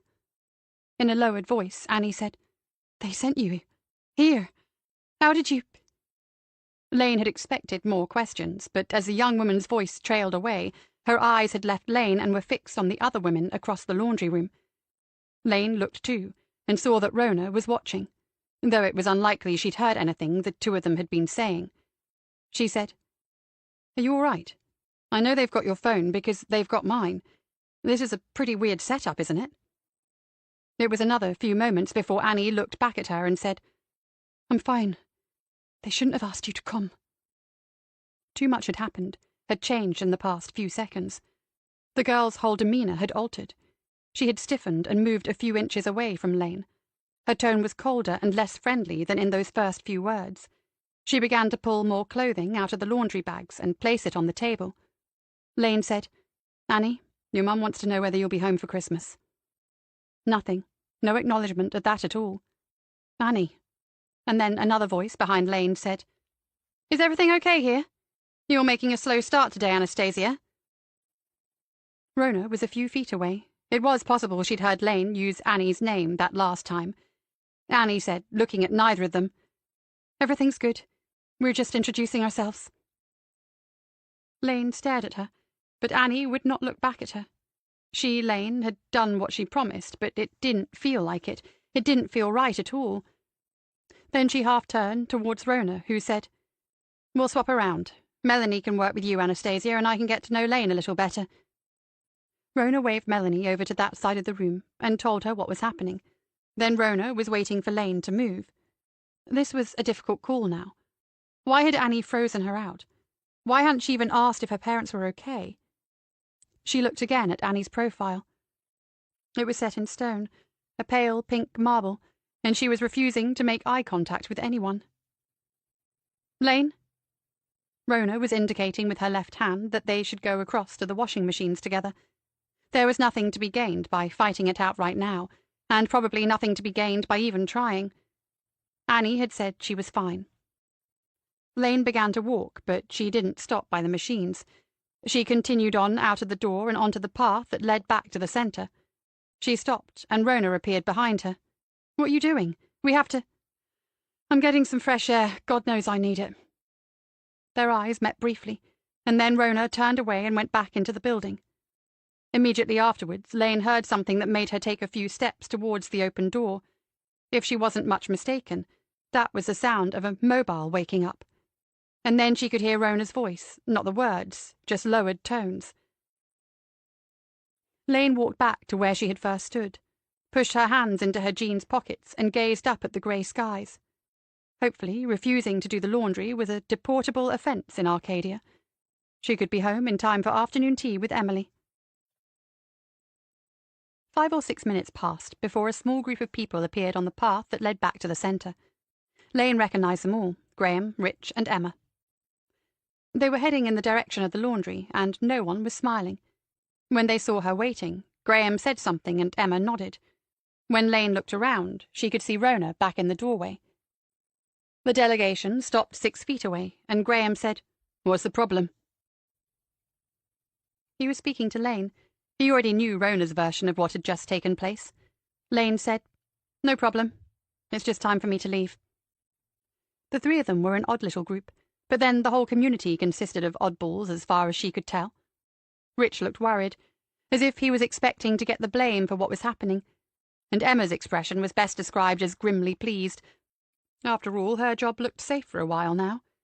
Graham was clearly in charge of the investigation. He said, "What did you say to Anastasia?" "To Annie? I told her her parents were worried about her and that she should phone home. Obviously she can't, but at least they'll know why now." Graham said, "Who are you?" "I'm exactly who I told you I was." You see, Emily, that's the beauty of the truth. He was reviewing his approach now. After a pause, he said, "You came here under false pretenses in order to speak to her." Lane said, "True and false are usually relative terms. Check that out with Theo, he's a philosopher." There was something about her manner they didn't like, and this was the most cheerful Lane had felt since arriving on Innisquith. She said, "None of this would have happened if you hadn't confiscated Annie's mobile. I'd like mine back, by the way." Emma said, "I bet you would." Lane made a point then of examining the woman carefully. She was short and stocky, probably strong, and almost certainly not afraid to hurt someone she disliked. Graham said, "You need to come with us." "I don't think I do. Let me fetch my bag, give me my phone, and I'll be on my way." Emma walked on towards the laundry and began a conversation with Rona. Lane kept her focus on the 2 men. Graham was nodding a little, and smiling a little, but ruefully. He said, "You had me fooled." There was no point in opening a dialogue, in asking why only certain people were allowed phones, in asking why the dormitories were locked at night, in asking why some middle-aged men were setting up a community that consisted mainly of attractive young women. At the back of her mind, Lane was aware that there was only one way off the island. She wondered whether, if it became necessary, she could steer the bloody thing. But she wasn't prepared to negotiate. She said, "My bag, my phone, and I'll be gone." He said, "You need to speak to Theo first. Come with us to the centre." As Graham said that, she saw Sorensen appear on the path, coming towards them. She said slowly and in a different tone, "My bag and my phone. It's the best way, believe me." Emma had moved quietly. Lane felt her left wrist seized, a hand at the crook of her elbow, and then her arm had been pushed up behind her back until it hurt. A voice said, "You'll do as you're told." It's impossible to say whether either of the men in front of Lane saw the change in the eyes. Graham could have told the woman to let go, but he did not. When Sorensen reached them, he looked disappointed and said, "Is that necessary?" But the question was directed at Lane, and he too did not tell Emma to release her grip. "She needs to let go." Their eyes met. Theo's handsome blue ones, and Lane's, eyes so dark that it was sometimes difficult to tell the iris from the pupil, as if the latter had been dilated in response to arousal or fear or something unknown but implacable between the 2. Neither is it possible to say whether Sorensen saw any of this. Did he notice the high cheekbones, the set chin, the tiny gold rings, 3 or 4 in each ear?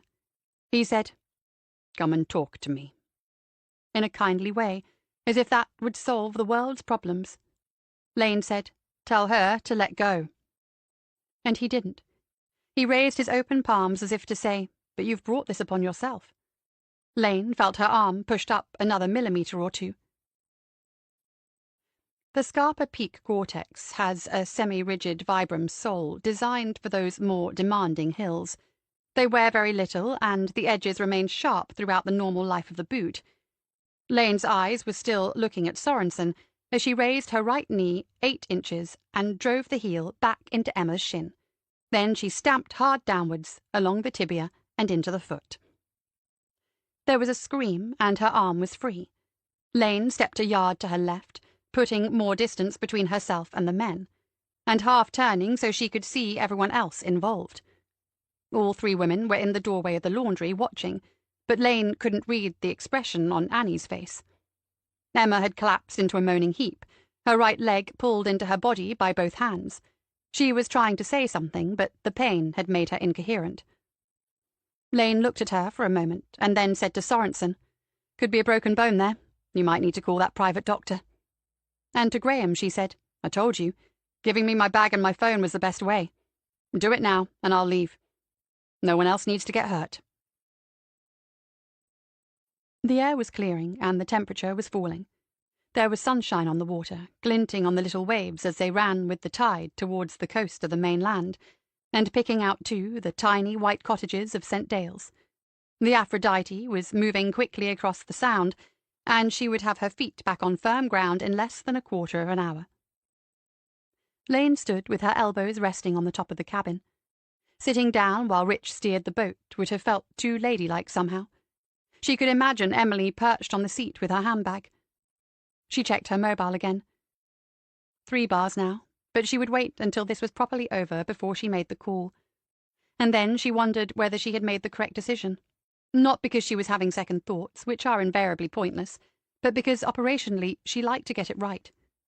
The alternative had been to play along for another day and night, maybe 2, watching Annie, perhaps trying to talk to her again, even though suspicions had been aroused. Would the outcome have been any different? If Annie was some sort of prisoner, she would have said something as soon as Lane had offered the connection to home, surely. That some of the women were supervising others was not in doubt. Women like Shelley and Rona were those few important years older. But Annie seemed to be going along with it all without protest. She must have signed the letter Lane had been told about, making the commitment to stay for a certain time in the community. Legally, it would be nonsense, of course. And if Annie was even just a fraction her father's daughter, she would have realized that. But she had said, "I'm fine." All perfectly reasonable argument, Lane, she said to herself. But had she got out mainly because she couldn't abide the place and the people? If so, one could argue she hadn't put the welfare of the target first. On the other hand, Annie Parks was alive and apparently well, and that was what she had been asked to establish. So, mission accomplished. Rich had not said a word to her since she got onto the boat. Lane had said to him, "How did you get involved in something like this?" And he had ignored her. That, without a doubt, was the instruction he had been given, and to be honest, she would not have been much interested in any answer he might have offered, so she'd made no other attempt to engage with him. She turned and looked back past him towards the island. The wake of the Aphrodite had spread out into an undulating V, and Innis Griff sat in the centre of the 2 disappearing lines. The tiny beach was invisible, and the island stood clear of the water thanks to the rocks and cliffs that made up the rest of its coastline. She thought, it's a proper little fortress. If you were intending to keep people against their will, you could hardly find a better sort of place around the British Isles. And then she dismissed it again. Annie Parks had said, "I'm fine." No dolphins today. She had been looking for them and felt a touch of disappointment. Where could she find some closer to home? What had Emma said? "We don't see them every day. Must be a good omen." Well, not too good for her as it turned out. Lane replayed the action and had the distinct impression she'd felt or heard the breaking of a bone in the arch of the foot, but she felt no regret. She had given them fair warning, and the woman had been enjoying twisting that arm a little too much. There are no rules. Lane was certain that if she had agreed to go to the centre, she wouldn't be about to land in St. Dale's. With a slackening tide and just the 1 passenger to disembark, there was no reason to tie up the boat. Rich kept the engine running as Lane stepped up to the bows and then over them to reach the steps that led up to the quay. She looked back and raised a hand in thanks, but he didn't acknowledge her at all. It was clear that if you were not with them in Arcadia, you were against them. She walked along the single main street to the Red Line garage, where the owner had been happy to take a £20 note and allow her to park at her own risk for as long as she liked. No receipt, obviously, so how would Emily put that one through the books? The TT started first time as always. She let it run and warm up while she checked mirrors and her driving position, preparing for a 3.5-hour journey. Inside, the car was meticulously clean and organised. She saw that her phone and car were now talking to each other. She would call Emily on the way. Mr. Lewis was watching from the entrance to his office. Not many visitors like that one, especially in the middle of the winter, and he returned her wave as she drew forward to the road. He expected her to turn left towards St. David's, because that's where everyone comes from, but she turned the Audi to the right, back into the village. He stared until the rather nice motor was out of sight, shrugged and returned to the silent workshop where a solitary mechanic sat reading the Sun. Lane sighed. She could have let this go, and if the cafe was closed she would. But there were lights on, so she parked, got out, and went inside. The same woman was at the counter, but no one else was present. Lane smiled as she approached and said a friendly hello. The woman seemed to recognize her. "Hi, I don't know if you remember me. I stayed in one of your rooms a couple of nights ago. A group of us were going over to Innisquith." The woman said, "Course I do, my love. We don't get so many visitors this time of year. What can I do for you?" And then another thought seemed to occur to her. "Not for you, then, was it?" Impossible to say how much this person was involved, if at all, but it was a fair guess she hadn't yet been told that a violent Englishwoman had been deported from Arcadia. Lane smiled back at her and said, "No, it's beautiful. I had a great time, but I couldn't stay. Family problems." The woman nodded sympathetically, and Lane moved quickly. "I promised I'd stay in touch with one of the girls, but in the hurry I didn't get her full name or her number. Is there any way I could have a peep at the register we signed? If it's against data protection or something, I understand. I know it's a cheeky thing to ask." The register appeared on the counter, open at the right page. The woman tutted as she smiled, as if to say, "You young things, always in a hurry." Lane made a show of patting her pockets for a pen or pencil, and then asked if it would be okay just to take a picture on her mobile. Seconds later, before the woman had actually answered the question, the page had been safely uploaded to the cloud. On the outskirts of the pretty town of Haverfordwest, the A40 runs in two directions. North towards Fishguard, where it joins the A487, the long coastal road that will take you all the way to North Wales, or east across the whole of the country until at Monmouth you can turn down through the beautiful valley of the Wye towards the M48 and the Severn Bridge. Lane slowed as she approached the moment of decision, checking in the rearview mirror that she wasn't getting in anyone's way. She remembered the letter from her mother, and remembered too that she hadn't finished reading it. They were less than 2 hours away from here. She could pay them a surprise visit. She pictured it. The why didn't you give us some notice, the fuss getting a room ready, the how are you reallys, and the inevitable questions about what she was going to do with her future. She could tell them about Emily's plans for an agency. That might silence them for a while. It was a wonderful drive, of course, leaning into those bends at speed, the Audi hugging the road up through the hills. The headlights of a 40-ton lorry had appeared in her wing mirror. He would be at the junction in a matter of seconds. Lane pulled away to the right. Parts of the Brecon beacons were not a bad drive either. On the steering wheel she opened her phone, found contacts, and selected Emily W. Chapter 16, 5th December. "Have you eaten anything today?"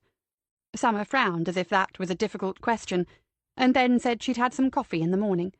After that the hospitality had sort of dried up, and then she had driven home without a break in the journey. Coffee isn't food, is it? It doesn't remotely resemble food. Honestly, my dear, I'm not surprised you're just skin and bone. You're having something now before you go home. Okay, a sandwich would be fine, she said, but Emily wasn't having that. In the end, they compromised on an omelette, but Emily had to wait another 20 minutes while Summer fixed her car. A light had been flickering, something to do with oil, and she couldn't leave it even though nowhere would be open on a Sunday afternoon. From her kitchen window, Emily could see the young woman under the raised bonnet of the car, busy with something, a rag in her left hand. Sometimes it was like having a teenaged boy around the house again. But she smiled to herself as she recalled once more the telephone call she had made to the Parks earlier in the day. She had dialed Sir Roger's mobile, but it was Jenny who had answered. Jenny, now rather than Mrs. Parks. She'd said, "He's out on his daily exercise walk. He says I slow him down. He's forgotten his phone. Is there some news, Emily?" Emily, not Mrs. Willows. And wasn't it wonderful to be able to give such nice people such good tidings? The relief was palpable and heartwarming. There were a few tears, Emily could tell. 20 minutes later, Sir Roger had called too, with more grateful thanks. He had more questions, obviously, and Emily had assured him that Summer would return his call once she was safely back in Polcombe. She could do that after she had eaten. Sir Roger had also mentioned an invoice for their services. In her first round of planning, some months ago, Emily had thought of this. She had obtained a pad of blank ones, generic in style, just boxes to fill in and a number in the top right-hand corner, beginning with 0001. They did not, of course, look at all professional. Wouldn't it be better to have some properly designed with a name and a logo? That would, or should, involve some discussion, a business meeting. They had never even agreed on a name for an agency, mainly because Summer had never actually consented to be a part of one. This all made matters rather complicated, but Emily wasn't one to give up on an idea, and had she not lately had some little victories? She had Summer's bank account details, and a half of whatever Sir Roger paid them would be going into that account immediately. Summer was short of money. Seeing some appearing there might encourage her to take this business more seriously. Softly, softly, she said to herself, as she watched the bonnet lid come down, and broke the first of 4 eggs into a Pyrex bowl. She had suggested Summer make the call to Sir Roger from the office before she went home, and Emily was in there at the time, adding a note to the one box file which contained some papers. She wondered whether she should allocate case numbers to match the invoice numbers, but dismissed that because some cases might have multiple invoices. Plainly, Annie's father had got over the initial relief, and he seemed to have a lot of questions. Fortunately, Summer was more than capable of answering them concisely. She had switched the phone to its loudspeaker mode. "In a laundry, you say?" "Yes." "Why?" That was as large or as small a question as you wanted it to be, obviously.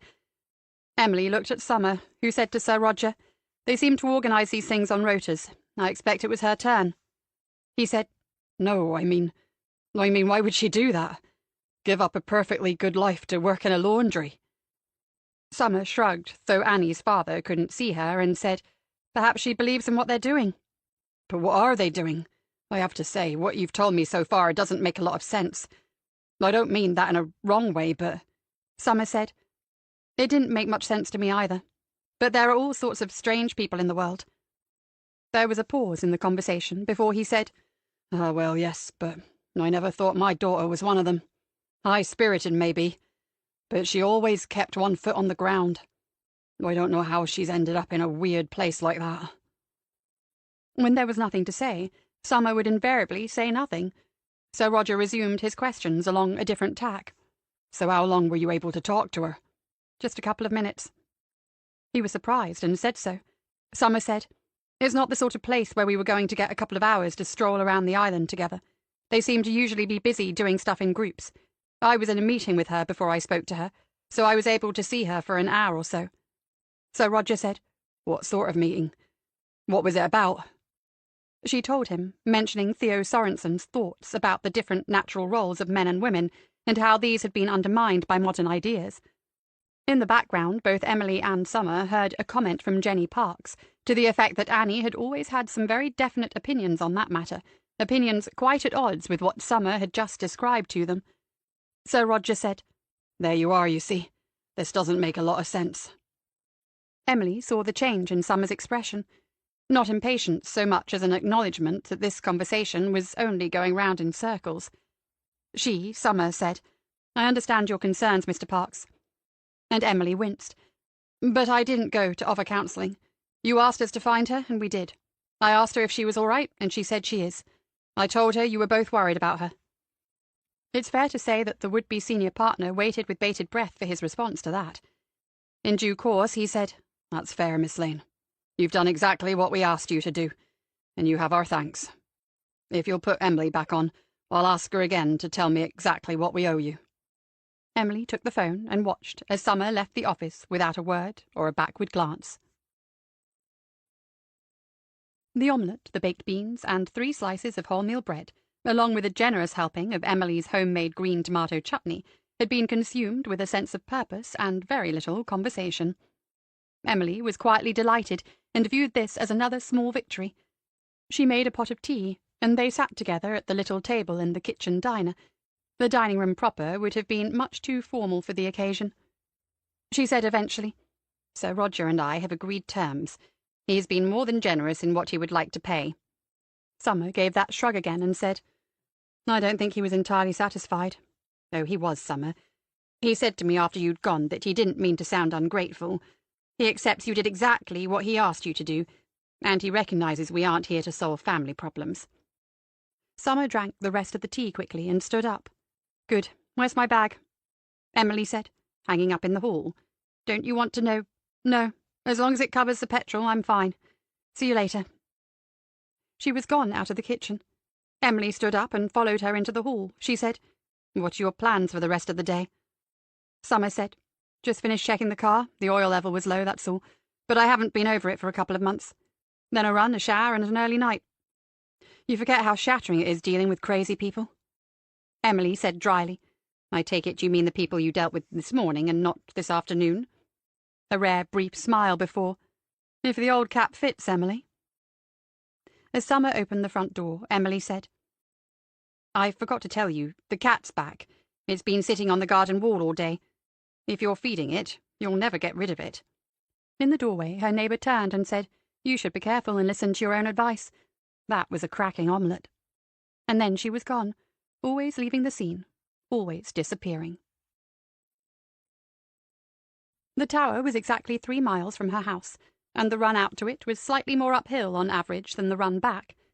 It was a ruin at the very edge of the cliffs, a tumble-down mixture of the original granite blocks and bricks that had been used to make repairs in the distant past. Its purpose was a mystery to her. It must have been defensive. Maybe it was a lookout point for the Spanish Armada. There was usually some sort of big bird loafing around there, a raven or a buzzard, and once she had disturbed a peregrine falcon, which flew in circles above her head for minutes on end, screaming its annoyance at the intruder. But this afternoon there was only an empty silence. The tower was a long way from the nearest car park, and few people made it up here, especially in December. Lane sat on a boulder of grey granite, caught her breath and looked west into the coming sunset. It was going to be a good one, with the sky already colouring pinks and violets above an aquamarine sea. High pressure, fine weather, good sunsets, a shepherd's delight.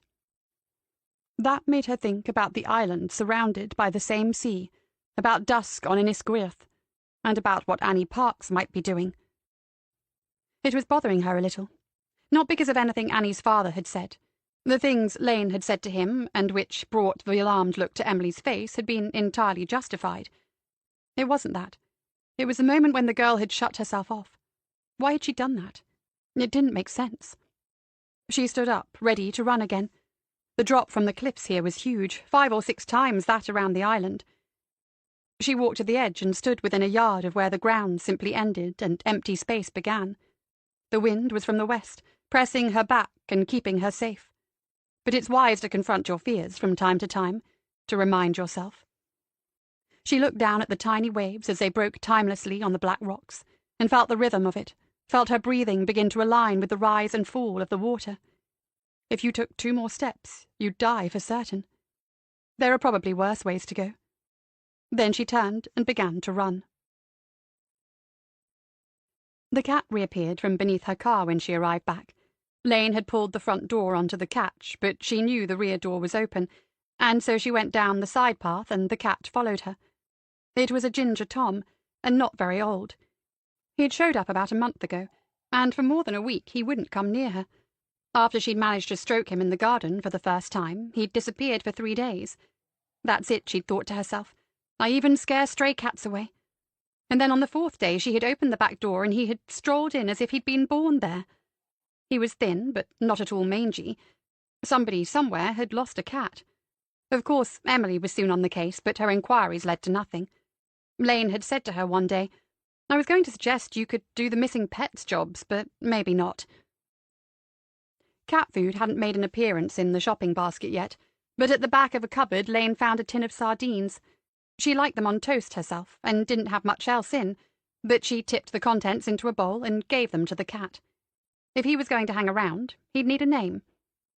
Maybe Charles. Her history was a little rusty, but didn't the first one have his head chopped off and the second one turn out to be a playboy? She watched him eating and told him it could go either way. The oil tank was almost empty, and thanks to geopolitical events, the price had gone insane since she last filled it. Complaining was pointless, and she guessed this was the shape of things to come. She still had a stack of logs left behind by the previous owner, and the wood burner was quite efficient once you'd got the hang of it. The wood burner would do for tonight, and tomorrow would take care of itself. Decisions needed to be made, but today had been eventful enough already. Charles was much impressed by the fire. At first he sat in front of it, warming his chest, and then he curled up into a neat circle and fell asleep. Lane's own chair had been moved closer to the burner to make the most of the heat, and for a few moments she stared at the cat and thought, this is it. Simple home comforts, domestic bliss. This is what it feels like. Outside the night was a dark one, and the wind had strengthened. One of the shrubs Emily was anxious to prune was tapping twigs against a downstairs window. A small bundle of letters, all of which had arrived in her short absence, had been opened and discarded by the side of her chair. It was mostly advertising and junk mail, with a couple of bills due by the end of the month. Most of that could go into the fire. On the mantelpiece above the wood burner, Lane noticed the opened but as yet unread letter from her mother. She got up and went towards it. She couldn't forget about it forever, not with Christmas approaching. She would empty her bag and then come back to it. It was late when Emily Willows heard a rapping on her front door. At the same moment her phone lit up, and she could see an image of someone standing in the porch. She blinked, having been half asleep on the sofa, and then realized it was Summer. In her dressing gown, Emily went through the hallway, took off the security chain and opened the door. Lane stepped inside without being invited. She was holding something in her right hand, a piece of paper. Emily said, "What's the matter? What's happened?" Summer lifted her hand and offered the piece of paper to Emily. She took it, more like a piece of card than paper, stiff, a hole punched in one corner, and some inked lines dividing it into boxes, but there was no writing on it at all. Emily frowned and looked up for an explanation. "It's a laundry label. Turn it over." Emily did so. She read what was there, read it twice. Then she looked at Summer once more and said, "Oh, dear." Chapter 17, 6th December. Roger Parks came alone. His secretary had put the phone call through to him as he was driving into Plymouth, and he had turned the car around on the A38, cancelling his meeting. No, he said when Emily asked him, he hadn't spoken to Jenny. He wanted to know exactly what this was about before he did so. As she took his coat into the hallway and hung it up, Emily was apprehensive. Sir Roger looked larger and more annoyed than she had yet seen him. She asked whether he would like a cup of tea or perhaps some coffee, and his answer had been a perfunctory, "No, thank you." Despite Emily's protests, Lane had insisted last night that they should not inform the Parks about the note until the morning. When she had asked why not, Lane said, "For plenty of reasons. 1, his first reaction will be an overreaction. 2, because of that, he might do something stupid. 3, I'd like to ask him some more questions about Annie. 4, we're involved now, whether we like it or not. I think that'll do for now, won't it?" Summer could be rather curt at times, but Emily was tougher than she looked. And the young woman said so herself one night on Bodmin Moor. And there always has to be give and take in a partnership. Emily and Sir Roger found the young woman in the office, seated in front of the desktop. There was on her face a look of concentration. She even half raised a hand to indicate she didn't want to be interrupted straight away. Emily quietly invited Sir Roger to take the seat opposite Summer, and then sat down herself to one side of the desk. On the desk by the keyboard was an A5 notepad. This was the first time Emily had seen notes that Summer had made. The handwriting consisted of tiny, indecipherable squiggles, and somehow she wasn't surprised. When the young woman said, "Okay," to herself and looked away from the screen, Sir Roger said, "So, there's a note. Where is it?" Lane lifted the notepad and pushed the piece of card towards Sir Roger. She had hidden it so that she could control the moment, Emily realized. As he read it through, his face darkened. He looked up at Lane, and then read it again. He said, "My God, I thought you said she was fine." "No, I did not. I told you that was what she had said to me." Parks stared at her and received a level look in return. Several seconds passed before he said, "What the hell are we supposed to do about this?" Emily was not sure to whom the "we" referred, the Parks family alone, or the people gathered here in her office. It was Summer who spoke next. "First things first, is that Annie's handwriting?" He seemed surprised by the question. I think it is. Jenny would know for certain, but I think it is." Summer picked up her iPhone from the desk and held out her other hand. Sir Roger handed back the note and she took a photograph of it. Then she pressed a few buttons so quickly that Emily had no idea what she had done before. "I've sent you a copy. When you see Mrs. Parks, check with her," he said. "Oh, you're hanging on to it then?" She said, "Fair point. It's up to you. Before you decide, we should talk about what Annie, let's assume it is her, what Annie wrote yesterday morning. But as I said, it's all up to you." Despite the potential clash of two strong personalities, Emily could see that Summer had somehow gained Sir Roger's respect. He nodded, and the note was then passed to Emily. Summer asked her to read it aloud. "I'm sorry about what happened to you. When I came out and saw what was going on, I didn't know what to do. I thought it was another test. That's why I didn't say anything to you. I have been finding it difficult, so they've been giving me a lot of support. I don't think I will be able to get out for Christmas. Please tell Mum and Dad how much I miss them and that I love them." Hearing the words had made him angry again, the sort of anger that makes a face become pale and drawn. He said, "Won't be able to get out. What the He looked at Lane and said, "What is this about? What is going on in that place?" She said, "Let's go sentence by sentence. Emily, can you read the first two sentences again?" Emily did so, and Lane asked Roger Parks whether he had any questions. He did. What was Annie referring to? What was going on? She said, "Someone had become suspicious about what I was saying to Annie. When they confronted me about it, there was a frank exchange of views.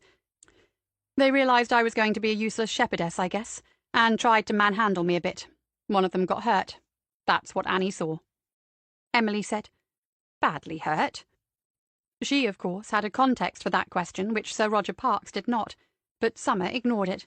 He said, "Why didn't she come across then, when she realized you were—" The question tailed away. Lane said, "She was with one of the people who were giving her a lot of support." He'd calmed down enough to be thinking clearly now. He read between the lines of what Lane had just told him, and nodded. She asked Emily to read out the next sentence, and then they both waited for his response to it.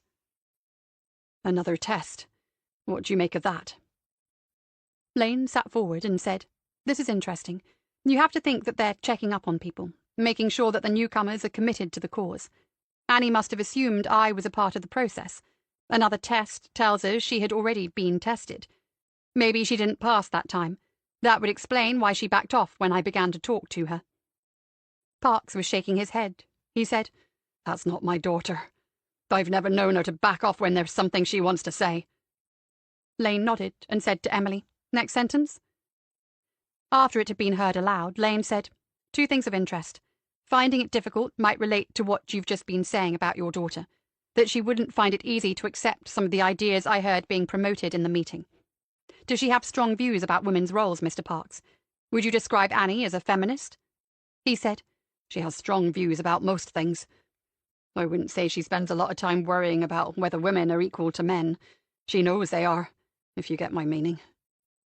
Lane accepted that, and he added, "And I wish you'd at least call me Roger. Mr. Parks sounds daft now." "Okay, Roger. So what does Annie mean by support? You can consider that a rhetorical question, because I've been there and I think I know. It's a senior member of the community who helps to keep you on the straight and narrow path. In some organizations, they call them mentors. I had one or two during my time with the Met. Annie was being shadowed by a woman called Rona.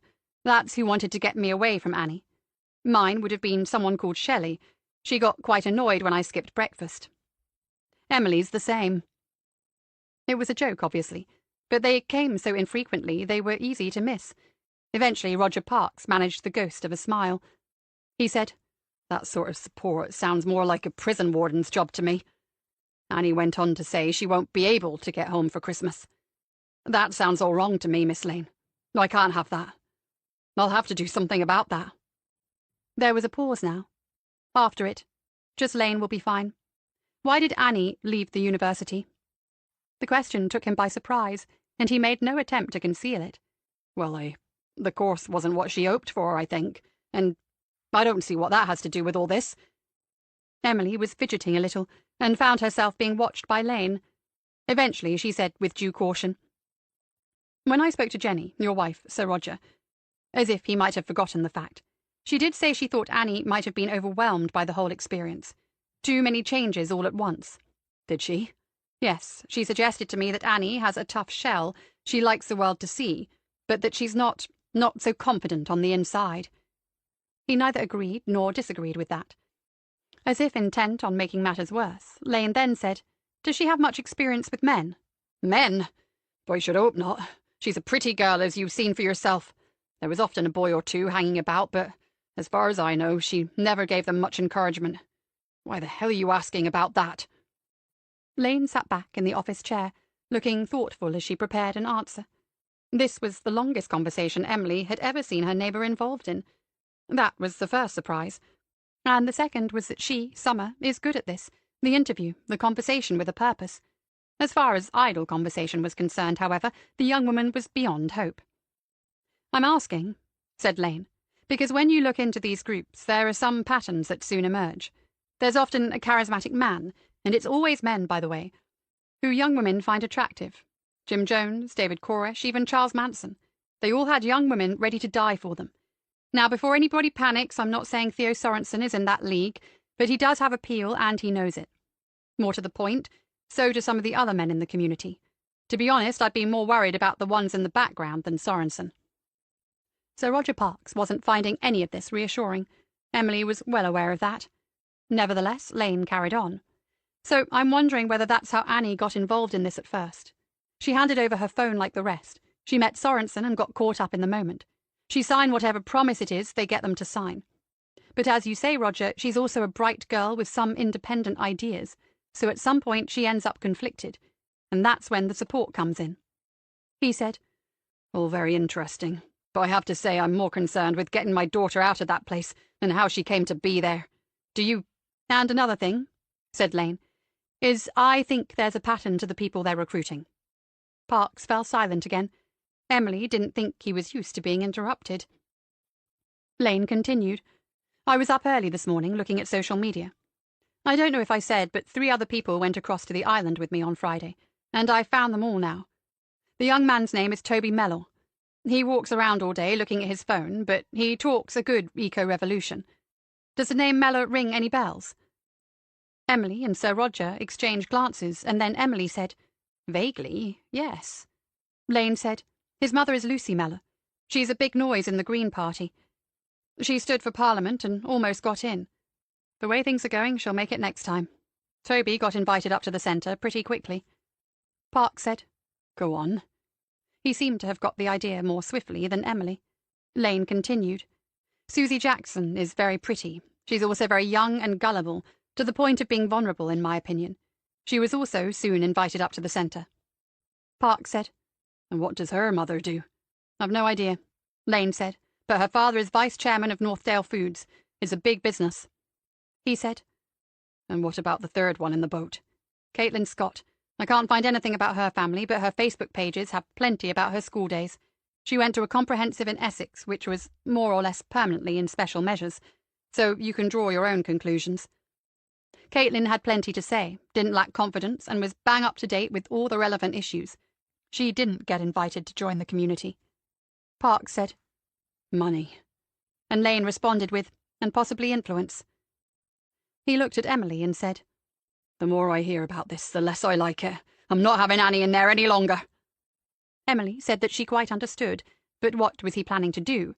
His answer was, "I'll take what you've got and I'll go to the police. I'll have the place investigated until Annie's back at home." And then the 2 older people were looking at Lane. Another thing was apparent to Emily. Her prospective business partner had thought all of this through before the conversation had begun. There was no surprise when Sir Roger said he was planning to call the police. Eventually Lane said, "You can take what we've got. The problem is, it isn't much." He held out his hand, and Emily passed the note back to him. You can't call this nothing. He peered at the writing a little short-sightedly, trying to find his range, and then read out, I don't think I will be able to get out for Christmas. Won't be able tells me they won't let her out. You've said no mobile phone, no way off the island without their boat. I don't know about the rest on there, but it sounds to me like Annie's some sort of prisoner. And can you imagine me telling Jenny what's here? She'll be devastated. He had become angry and upset. Emily glanced at Lane, wondering whether she had anticipated all this as well, but the face was impassive, as if she was simply waiting for him to settle again. Lane said, Roger, I can give you the likely police perspective on this. You just won't enjoy hearing it. Go on. Annie is an adult without disabilities or special needs. She doesn't tick a single category for vulnerability. She left home of her own free will. As far as they're concerned, not hearing from your children when they leave home is normal. Unless you have strong evidence that she is in some way at risk of harm, the police will not involve themselves. If... He waved the note at her. I won't be able to get out. Sounds like she's in bloody jail, doesn't it? If that's not risk of harm, I don't know what is. Another measured pause before Lane said, It's ambiguous.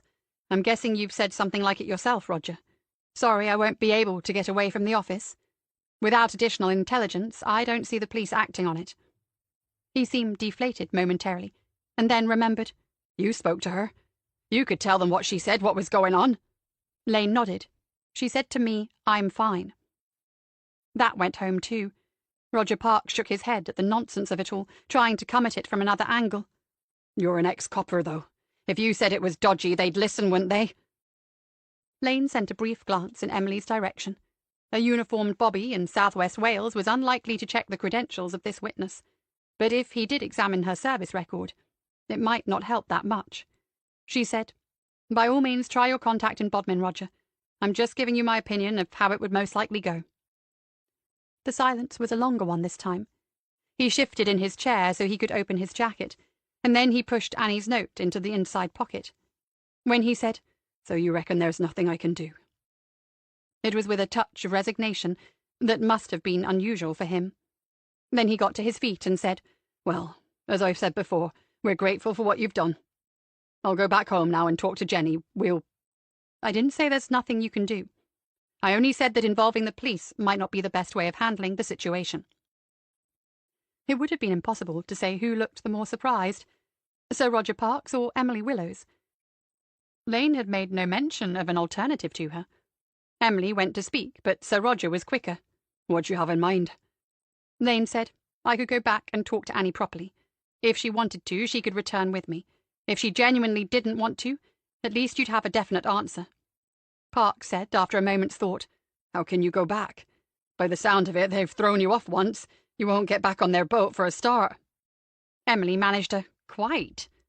Lane said, I was thinking more under cover of darkness and bypassing security. Parks was looking at Emily now.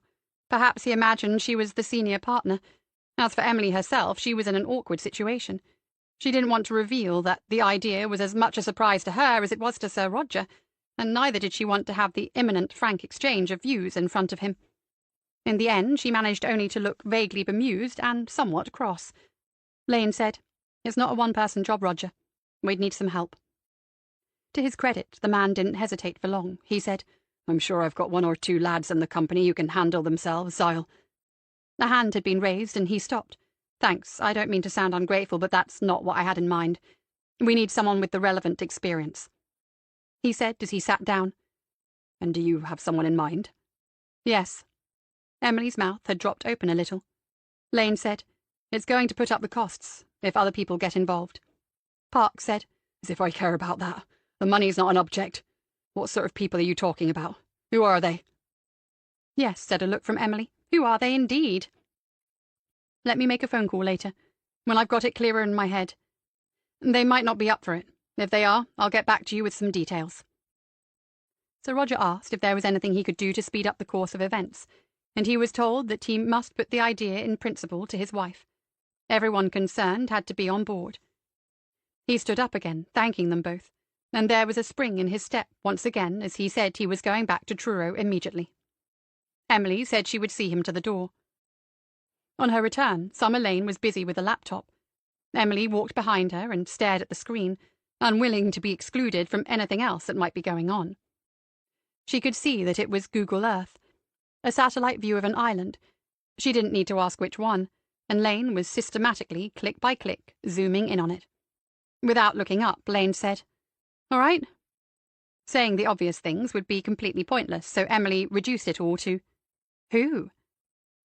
Emily could see buildings as the cursor dragged the view to the left and the right, peering into Innisgriff's recent past. She couldn't help thinking the technology was remarkable. A moment or two later, Lane said, "I honestly thought you'd have figured it out by now." Chapter 18, 8th December. This was the third ascent, each one slightly more challenging than the one before. Nick Pascoe was kneeling on the edge of the cliff, leaning out so he could watch and assess her progress. Her climbing was good. She had strong hands and fingers and excellent instincts when it came to selecting the next hold, but she was still too quick, hurrying it. As she pulled and pushed herself up towards him, he gathered the nylon rope into safe loops and laid them on the short cliff-top turf. It was wet from the recent showers, and his knees were soaking now. He hadn't thought to wear waterproofs. A mistake. If this went ahead, clothing would be significant, as with the weather forecast.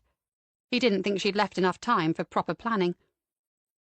Nick didn't help Lane over the edge. You have to be able to manage that yourself, and it can be tricky when it crumbles and there's nothing but the air to push against. She wriggled forwards on her elbows, onto her knees, and then stood up, unclipping the rope from the harness as she did so. She was breathing hard, but not breathless. Hands on hips, she said, "Well?" "You're still too quick. What's the hurry?" Criticism never seemed to bother her. She said, "I have a theory. The shorter the time I'm actually on that cliff, the less time there is for me to fall off it." Nick acknowledged that without agreeing. "Any experienced climber will tell you that the faster you go, the more chance there is that you will fall off it. Watch the experts on YouTube. There's never the slightest sign of hurrying." She stooped and took a water bottle out of her backpack. She drank a long pull before she answered him. "I thought you were an expert." "My mother says you know what thought did. You might have thought it, but I never said it. I learned some in the paras, and I've done a bit since, just for fun." Lane examined the harness around her chest and said, "You've got all the right gear, though, and you seem to have some idea." They had spoken occasionally on the phone since their return from London, since Lane had become involved in Nick's helping an old army friend out of a spot of bother. He hadn't intended to return to the life he had been living in the West Country, and somehow she had persuaded him to reconsider. As far as she could tell, it was working out better for him now. But this was the first time they'd met in person since, and she had wondered whether the connection they had made was still there. After her touch of irony, he said, "More idea than you, anyway. Next time, slow down or I'll slacken off the safety line. Then you can see what it feels like to fall a bit, okay?" He smiled, and she thought, yes, I think we are okay as far as this job is concerned. Nick knew she was afraid of heights. She had admitted it as they climbed across that roof in London while the building below them was catching fire. She had reminded him in the call she made on Monday, just in case. Afraid of heights, but not of climbing. That had to be some sort of metaphor for her life. She was all right until she looked down, and maybe she was all right until she looked back. She said, "There's a next time." "Once more, same place. Do the abseil down to the right here, and then come up the same route but slower. And while I think about it, have you thought this through yet? If this girl decides to come back with us, and we've got onto the island this way," indicating the edge of the cliff, "how is she getting down into the boat?" Lane nodded as she clipped the rope back onto the harness. "Yeah, I know it's an issue. Just one more reason I need an actual expert, so if you know anyone, maybe we could put her into a life jacket and chuck her off." This time he didn't smile. He said, "I'm serious. We're talking a risky operation here. After dark, deep water, winter weather. People die in those situations." She looked directly back at him now, serious herself. She said, "I know. I've never done anything like this. I'm not asking you to get involved so I can tell you what to do, Nick. I need your help to set it up. Or even tell me if it's impossible. If you think it is, say so." He said, "And if I do, what then?" She considered that before she said, "Then I'll have to look for someone who thinks it isn't, I suppose." He reached out, took hold of the harness, pressed a catch with a large thumb and yanked it tighter around her chest. She watched his face, but stayed quite limp. Did he have any idea what a privilege that had been? If I'm helping you to set this up, here's some input. We need a third person. Why? If it's the two of us, how does that work when we get there? Either you climb up alone in the dark and I stay in the boat, or we both climb. Leaving the boat we don't have yet, floating about on God knows what sort of sea. How do we get back into it? Lane said, The cliffs are lower than these, a lot. I could make the climb alone. He said, That's only the half of it. Say the girl comes with you. How'd you get her down the cliff in the dark? Lane considered the questions. They had been in the back of her mind since Sunday, but she had put them to one side, unconsciously hoping that Nick Pascoe would have some of the answers. He continued, If you're thinking you could lower her down, how much does she weigh? Because whatever it is, she'll feel twice as heavy at the end of a rope. She'll start to swing. She'll probably panic. Are you strong enough to deal with that? Do you know how to belay a rope to gain control? These were quite important questions. Lane nodded some agreement and said, We could see if Emily's busy that evening. Nick wasn't to be distracted, which was good. She liked him when he was on a mission. He said, Both of us need to go onto the island. If nothing else, you'll be well outnumbered on your own.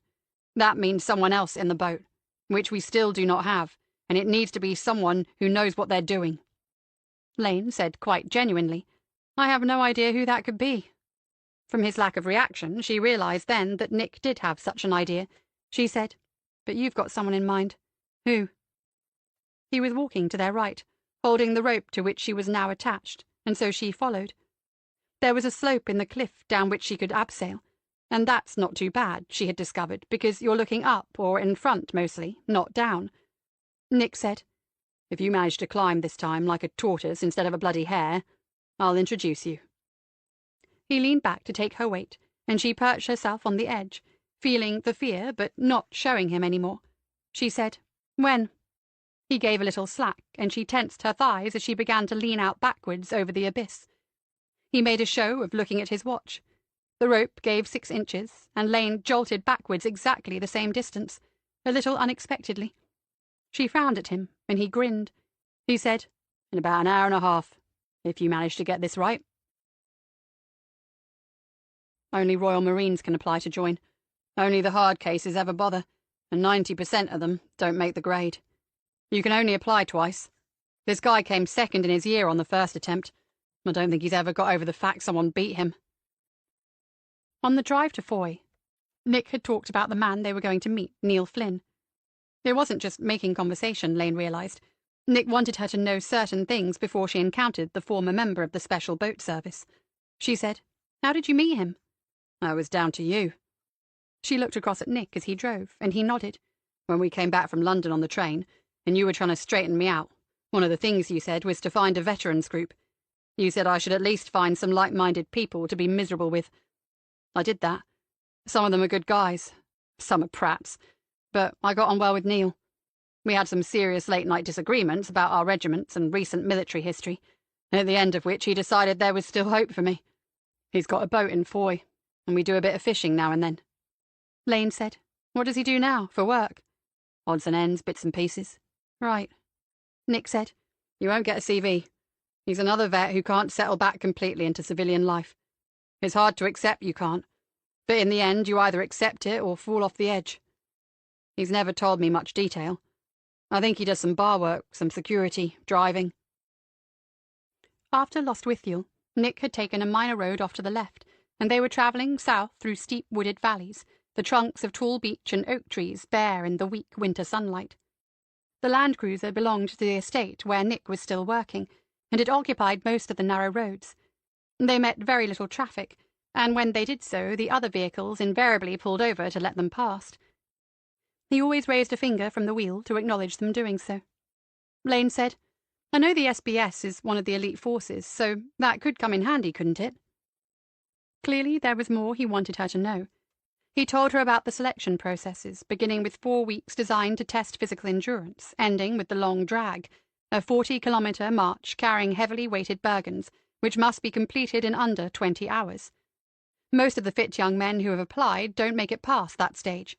Then 4 weeks of weapons training, patrol skills and demolition work. Failure in any element means you are returned to your unit. After that, a pleasant interlude of jungle training in Belize, followed by a month of combat survival training, which involves repeatedly being hunted and captured by Royal Marines or paras, and then being subjected to no-holds-barred interrogation techniques for days and nights on end. If they manage to get this far, the SAS candidates receive their beret and a spell on probation, but the SBS people must then undergo further assessment in driving, canoeing, and underwater demolitions. After a duly respectful silence, Lane said, "I doubt if we'll need the underwater demolitions bit." After all that, you have expectations. Nick parked outside the Harbour Arms, and they went in through a side door. It was a big place and busy enough for a winter weekday lunchtime. The barman nodded to Nick and pointed to the rear of the main bar. They went that way into a small saloon bar, where there was no one eating and some of the snugs were empty. In the last one was the man they had come to see. Lane was surprised. Not only was Neil Flynn shorter than Nick's good 6 feet, when he got to his feet he was an inch or two shorter than Lane herself. He made up for his lack of height in breadth, and the long arms by his sides resembled those of a great ape. He shook hands with Nick, and then held out a massive hand towards Lane. She took it, and knew that he was barely gripping her own because she was a woman. She squeezed harder than she would normally have done, and caught the momentary amusement in the blue eyes. Flynn had made few concessions to civilian life. His hair was razored into a severe crew-cut above the broad, square face, and his stance was to attention throughout the greetings and introductions. He asked what they were drinking, and it was clear one had better drink something. Lane usually avoided alcohol because it didn't mix well with erythritryptan, though she had needed none for some weeks, but on this occasion a pint of draft lager seemed a wise choice. Nick ordered only a half and got away with it because he was driving. Once they were all seated, there were no preliminaries. Flynn said to Nick, "How did climbing go?"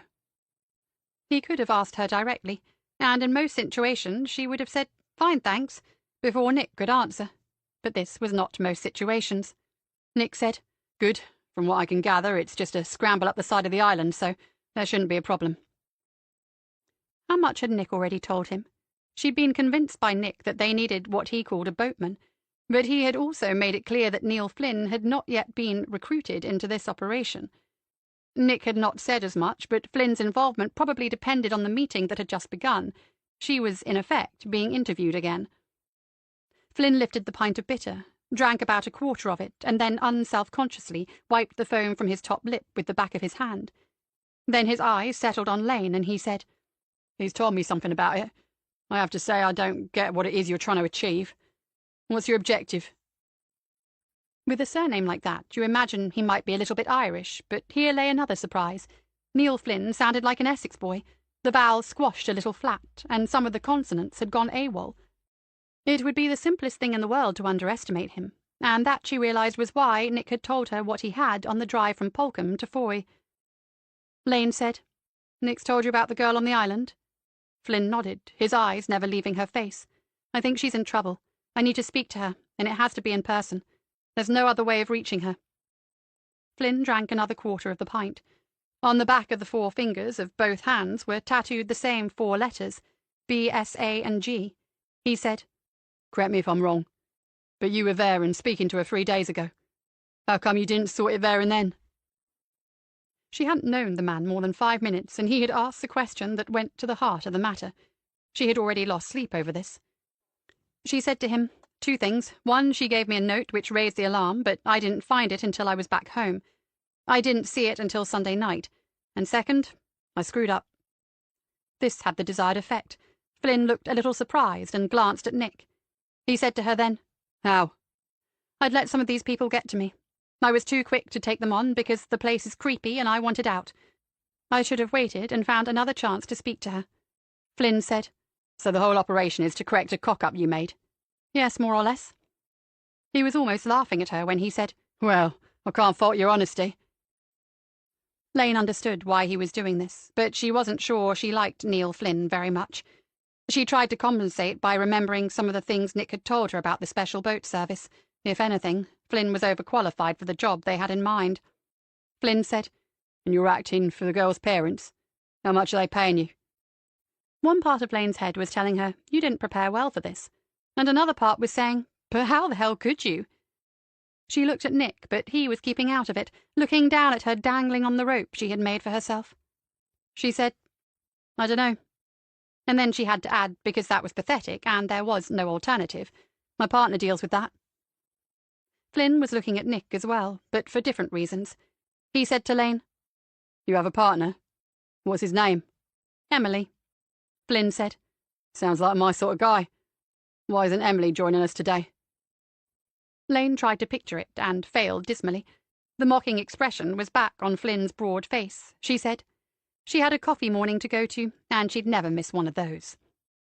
This was a lie, of course, but Flynn was looking at her more carefully now. He'd seen something in her own expression, or heard it in the changed tone of her voice. She said, The girl's parents are wealthy people. No one will be out of pocket, even if their daughter doesn't decide to come back. He said, with a shake of the head, That's another thing. If I was going to all this trouble, I'd be making sure she came back. You're going over there to deliver an invitation? Lane had decided she would stand her ground now, whether or not Flynn was interested. She said, You had to be there. It's complicated. He went on, And you don't have a boat, and you want to do this next week. Flynn upended the pint mug and said that he didn't know about anyone else, but he needed another one. Lane didn't miss the look he gave Nick, and sure enough, seconds later she was sitting alone at the table. She could see them at the bar, and Nick was doing most of the talking. What was he telling Flynn? He had plenty to choose from. In their time in London, he had told her the full horror story of his second tour in Afghanistan, and she had reciprocated. There wasn't much Nick didn't know about how she came to leave Security Command, but she did not like the thought of that being used to persuade Flynn to come on board. She would rather he gave them a simple yes or no. One of them had bought her another pint of lager, with a simple unwritten message attached, If you want to be one of the boys. As Flynn sat down, he said, Tell me about Emily. What's the coffee morning raising money for? There was no need for her to rise to that particular bait now. She said, Emily handles the business side of things. The office is at her place. She's made a contact in St. Dale's, and she's finding out about the local boats this morning. It sounded almost true, almost real, the business side of things. Flynn said, How's she getting on with that, the boat? Because if you don't sort that properly, you're heading nowhere. You can't go across that sort of water in a pedalo. The plan had been for Emily to call the woman in the cafe again. This had been Emily's idea, and Lane had offered suggestions as to how she might find out whether it was possible to hire a local boat for 24 hours. In answer to Flynn's question, she said she didn't know yet. There was a pointedly long pause before he said, There are two Asians you must have sorted. Preparation and communication. I can see you're trying to prepare, but you needed to know about a boat before you talked to me. I don't come with one. Lane said, Nick says you have a boat. When Flynn laughed at you, it hurt. He said, I do. It's a glorified dinghy, all right for inshore work in good weather. Did you think I was sailing it around the coast of Britain to rescue your damsel who might not be in distress? She glanced at Nick, who was keeping rather quiet through all this, and said, It was worth a try. Flynn said, Communication is just as important. Would your partner not tell you as soon as she had a result? You're short on time and short on intelligence.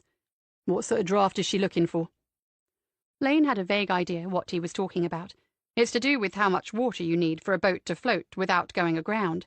But bluffing the rest would be another mistake. She said they hadn't talked about that. Flynn seemed to give up on her at that point. He turned to Nick and said, The depth around your island is critical to your choice of boat. You need maritime charts or preferably good local knowledge. Is the water deep enough to take the boat right in, or will you need a dinghy? If it's after dark, going right in is risky. From what you've told me so far, it's not a job for an outboard, unless it's a big bastard. A small inboard would be better and more stable. You need to know the tides and the times. You need an accurate weather forecast. That's just for starters. He was saying you, giving advice but not coming on board. Lane said, Earlier you mentioned that sort of water. Do you know the area? Flynn said, I did a lot of training in the Brecon Beacons not far away, and we operated around that coast, so yeah, I know it a bit. Why?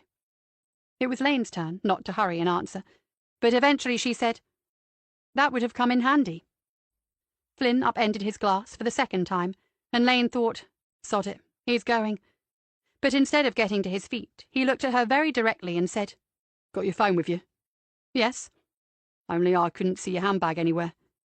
She was getting his measure now. She took her iPhone out of her jeans pocket and put it on the table in front of her, waiting. Flynn crossed his long, ape-like arms and said, "Call your partner." Chapter 19, 10th December. It's a hard life, but if you've been born into it, there's not much else you can do. Owen Evans had been born into it. There was no doubt about that. Fourth-generation fishing out of St. Dales. Most of the families from his great-grandfather's time are long gone, with only 6 boats remaining. Back in the day, there were 25. One family, the Morgans, owned 3 of those 6, which means only 4 names are still in the crab and lobster fishing business now. Evans took a stubborn pride in being one of them. He'd been a deckhand on his father's boat since he was knee-high to nothing, eager to sail out at weekends and in the holidays, hating the time he was wasting in school. He knew the business would be his eventually, but it came to him too soon, when his father was crippled by rheumatoid arthritis. William Evans sits at home in his bungalow, fretting and waiting for the daily call from his son with the count of the catch. He's too critical sometimes, but Owen puts up with it, suffers in silence, because he knows that when his father hobbled off the Gwendolen for the last time, something broke in him. Owen isn't married, too clever for that, some say, but he won't be able to keep Ina waiting forever, or even for much longer. He'd have made his move if it wasn't for the state of the business. It has to support his parents a bit as well as himself, and if he married, they'd need a house. Until a couple of years ago, he could have managed the both, but then things had taken a turn for the worse. He frowns and sets his jaw when he thinks about it, even now. Those consents had been in the family since his grandfather's time. It's what happens when strangers move in. Up go the fences and the notice boards, even in the sea, or so it seems. Owen has never voted. No time for that nonsense. But when there is another election, he might walk down to the school where Ina works and put a cross by the name of the nationalist candidate. Strangers, usually English, usually meant trouble. 2 of them were wandering about on the quay, had been for the past 20 minutes. He looked down at the D creel in his hands and wondered whether he could repair it. One of the last wooden ones, the old style, and he kept them going partly to save the cost of replacing them with metal things and partly for sentimental reasons. The base had cracked. He could probably cut a new one and fit it in. Always been good with his hands. They'd been talking to someone on Di Morgan's boat for a minute, and now they were heading in his direction. The Gwendolyn's mooring was the last and the best in the tiny harbour, and behind it was only the steep, narrowing footpath up into the hills. They didn't look like ramblers. To be honest, they didn't look like any sort he recognised. The younger was about his own age, tall and well-built, athletic-looking, and the one who was maybe 10 years older resembled your proverbial brick-out building. Ina was chapel and wouldn't have any language, and so Owen was always doing his best. Anyway, the older of the pair was about as broad as he was long. And they were going to speak to him, that was plain enough. Owen bet himself next week's catch they were English, and won. "Good morning. We're looking for a Mr. Evans." Owen didn't get up from his perch on the harbour wall, and his fingers were still working the mesh of the net back into place around the creel. He said, "Well, you're in Wales. Shouldn't be too hard to find one of those." The Englishman said, "The Mr. Evans who owns this boat." "Oh, him. You should have said. He's at home." The man was in no hurry. He waited until Owen gave him some proper attention before he said, "The gentleman we were just speaking to pointed you out. He told us this was your boat. So am I speaking to Mr. Evans?" The other one had wandered on a few more yards, and appeared to be examining the Gwendolen. Owen shifted his position so that he was able to see what both of the men were doing. He said, "You're speaking to one of them. I'm Owen Evans. It's true I works this boat, but the name on the deeds is William Evans, my father. Which just goes to show you can't believe everything a Morgan tells you." The man who had said nothing yet had crouched down and was peering into the water beneath the boat. He noticed Owen watching and said, "What does she draw? 6 feet?" Owen said, 4.5. That brought an approving nod, but no more. Owen could find nothing else to do with the creel. He put it on top of the wall where he still sat and said, "How can I help you? Let me guess. You got a fancy restaurant and you want to buy sustainably sourced lobster. Cutting out the middleman. Di Morgan's your man for that. I got enough customers." The younger one said, "My name's Nick, and this is Neil. We'd like to hire your boat." "Oh, would you?" The laughter was short, but genuine. After it, Owen said, "Just like that, eh? Funny time of year for sightseeing. Come back in June. Someone will take you around the bay and fleece you for the privilege. Not my line of work, I'm afraid." "We would need it for around 6 hours, preferably next Wednesday. We realise that could well interfere with your work, and we'd compensate you for that, Mr. Evans. We would also need some of your time to show my friend here how to handle your boat." There was something level about the man in front of him that made Evans get off the wall and look from him to the other and back again. Then he said, "Bugger off, whoever you are. She might not look much, but this is a serious boat. A working boat, not a toy. Not for hire." The older one came and stood beside the other. He said, "Horsepower." Owen looked back along the harbour wall. He could see Di Morgan watching the conversation and was inclined to shout out, "Thanks very much for these." Instead, he crossed his arms as if he was preparing to repel boarders. Nick Pascoe said, "I appreciate it's an unusual request, Mr. Owen. Just as a matter of interest, if the boat was for hire, how much would it be?" £200. "That seems reasonable, Mr. Owen." "An hour." And the man who called himself Nick didn't blink. He just said, "As I said, we estimate the trip will be around 6 hours. If we call it around £1,000 in cash, can we discuss the details?" Later, when it was all over, Owen would tell Ina that at that moment his flabber was well and truly garsted, but for now, after subjecting them to another of his well-known stares, he said, "What the hell do you want her for?" Nick said, "We need to get across to Innisquith." And that changed everything. Emily had found him in that phone call to the cafe. Lane voiced the opinion that it had been a matter of luck, and Nick said to them both he was good with that.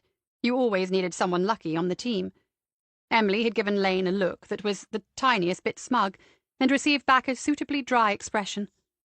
It was the Thursday evening when both men had arrived at her house, and she had provided much tea and homemade lemon drizzle cake. Neil Flynn had eaten about half of it, and pronounced it the best he'd ever tasted. What an interesting man. The cafe owner had told her that any of the crab boat owners might make their boat available for the right price. Emily had said it was for a short trip to take photographs for a tourist's book about the Welsh coastline, but when she mentioned the island itself, the lady in the cafe had said to keep clear of Owen Evans in that case. Naturally, Emily had to ask why, and was told there was a lot of ill feeling between him and the people who had bought Innisquith 2 years ago. He wasn't allowed to fish in some of the places his family had for as long as anyone could remember.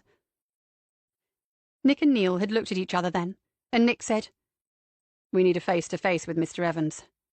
How are you fixed for tomorrow?" They had been in Emily's lounge, the two former soldiers, and she could not help thinking what Ronald would make of it all if he was looking down at them. She went through to the office where Summer was busy on the computer and told her what the men were planning to do tomorrow. "I know, Emily. I need to get a move on with this in case it comes off." She was typing an email. Emily asked what this was and was told it was to her friend Ellie. Summer said, "I called but she didn't pick up. That means she's on duty." Emily was a little puzzled. What could this have to do with the trip to find Annie Parks for the second time? She asked and was only told, "Ellie's got something I once gave her. At least I hope she has. And I need to borrow it back again." Nick Pascoe had told Owen everything, the whole story. He had even written down for him a telephone number for Roger Parks. It was vital that when the Welshman had second thoughts, as he would at some point between the time they left him and next Wednesday, he had something available to reassure himself that their story was genuine. As a down payment, Nick gave him £200, and watched as it was methodically counted and slipped into a pocket. In return, Owen had told them a story of his own, how after only a matter of weeks, the new owners of the island had approached the Welsh Fisheries Authority and asked that the local fishermen, who were dropping creels every day very close to Innisquith, often within yards of the shoreline, could keep their distance in view of the aims of the Arcadia community. When Owen was approached on the first occasion, he gave an abrupt response, and asked exactly what those aims were. It all sounded rather woolly, he said. The need for quiet to enable visitors to meditate, and the islanders' need to feel they were in harmony with the natural world. "Even," he said to Nick and Neil, with the bloody crabs and lobsters, apparently. I told the authority where to get off, and thought that would be the end of it. 2 months later, me and one of the Morgans got a letter telling us that the authority had agreed to a 200-yard fishing exclusion zone around Ennisquirth with immediate effect. Owen had paused in his story, but the two Englishmen didn't seem surprised. He went on. No one could ever remember the like of it. We complained, sent in an appeal to the authority, but that was rejected. Tommy Morgan went along with it then, but I didn't. We'd been fishing in those rocks for nigh on 60 years, so I kept to it. It wasn't a week before I got a call from the authority. They would be inspecting my boat and my whole business if they received any further complaints. I don't know who those people are, but they got some clout, I can tell you. Nick had not told Owen Evans everything that Lane had found on the island, but the Welshman was no fool. During the negotiations he had said, "So, you're getting this girl off because you think she can't get away herself?" Nick had said yes. That was one possibility. Owen had said then, "Could be some bad publicity for them if that got out, couldn't it?" Agreed, with Nick sensing what was coming next. Owen said, "Local papers and all that." The potential fallout had been discussed in Emily Willow's office, but it needed to be managed. An angry Welshman interviewed on a local television channel mentioning this operation might not be the best outcome. Nick said to him, "The lady we're taking across next week. You'll get to meet her before we go. She's more than capable of making life difficult for the community, if necessary." And that was when Mr. Evans dropped his small bombshell. "Yes," he said. "I've been thinking about that, about next Wednesday. I can tell your man here," with a nod towards Neil, "knows his boats. But he don't know these waters. Dangerous they are, especially round the edges. You've offered a good price for the day, but that won't begin to cover a hole below. Insurance wouldn't cover it. I'm not licensed for sub-hiring, see? So I'm coming with you." Ultimately, leadership is about making decisions. Nick Pascoe had led a Pathfinder's platoon of the 16 Air Assault Brigade in Afghanistan twice. In the field, there is little time for leisurely reflection and no time at all to radio back to your CO. It's your call. The four of them had made this plan on the assumption that Nick and Lane would go onto the island, leaving Neil to hold the boat ready for their return. A fourth party had not been considered. If he now refused Owen's suggestion, and it had been put more strongly than one, what were the chances they would lose the boat entirely and have to begin this with someone else? And what, then, were the chances that they would find anyone with as much motivation as Owen Evans? Nick had said to the fisherman he needed 2 minutes to talk about that with Neil, and the answer had been, "Fair enough. You know where to find me." They walked back a short way along the quay. The weather had changed again, blowing harder now, the light dimming as yet more cloud piled up from the west. Neil Flynn was another man who had served his country under the most extreme circumstances, and who as a result understood the true value of decisiveness. His answer to Nick's "well" was, "He's right. With him at the wheel, our odds are better. I can focus on getting people on and off. He can handle the boat better than me in his sleep." As Nick considered that, Neil continued, "And there's another plus to it. We allowed time for him to show me how to handle it today. If we're not doing that, let's ask him to take us out so we can recce the island. We'll see if he's serious, and we'll get a proper look at the place. We can pick our spot today." That's what Nick took back to Owen Evans. He said, "All right. I got to fuel her up. We'll have enough water in 2 hours. I'll see you then." They ate sausage sandwiches in the cafe Lane had described and watched the woman putting up desultory Christmas decorations, tired blue tinsel and a fake tree whose lights flickered on and off thanks to some dodgy connection rather than by design. Neil thought it was 50-50 whether the place would still be standing after the festive season. Nick phoned home and spoke to Emily, updating her on the unexpected progress they were making and letting her know he was now £200 down in the operation. She told him the money would be waiting for him on his return. He should call her at her house to collect it, and to remember to keep the receipt for the lunch they were having. When the call was over, Neil said, "What do you make of those two?" He meant, of course, Lane and Emily. Nick said, "Everything I told you in the pub about Lane was true. I've had blokes under me I'd have dropped to put her in. When the going gets tough, she's a piece of work.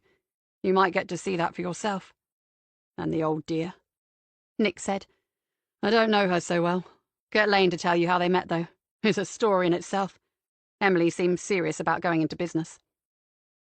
Neil took a beer-sized swig of the tea before he said, They make an odd couple, and I'm not sure I'd have started a business with a case like this one. Nick picked a crust he'd left, dabbed it into the brown sauce on the side of his plate, and ate it. He said, True enough. But we're not all in matches made in heaven. Look at you and me. I got all the looks. Neil agreed and said, Yeah, and we were both in the forces, but only I was special. Life can be very cruel. No outsider listening in would have realized what was happening here. It would have sounded like a perfectly genuine conversation, a comparison of their fortunes and misfortunes in the gamble we call life. Their faces were straight, and there were no Mickey-taking arm punches, but both men were remembering other days, other comrades, and the humour that kept you together and sometimes alive. Neil Flynn's left hand lay flat on the table in front of him. Nick glanced down at it, at the letters tattooed there, and said, That's your motto, isn't it? Neil flexed the big fingers and said, It is. I had that done just in case I was having a bad day and forgot. Nick said, Tell me. I probably knew it once, but you forget things. By strength and guile. There was no need to comment on that. Banter was fine, but some areas are off limits, and mocking a soldier's pride in his regiment and his unit can get you into a lot of trouble. Flynn repaid the compliment then, asking about the Pathfinder's own motto, and Nick told him. First in. Then Flynn pointed to Nick's own right hand and said, So what exactly happened east of Kabul? The look on Nick Pascoe's face told Flynn he had asked a difficult question, but he didn't apologize. The other man was old enough and ugly enough, despite his comment about his good looks, to handle it in his own way. After a moment, Nick said, Too early in the day for horror stories. Get us on and off that island and I'll tell you one night over a beer. Flynn said, Fair enough. Do you think our Mr. Evans can keep his mouth closed?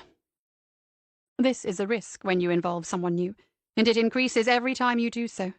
Nick was aware that Lane would ask the same question. In answer, he could only give an honest opinion. I think so. He's got his own agenda, obviously. If the people on the island get into enough bother, he might get his lobsters back. I'd say he'll keep quiet. Flynn said, And do you think your girl will go after them, if we get Annie Parks off? He meant Lane, and putting it that way was deliberate, a wind-up that Nick passed over. He said, Depends how it turns out. If she does, they'll know about it. She came after me once. It was an experience.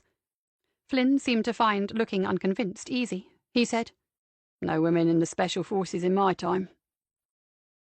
The lady from the cafe had noticed the Christmas tree lights. She was crouching down and banging on the plug in the socket with the side of her fist, trying to make them stay on. Flynn stared at her and then looked at Nick, as if nothing more needed to be said on the matter. Chapter 20, 11th December. Roger Parks arrived on the Saturday afternoon, the day after Nick and Flynn got back from their trip to St. Dale's. He came alone. When Emily asked after his wife's health, he made an excuse about her having lots to do before Christmas, but it was Lane's guess that Parks didn't want her present while the details of the operation were discussed, because you have to talk through all the ways it can go wrong. There were plenty of them. Emily had abandoned the idea of holding this meeting in the office. With 5 people present, the lounge was the more sensible choice. Someone, Lane had realized beforehand, had to take a lead or at least have hold of the steering wheel. Emily had, in her own indefatigable way, made all this happen, but she had no practical experience of operations, other than being a victim of kidnapping. Nick had been a non-commissioned officer and was more than capable of handling a team, but this was not, as he himself would have expressed it, his show. Roger Parks was undoubtedly a leader in his field, but putting him in charge of his own daughter's rescue, if it is a rescue, Lane constantly reminded herself, could have disastrous consequences. That didn't leave many other people. Not all detective inspectors have a significant number of officers under their command. Sometimes the rank is given for other reasons. At times Lane had managed people, though, and she could honestly say that she was useless at some aspects of that role. You were supposed to buy cakes on random occasions and remember people's birthdays. You had to assess an individual's progress towards targets that someone you had never met had invented. You were supposed to believe that ethnic diversity among your team could in some way influence its results. In all these things she had been a failure. On the other hand, when it got real, out on the streets, other officers had tended to look in her direction when a quick decision was needed. When a door had been battered down, she liked to go in first, and she never had any doubts that the people she had chosen would be right behind her. Tea had been served, and another lemon drizzle cake had materialized. The bone china teacups looked absurd in the hands of these men, and Lane saw Flynn wink towards Nick as he sipped and crooked his little finger in the proper manner. She could also see that Parks was anxious to get on with this, but for the moment was too polite to say so. She said, "Okay, let's get going. Nick, can you give us a report about the situation as you saw it in St. Dale's?" He did so, clearly and in chronological order. The picture of Owen Evans was thorough, but this was still something that had to be explored. In answer to her question, Nick said, "I think he's sound as far as we're concerned. Obviously, we couldn't find anyone with better local knowledge, but he's also motivated. That's a stroke of pure luck, but Emily made the first call to the cafe, and she reported what she was told. If she hadn't, we'd not have found Mr. Evans." Looks went in Emily's direction, and Lane had to smile. The dear old thing was blushing. Nick handed over to Flynn. Everyone had tried saying Neil once and given it up, causing Lane to wonder what odd personality trait the two of them might have in common. And he talked about the boat, the Gwendolen. Another stroke of luck. He couldn't have designed anything better for the mission. He had arranged that Evans would be towing a dinghy as a backup, but the skipper thought he could get within a few feet of the base of the cliffs, as long as the swell wasn't too heavy. Flynn said then, "He knows the tides will be in our favour, and he thinks the same about the weather. I've double-checked that. Building high pressure, winds from the southwest, light to moderate clear skies." Parks was listening, nodding, taking it all in. Lane turned to Nick and said, "Tell us about the access point you've marked down." "These aren't high cliffs, no more than 30 feet. Most of it is a scramble rather than vertical climb. Only 10 or 12 feet of that. About 50 yards left of where we go up, there's a place we could let someone down on a harness, straight towards the water. If we can't position the boat there, we can use a dinghy." Parks interrupted. "You'll be lowering Annie down a cliff at night, over the water." Lane said, "This is something we should have checked with you, Roger. Does Annie have any climbing experience? Do you know whether she's ever abseiled?" He thought about it hard, as if hoping he might have forgotten something useful, but in the end concluded that she hadn't done anything like it. Then Lane explained. "There is a landing stage and a shallow beach on the eastern side of the island. It's a lot further from the centre where the community lives, and I don't know whether they have security there at night. There are certainly lights, and it's possible there could be visitors staying or people from the community. If Annie decides to come with us, we don't know how much opposition we'll meet. The more direct route is to go back the way we went in." Parks took a moment, one which included another appraisal of the two former soldiers, before he said, "Well, you seem as if you know what you're doing." Nick said, "I understand your concerns. I shared them myself, but now we have 2 men in the boat. Flynn will be free to help anyone coming down. The Gwendolen also has a good floodlight, so we won't be doing this in complete darkness." Lane acknowledged his help and took over. "The plan is to have 2 ropes secured for the return. Then one of us can go part way down and assist Annie if needs be. She'll be in a harness and safe, while we control the descent." Parks accepted that, but she guessed what was coming next. She'd seen the alteration in his expression when she said the words. He said, "You said if Annie decides to come with us. You don't seriously think she might not, do you?" Since her injuries, Lane had had spells of not sleeping well. She accepted it and had routines in place. Get out of bed and go into another room or downstairs, make a drink. Emily had prescribed a small hot chocolate, which didn't work but tasted strangely good at 2 in the morning. Read a book, listen to a piano sonata.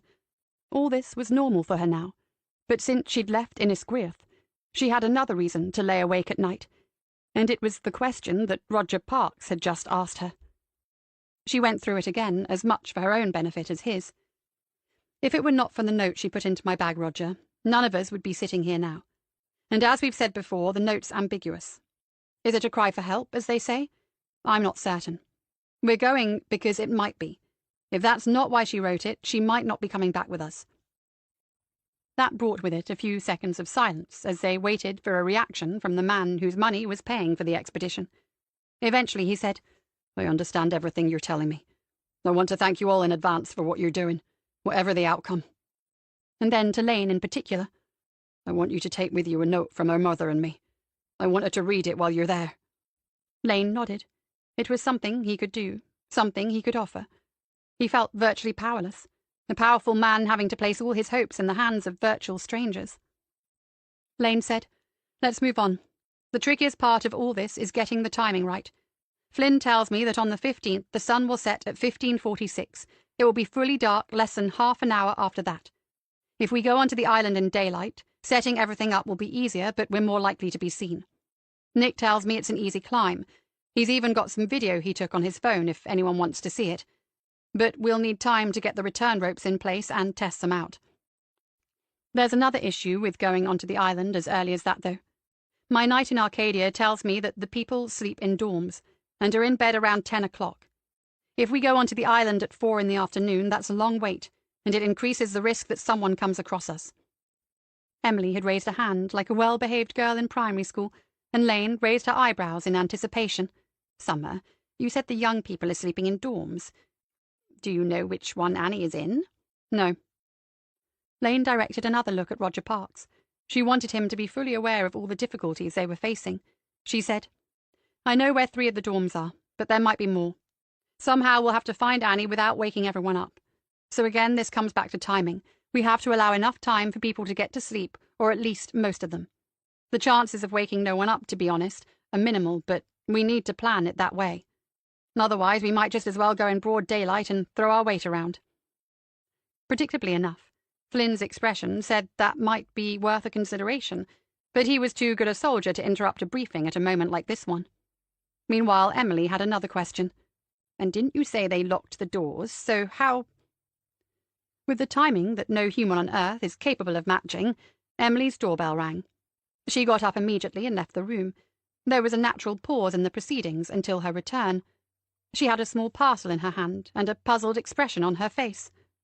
"This is odd. It has my address but your name on it, Summer." Lane held out her hand, took the parcel, and put it on the arm of her chair. When she realized that the entire room was waiting for some sort of an explanation, and not just Emily, she said, "Just a precaution, Emily. It's harder to trace back to me that way." Emily was staring at the parcel. It was rather small, but weighty for its size. Nick was smiling, sensing a joke, but Lane's face was as straight as usual. She said, "I'll explain later. So, the timing, any thoughts? We need a decision so Flynn can get back to Owen Evans." The discussion was open to everyone, but in the end it was agreed by Lane, Nick, and Flynn that to wait on the island for 6 hours was a greater risk than climbing the cliff in the dark. They would plan to arrive at the chosen place at 20:30, use the boat's light to climb if necessary. This should not be visible from the centre. Set up the return ropes and head towards the dormitory buildings at 22:30. Lane said, "And now it's getting interesting. As I said, I know of at least 3 dorms. Let's assume for a moment there aren't any others. Annie wasn't in the one I stayed in, so that improves our odds to 50-50. It's evens we find her in the first one. I should be able to get inside. My dorm had 6 beds, but the others might have more. If everyone's asleep, Nick stays by the door and I look for Annie. If she's not in the first dorm, and we haven't woken up the whole place, we look next door." Now that everyone concerned was hearing it said aloud step by step, Lane could see the doubts. That was what she wanted. No illusions, no surprises. She continued, "The ideal scenario is I find Annie, we have a short whispered conversation, she says yes, take me home. We leave the centre, get back into the Gwendolen, and the Arcadia community is puzzled by her mysterious disappearance. I wonder if they'd call the police. But anyway, as I can see from your faces, we know things are unlikely to work out that way. Nick and I have talked through other scenarios, which I needn't go through now. We'll have to improvise at some point, one way or another." Flynn said, "You've told us before that there are a couple of women in charge of these girls, like house mistresses or something. They're not just going to get out your way, are they? And there are other blokes on the island as well. Improvise or not, you'll be heavily outnumbered." Lane suspected what might come next if she didn't head it off. Flynn would suggest coming with them. The idea had its appeal, but she had grown accustomed to the other idea, the one in which Flynn stayed on the boat. She had never met Owen Evans. Nick and Flynn seemed to believe he was genuine, but she had no intention of being marooned in that place again. If, during the long wait for their return, the fisherman lost his nerve, that would be the result. She said, "You're right. but I didn't see anyone we should be particularly wary of. There was one woman, but she'll be walking with a limp. The worst-case scenario is that we don't get off the island as planned, for whatever reason. But this time I'll have my phone. I've already discussed with Roger what happens then."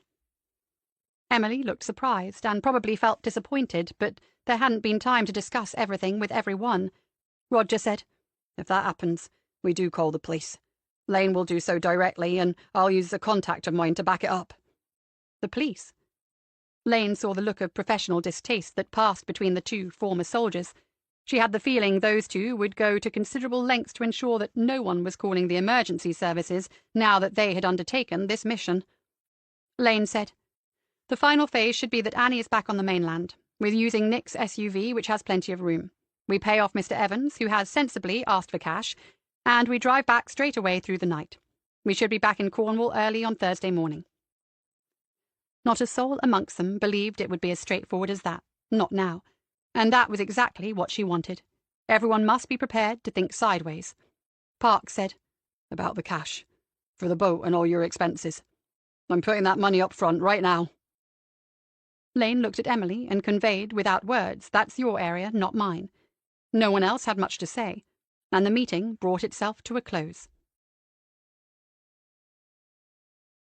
Emily and Roger Parks were in the office talking about bank transfer details, and Nick was in the back garden making a call. His daughter Maisie had had a doctor's appointment, and he'd phoned his former wife to get the details. The two of them, Lane and Flynn, could see him pacing as he talked and listened. This was the first time Lane had been alone with Flynn. He said, without any preamble, "Well, you talk a good operation." "Thanks." It was the sort of backhanded compliment she might have paid herself, and she felt no injury from it. She was only too aware that her own trust was difficult to earn, perhaps too difficult, and there was no reason to expect others to treat her any differently. Flynn would have accepted what he'd been told by Nick without necessarily believing it. There was a subtle but significant distinction. His judgment would be withheld until he had seen for himself. Flynn nodded towards the window and said, "Some money will come in handy for him. Kids and ex-wives are expensive." If the final amount involved had ever been discussed in detail, only Emily knew what it was. Everyone seemed to have had an attack of old-fashioned Englishness and viewed the matter as too vulgar to be considered in the light of day. Despite her own worsening situation, Lane hadn't attempted to calculate what all this might be worth to someone like Roger Parks. She said to Flynn, "No such baggage yourself?" He seemed to find the idea amusing, just for a moment, and said, "Never found anyone who measured up." It might be arrogance, or mock arrogance, or something else. Lane saw his fingers twitch up and down, as if in reference to his own physical self. Perhaps he was indicating his squat, square body, and implying that no woman had been able to measure up to that, or to accept it. Flynn would look at you if you looked at him, but she found him a difficult man to read, and then she reconsidered that thought. On their short acquaintance, he was impossible to read, and she still wasn't sure that she liked him. He said, "I'm not doing this for the money. You don't need to pay me." "I'm not. Roger Parks is." Flynn's gaze came away from the window as he said, "That's not how I see it. The two of us," indicating Nick outside, "are working for you and your partner. I'm saying I'm doing this to help out a fellow vet. I don't need the money. Nick was set on doing it whether I came along or not, so I thought I'd better be there, considering his history." "Working for you?" There was too much going on here to sort out in a single conversation. She decided to focus on the immediate priority and said, "What history?" Flynn said, "The PTSD. I mean, you know about that, yeah?" "Yes." He was measuring her again, as if she was a combat trainee in a difficult exercise. He said, "It's luck of the draw who gets that. No rhyme or reason to it. Some weak men walk away unscathed. Some of the best are scarred for life. I'm talking about it because I hope you realise it's one of the reasons he's doing this, just to see if he can. So there's a lot at stake for him. And he also thinks he owes you." The easier course would be to shrug and accept this, to make some non-committal remark and wait for Nick's return. But she couldn't do it. Neil Flynn was making sure she understood certain things, and for the sake of this job she had to reciprocate. And besides, whether he was testing her or not, she wasn't inclined not to argue with him. She said, "First thing, I don't know whether he's ever told you about what happened on his last tour, about his captain." Don't judge him until he has. Second thing, he doesn't have anything to prove to himself or anyone else. When I first met him, he was in London, sorting out a tricky situation to help another veteran. He was up for it, no question. Third thing, whatever he said to you, he doesn't owe me. I found him because his family asked me to. He took his own decision to come back home. Flynn said, "Funny, isn't it? That job and then this one, sorting out other people's family business. Got none of your own to worry about." That was only the same question she had asked him earlier, just phrased a little differently. She thought about her parents and remembered with a jolt the letter on the mantelpiece next door, the one from her mother she had still not read properly. In answer to Flynn, she said, "No, same as you. No one measures up." He smiled more genuinely that time and said, "Fair comment. Just so you know, for operational reasons. I never had the PTSD thing." Lane said, "Good to know." "No, I've got the other one." Flynn looked serious, and she watched and waited. What the hell was this? Eventually, of course, she had to ask, and he said, "DBTB." Nick was ending the phone call. He saw her watching through the window and put up a thumb. Maisie must be okay. She turned to Flynn then, ready for the next problem, and said, "All right, what's DBTB?" "Death by terminal boredom." She acknowledged it, that he'd got her just a little. When Nick came inside, Flynn got up and asked about his daughter. She was thinking about Flynn's answer. When you're about to go over the side with someone, it's good to know you have at least one thing in common. Chapter 21. 15th December. When Lane reached the vertical section of the climb, it felt more like an overhang and looked much further than Nick's estimated 12 feet. The rocks below, which she had scrambled over, were covered in some sort of slippery grey algae, and she had already half fallen and hurt her left knee. The face of the rock in front of her felt as smooth as glass when she touched it, pausing to regain her breath for the most difficult part of the ascent. From below, with Flynn operating the floodlight, she had watched Nick go easily over this section, free climbing it. He had lowered the rope to her, and she was safely attached. He'd said to her, "If you need help, let me know, and I'll tension you up." But she was determined that wasn't happening. On the other hand, where were the natural handholds he must have used? She felt around for a ledge, and found one for her right hand, maybe 2 inches wide. The light from below cast her shadow onto the rock face, but from such an angle that it was misshapen, distorted into that of some nightmarish creature, a huge cat or sloth. And it was so bright she could see no detail in the unlit areas closest to her, the very places where she needed to search for a handhold. She could only feel for them and hope. Pushing up 6 inches more, she found an angled opening for her left hand, but it had a sharp edge that might cut when she applied her full weight to it. Had Nick used it? As a thought came, she heard above her his voice asking if she was all right. She pulled hard then, ignoring the pain in her fingers, finding she was then another 2 feet higher, and searching once more with her right hand for the next hold. Below her she could hear the steady thrumming of the Gwendolyn's engine as Owen Evans positioned the boat where Flynn wanted it. Flynn had said to her, "Don't try the tricky bit until you see we've moved to the side." This meant she had had to look down. Lane had asked him why, and he'd told her he didn't want her falling into the boat and doing any damage. She'd said, "What, to the boat?" And his answer had been, "Yes, or to me." She must be halfway up this bit of rock by now. It felt different to the boulders she'd scrambled over. Some sort of weird geological fault. Cold, too, her fingers feeling numb in their tips. It might have been easier without the floodlight once her eyes had adjusted, but you don't change the plan mid-climb. She rested for a moment and looked up. That was the most stars she'd ever seen in a night sky. Enough starlight to climb by even though there was no sign of the moon. She recalled her parents telling her about the night skies where they lived, about 100 miles north of this god-forsaken place. And then she muttered a curse. She still hadn't read the bloody letter. She felt a light tug on the rope, Nick checking that she was still okay. She tugged back and began edging along a diagonal fissure her feet had found, inching her way higher, feeling for the next hold. Against the midnight blue of the sky, she could make out the top edge of this rock face. After that, it should become a lot easier. Nick had driven a short metal stake into the turf 30 feet back from the edge of the cliff. Lane could see by the torchlight that he had done this in several places, trying to find enough depth in the soil for the hold to be secure. He still wasn't entirely happy, but said this was the best they could do. There was a metal ring in the stake, and attached to that was the belay device. He threaded a new rope through this, and asked her to show him what she could remember from the lesson on the cliffs at home. She angled the rope first, at almost no degrees, and then moved it around to almost 180 degrees, explaining how the friction increased as she did so. He nodded, but didn't bother with compliments, adding instead, "These are thin ropes. You couldn't stop a falling man without damaging your hands badly, but we won't be in that situation. And we're only checking this in case there's a problem and you have to take over. It'll be me at the top and last off." Lane said, "So the stake gets left behind?" He said, "Yeah, don't worry. I'll bill Emily for it. If by some miracle we get Annie off without a riot, they'll figure it out if they find this." He nodded.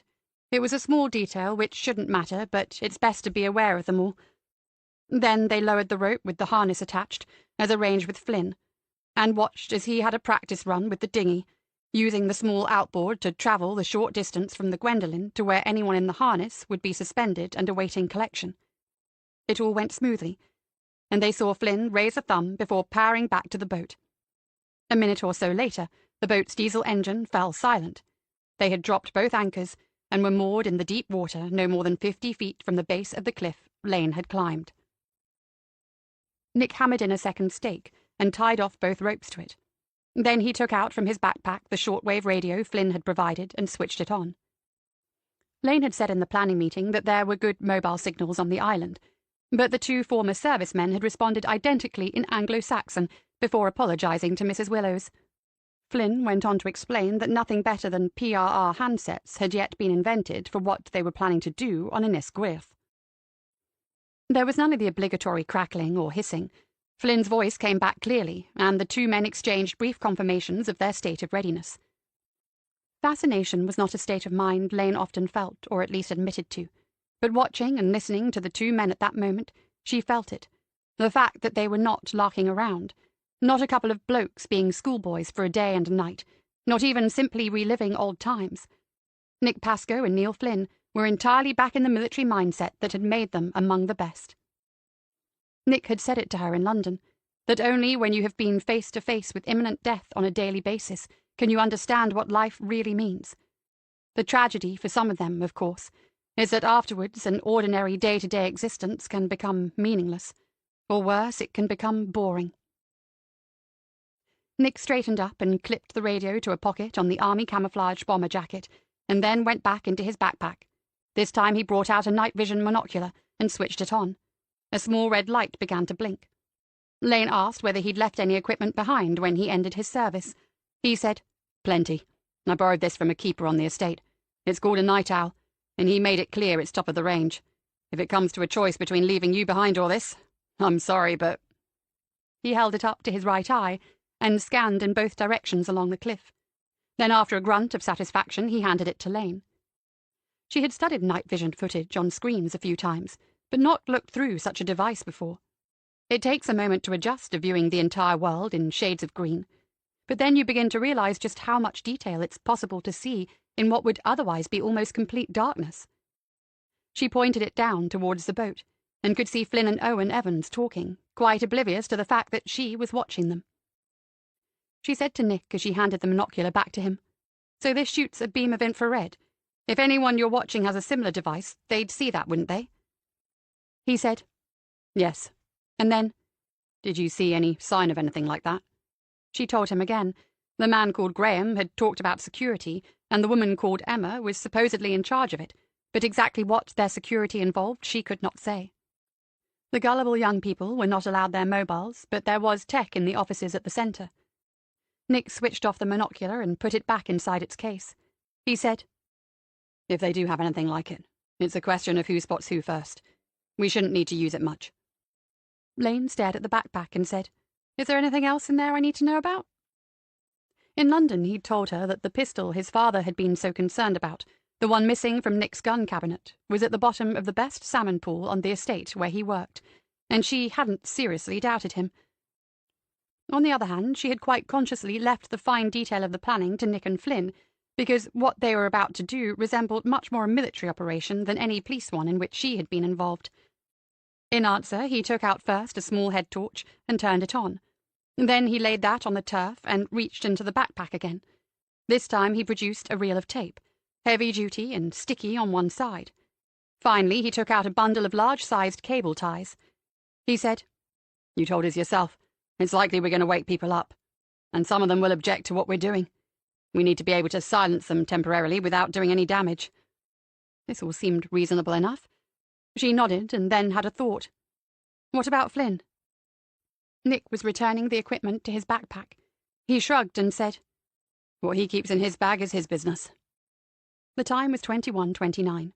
It was cold up on the cliff-top, so they moved some 50 yards inland until the lee of the hill in front of them began to give a little shelter from the westerly wind. Nick positioned his backpack as a pillow and lay back as if he'd only come to admire that incredible night sky. He didn't seem to feel the need to say anything else, which was one of the things she liked about him.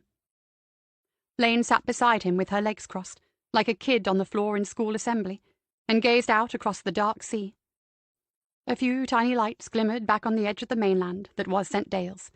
The only sound as they waited was the wind coming over the hill, and once the strange call of an unseen night-bird.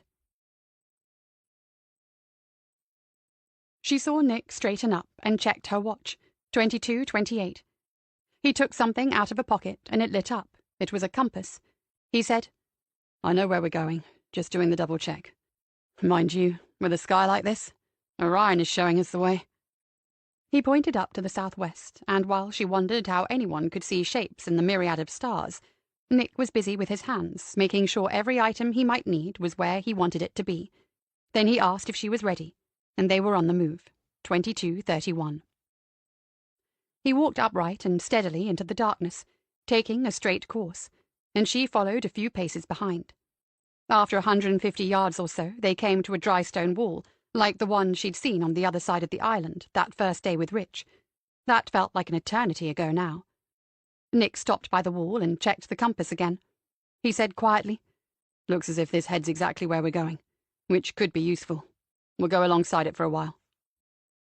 For another quarter of a mile, the ground rose gradually, and Lane realized they were going to find themselves on the highest point of Inis Gwyth. She had a good sense of where the center lay in relation to their landing point, and when they reached the summit, it was where she expected it to be. Another third of a mile on, but left down towards the other side of the island, where the beach and the chalets were situated. A couple of tiny lighted windows were showing in what had to be the main building. Nick had been right. The wall continued to head down towards the center itself. He said, "With those dorms on the far side, we'll need to give that place a wide berth. Is it better to go left or right?" She had only seen the place from the opposite side to this. She figured it out, not wanting to get this wrong, and then said, "Better from our right. That takes us behind all the buildings." He studied it and took a brief view through the night owl. "Okay, that also keeps us uphill of the place, which is better. We'll go over the wall here." Without waiting for her, he was onto and over the wall in seconds. From the top, Lane could see his hand offering to help her, but she turned and clambered down herself. He was watching and listening again. She could hear their breathing on the night air. He said, "Just a thought. You didn't see a dog on the island. I should have asked that before." "No." Nick nodded and she said, "There might be a few goats." "Goats we can handle. In these situations, dogs are a pain in the backside. Let's hope there isn't one they were keeping from you." He was moving again onto the steepening slope, heading on a semicircular course to keep clear of the center. Gradually, the heather became thicker, and then they were into bracken, making their progress slower and noisier. Where it was thickest, Nick paused every few yards and listened, but he had positioned them far enough away not to be heard by anyone in or near the buildings. When they were clear of the bracken, he stopped again, eased off his backpack, and from a side pocket took out a small pair of binoculars. He viewed the center through them. Lane could see 3 lighted windows. As she watched them, a figure moved across one, but from at least 250 yards away, she could make out no detail. Then Nick handed her the binoculars and said, "Recognize him?" In the middle window, seated behind a desk, was the man she knew as Josh. There had to be someone else in the room because he was alternately talking and listening. She told Nick she'd met him, that he was one of the dodgy middle-aged men who seemed to be running the place. Nick took the binoculars back and looked again. After a short while, Lane said, "What are you thinking?" He said, "I'm thinking it would make a good shot. Remember Robbie?" "I'm not likely to forget Robbie. Why?" "He could shoot the specs off that guy's nose at this range." It was a tempting thought. In fact, Lane had a wild moment in which he thought, yes, why didn't we send for Robbie and Rashid as well? We could really have shaken the place up then. The thing was, if Nick had asked, they would have come. He said, "From here, we're going to be getting closer all the time, so talking's down to the minimum. You said there's no CCTV. What about motion sensor lights?" Lane said, "What I told you was I didn't see any CCTV." "Fair enough. What about the lights?" She said, "I didn't see those either." "Okay. You follow me until we're in the proximity, then you go in front as soon as you recognize where you are. Go straight to the first dorm you want to try. Quick and quiet." She nodded her understanding of all that, but had one question. "If we meet anyone? If we get challenged?" He said, "Depends on how many.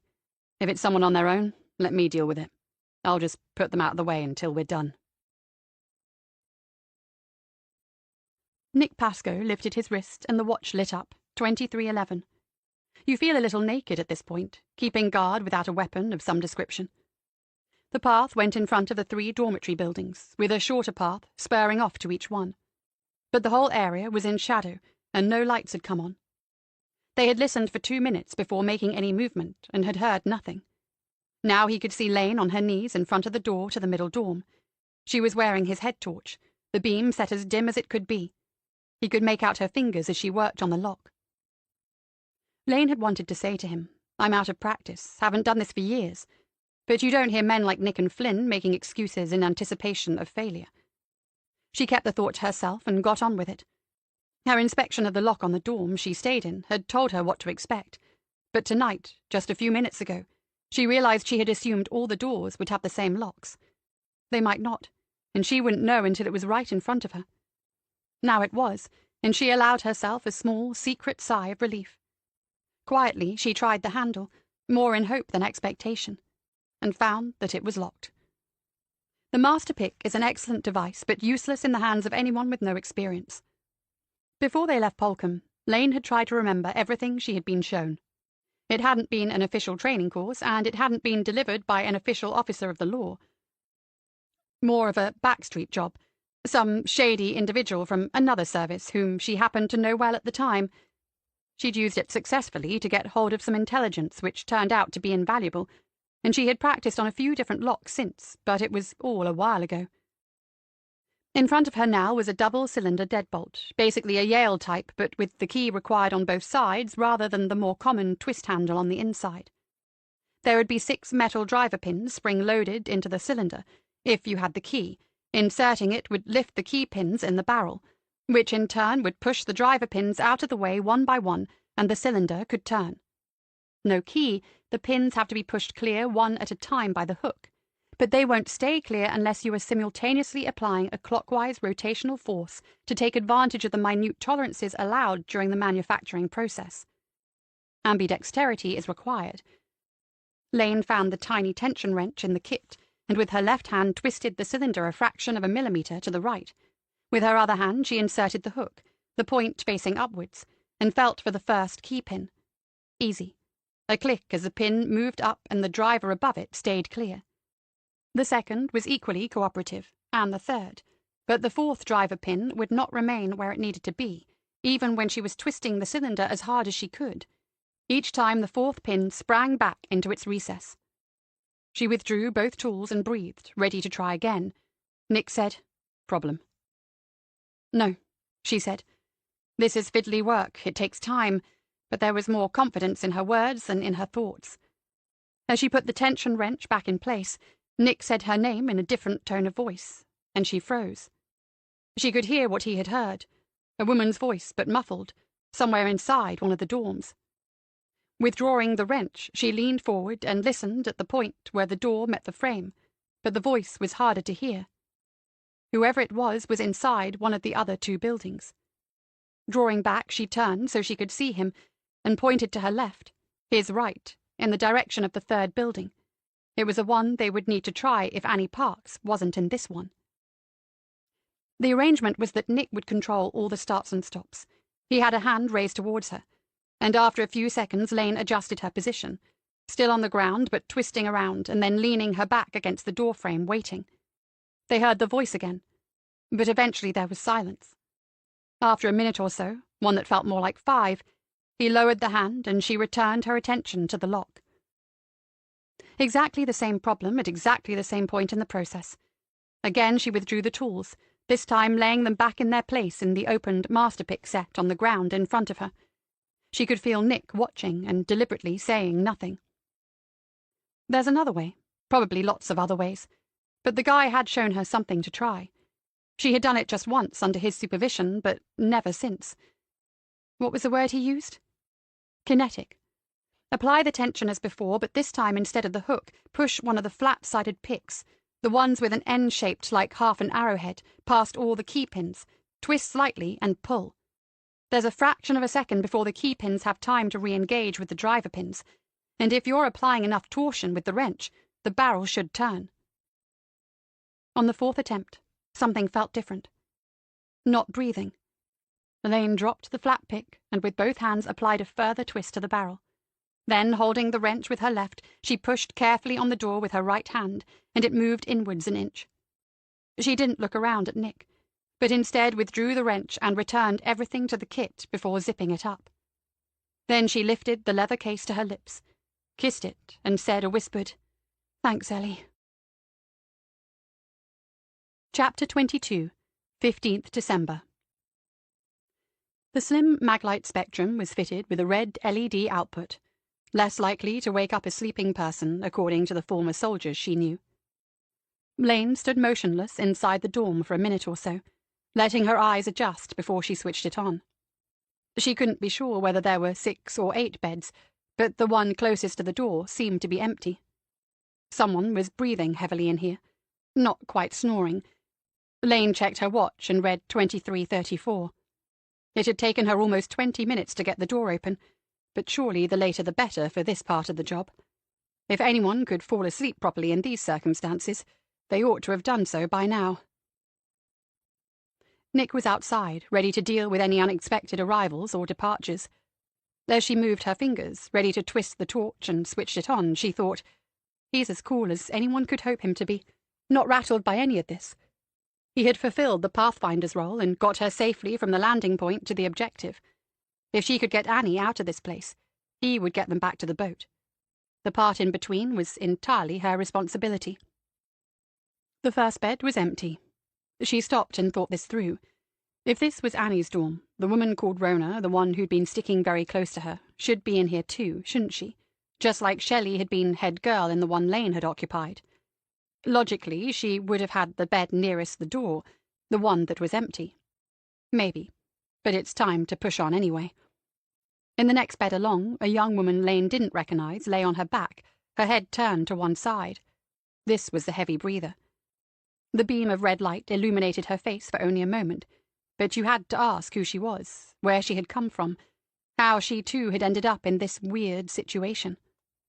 Lane stared and thought, who's wondering where you are? Who's waiting for a call?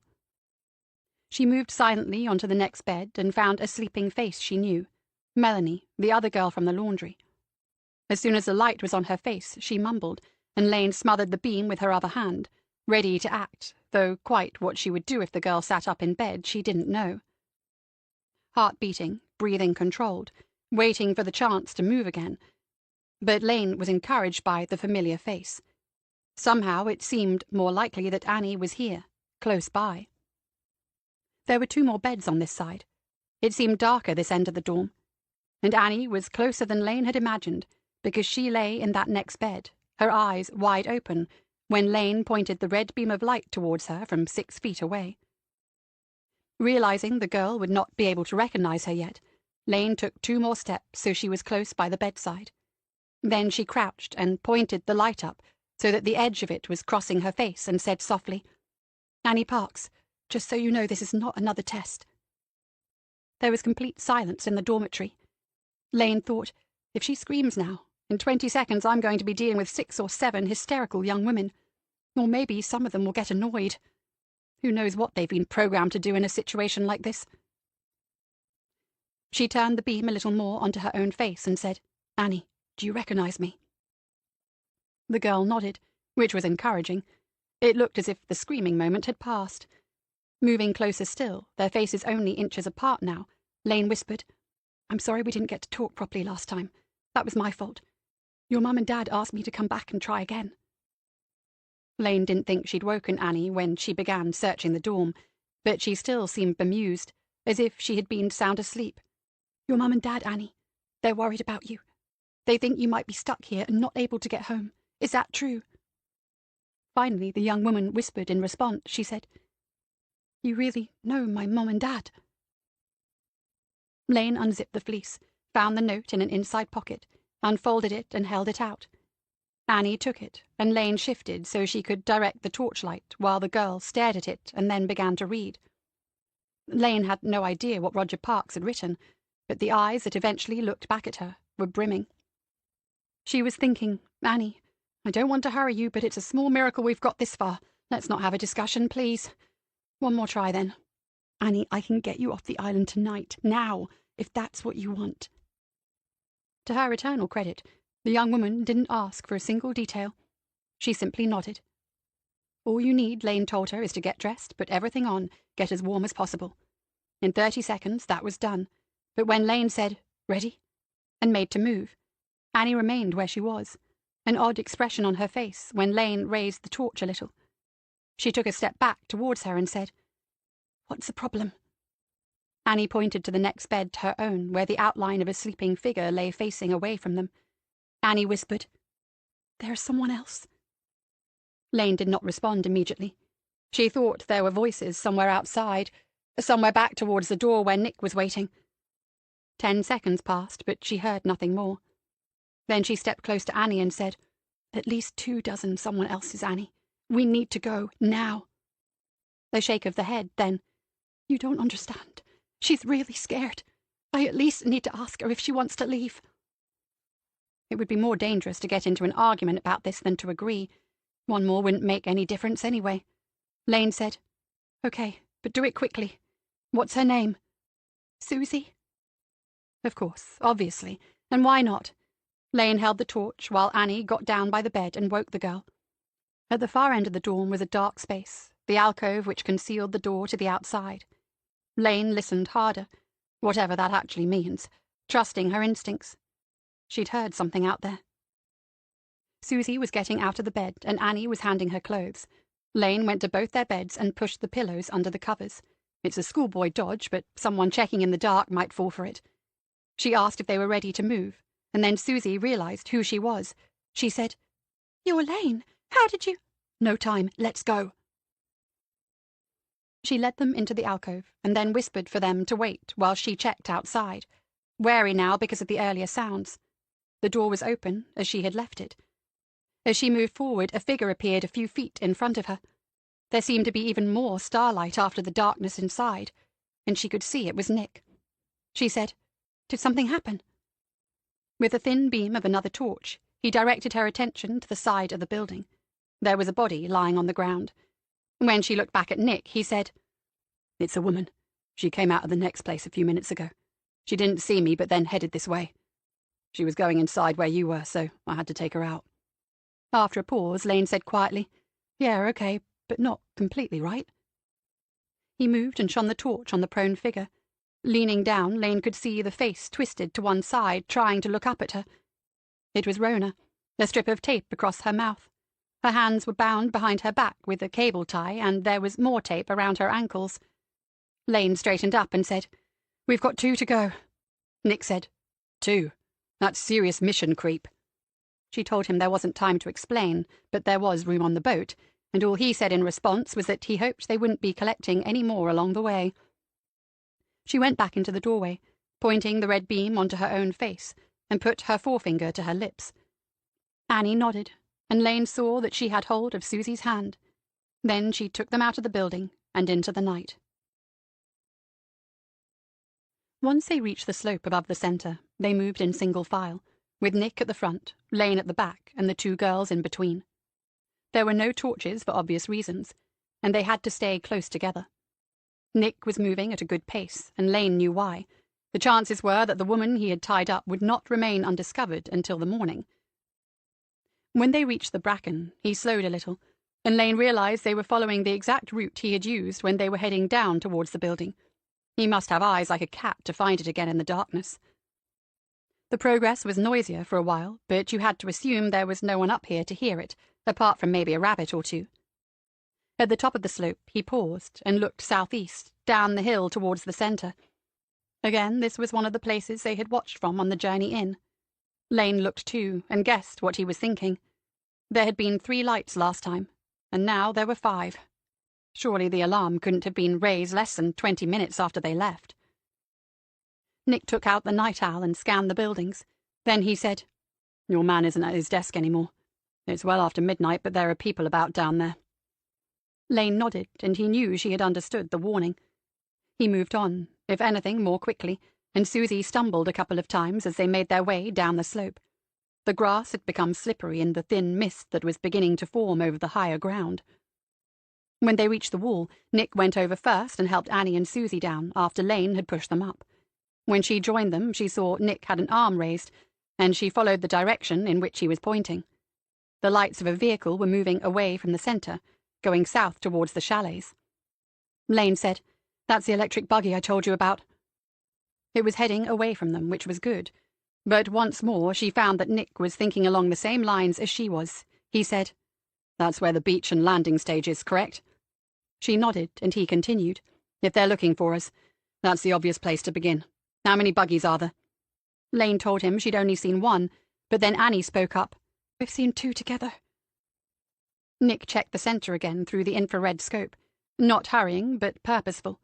Then he said to the 3 of them, "We're keeping together for now. If we do get separated, follow this wall down the hill. It'll take you to within about 100 yards of the boat. If I'm not there, Lane knows what to do." In the torchlight, she glanced at him, but he was too busy with the radio to be aware of her look. As far as she could tell, he was being completely serious when he told them Lane knows what to do. Then he was moving again, and they were following.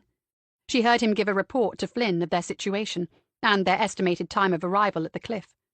All she heard back from Flynn was, "Roger, over and out." It did look an awfully long way down in the darkness. Flynn had the Gwendolyn's floodlight playing on the cliffs, but the swell had increased and everything below them seemed to be swaying about a little drunkenly.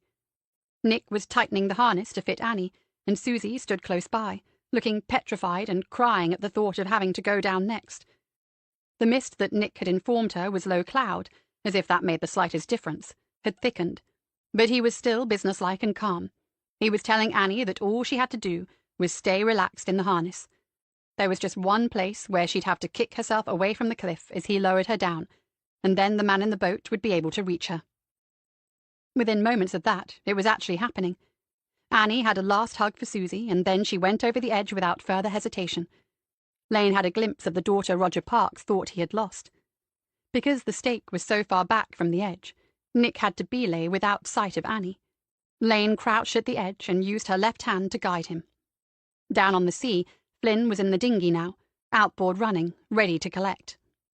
It went surprisingly well, until Annie reached the outcrop she had to kick her way past. She tried. Lane indicated to Nick to give line, but Annie swung back in too soon and hit the rock with her shoulder. She was all right, but on the second attempt her foot wedged into the rock as she went to kick away. For a moment she was trapped, and then her foot came out of her trainer, which fell into the surging water at the base of the cliff. Lane shouted a "Stop!" to Nick. He secured the rope and came to see for himself. Annie wasn't far below them. She was safe enough in the harness, but looked shaken. Nick said, "I'll go down and talk her through it. Can you—" "No, better you stay up here. I'll go down on the second rope. It'll get me close enough. Susie?" The girl seemed frightened even to be near the edge of the cliff, but they were running out of options. She told her to kneel where she had been herself and said, "You saw what I was doing. Just let Nick know when to give a little rope. And watch how Annie gets past it. That'll help you do the same." Nick came across to check that she was safely clipped on. She wanted to say something like, "I didn't know you cared," but his face was serious. He said, "Don't take any chances. There's always another way. We can call for help if we need to." Just don't look down, Lane. You're fine with this if you don't keep looking down. Breathe, brace the legs, and inch your way backwards, hand over hand, but in reverse. A little slip there. Banged the same knee again. But we're already close enough to Annie to begin a shouty sort of conversation. Were those trainers expensive? A nod, and then Lane said, Forget it. Your dad will buy you 20 pairs. Annie managed a weak smile. Okay, I hadn't done this until a week ago, so it's not too hard. Get both feet on the rock like this. When you're ready, give a firm push, and you'll swing out a few feet, like this. Lane did as she was suggesting, and felt herself suspended by only the thin nylon rope over the water below. She flexed her knees as she arrived back at the rock face, and told Annie to give that a try. She managed it without any problems. Lane said, Right, the next time Nick will give you some slack so you'll land a bit lower down. I think you'll only need to do this a couple of times, then you'll be past the rock and he can lower you down to the boat. Lane looked up at Nick and put up a thumb. His face disappeared. Susie looked terrified, but sometimes there's no way around that, even for a little rich girl. Lane nodded, and Annie kicked away from the cliff face. This time she dropped a good 3 feet. Once more should do it. Flynn had her off the harness and heading to the Gwendolen in a matter of seconds. Lane thought to herself, My God, we're actually going to do this. Looking up, she could see Nick hauling up the harness for Susie. From here, Lane decided she would climb back without his help. She pulled the rope to one side and found the first handhold. And then, away to her left and up above the cliff's edge, she noticed that the mist was eerily illuminated by some sort of light. It seemed to be bouncing up and down. It took a moment before she realized these were the headlights of an approaching vehicle. She called out Nick's name, but he wasn't there now. He'd gone back to the belay. Susie was looking down at her, and Lane waved her left arm, trying to show her what was happening. The vehicle was moving quickly, and closer to the cliff edge. In a few more seconds it would be directly above her. Nick must have seen it by now. Flynn had.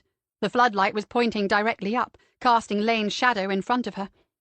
She needed to be up there, and, leaning back onto the rope, she began to half-walk, half-pull herself up the rock. She wasn't far from the top, not far from the vehicle itself, when she felt a jolt in the rope, a pull upwards, and then a drop back. Her feet lost contact with the cliff momentarily, and when they met it again, she pushed hard and out, and instinctively, because something primitive had told her what was going to happen next. She was going to fall. Chapter 23.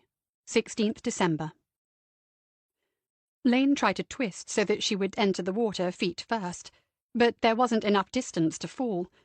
She landed, more or less, flat on her back. The force of it knocked the breath out of her, and she found herself under the water immediately. Her arms pulled her back to the surface, only to find the nylon rope spidering down onto her face.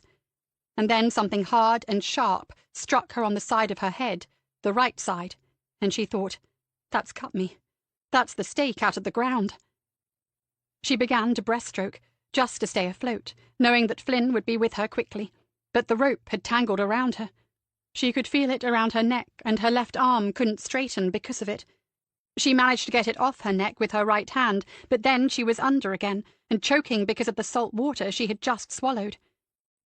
She kicked hard, but could feel the rope was now around her legs, impeding her, and the stake had gone down below, which wasn't helping at all. Strange thoughts come in such moments. How clever of Flynn to think of moving the boats out of the way, anticipating this very eventuality. Can't feel any pain where that metal object hit me. Is that a good or a bad thing? Always considered myself a good swimmer. Remember diving into the Thames that night to get them out of the car. That was a piece of piss compared to this, though. She had managed a couple of good breaths before going under again, further under this time. There was light up there on the surface, gleams and glimmers, but no sound other than the roar of blood in her ears. She began to breaststroke again, but made no progress. She was still sinking. Fear takes hold, gives you the super shot of adrenaline. Lane punched her arms forward and pulled once, twice, 3 times with little effect. And then, as if by some delayed reaction, she felt herself being propelled upwards, mermaid-like, without any apparent effort. When she broke the surface, Flynn was above her, hauling on the rope so hard she had to put out her hands to avoid colliding with the side of the dinghy. He told her without ceremony to grip the side with both hands and lay alongside. Then he moved to where he could get hold of the harness and her left knee, and in a single movement lifted her bodily into the dinghy. She lay for a moment, watching as he stepped over her, and then restarted the outboard motor with a single, irresistible pull on the cord. The little boat reared as it spun 180 degrees and back towards the Gwendolen. Lane was on her feet, but beginning to shiver. She said it was just the cold, but Flynn thought differently. He said, "Cold and shock both mess up your circulation." Owen Evans had produced 2 heavy bath towels. Flynn held one up and said to Annie, "She needs to strip off and you need to rub her down hard. If she's not complaining, it's not hard enough. At least 5 minutes. To Lane, "Did you bring a change of clothes?" "No." Flynn caught the skipper's eye and shook his head. "I did, but if you put anything of mine on, we'll need to send a search party to get you out." Owen was still at the wheel, and the boat's engine was running, but as yet they were not on the move.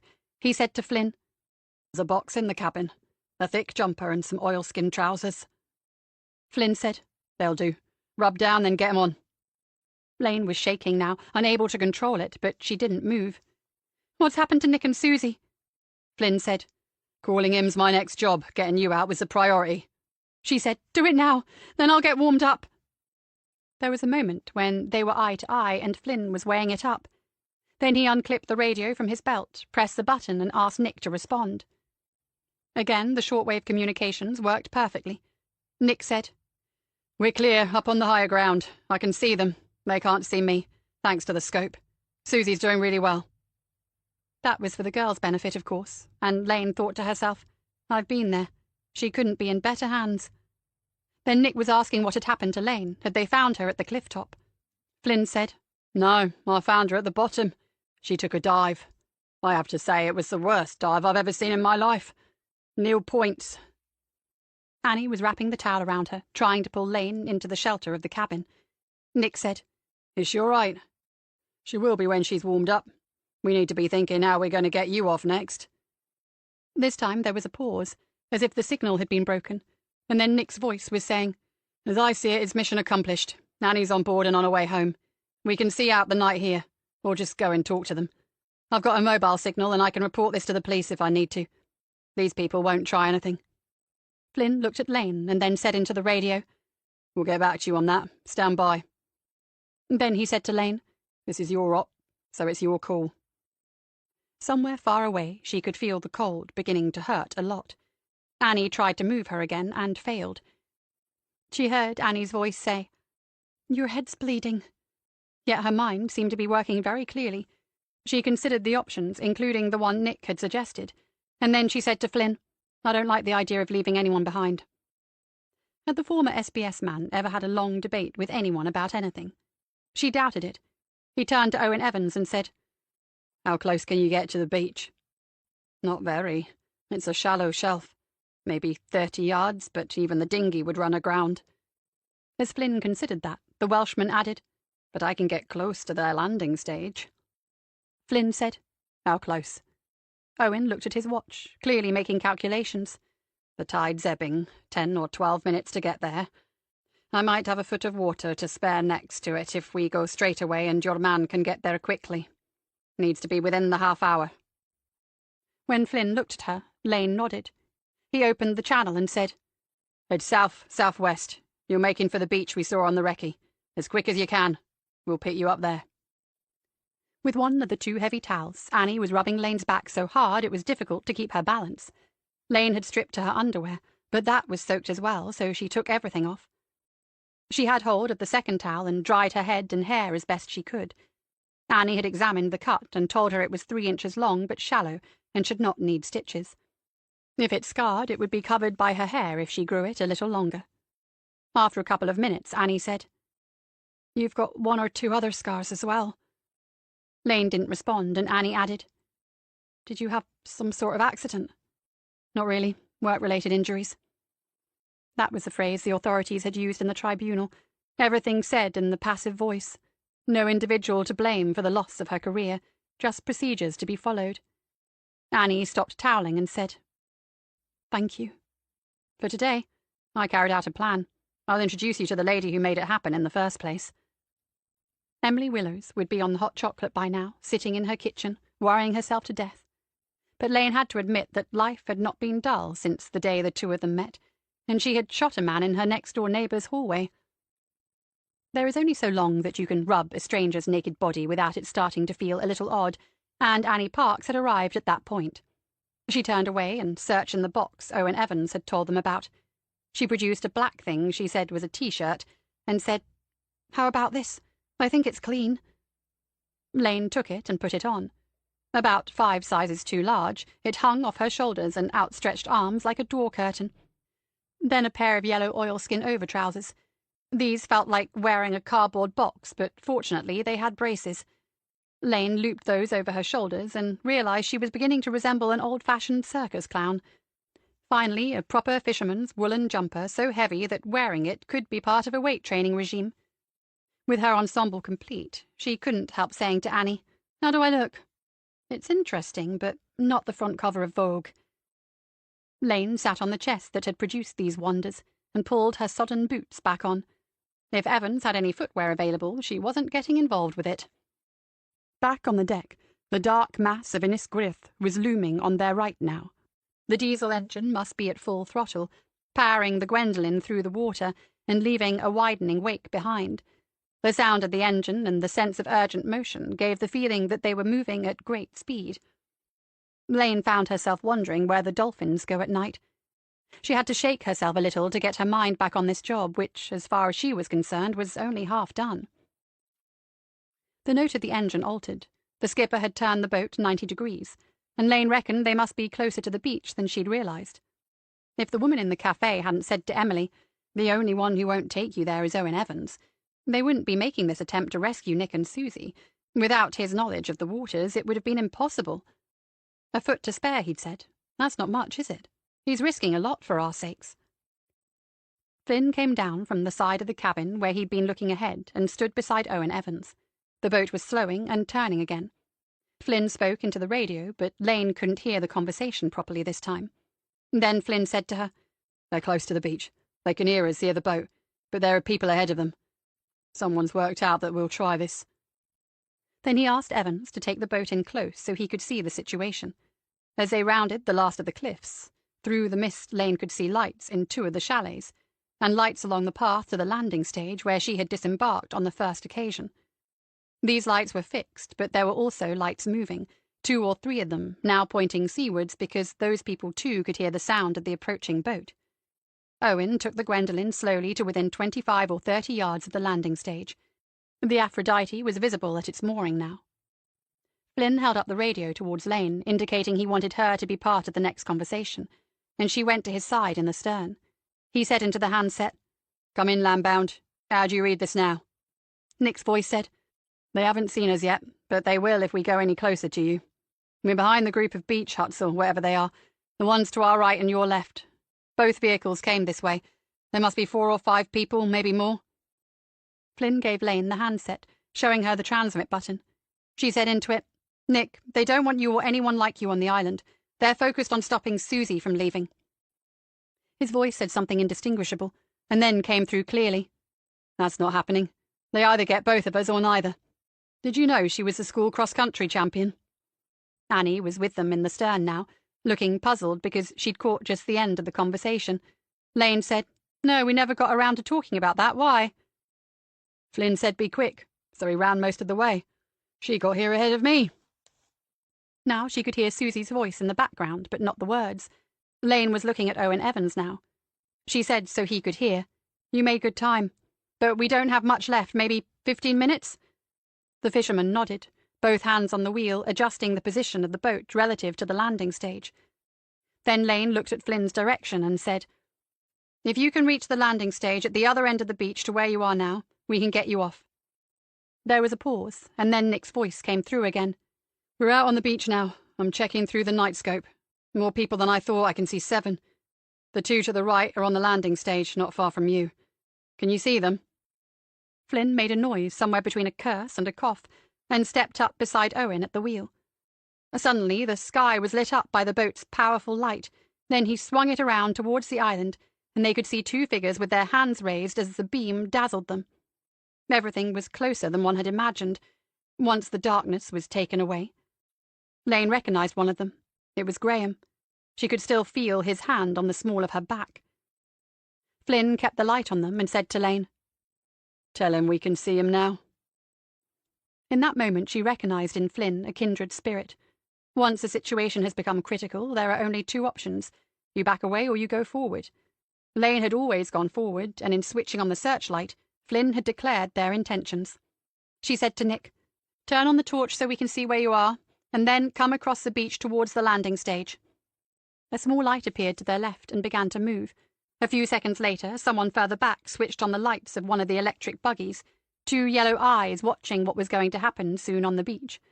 Annie was close to Lane, and she said, "This is scary. They'll try to stop him." "Good luck with that," Lane said, remembering Nick ready to take on a street gang in Newham so that everyone else had the chance to escape. But the odds here were against him being able to get Susie and himself onto the boat.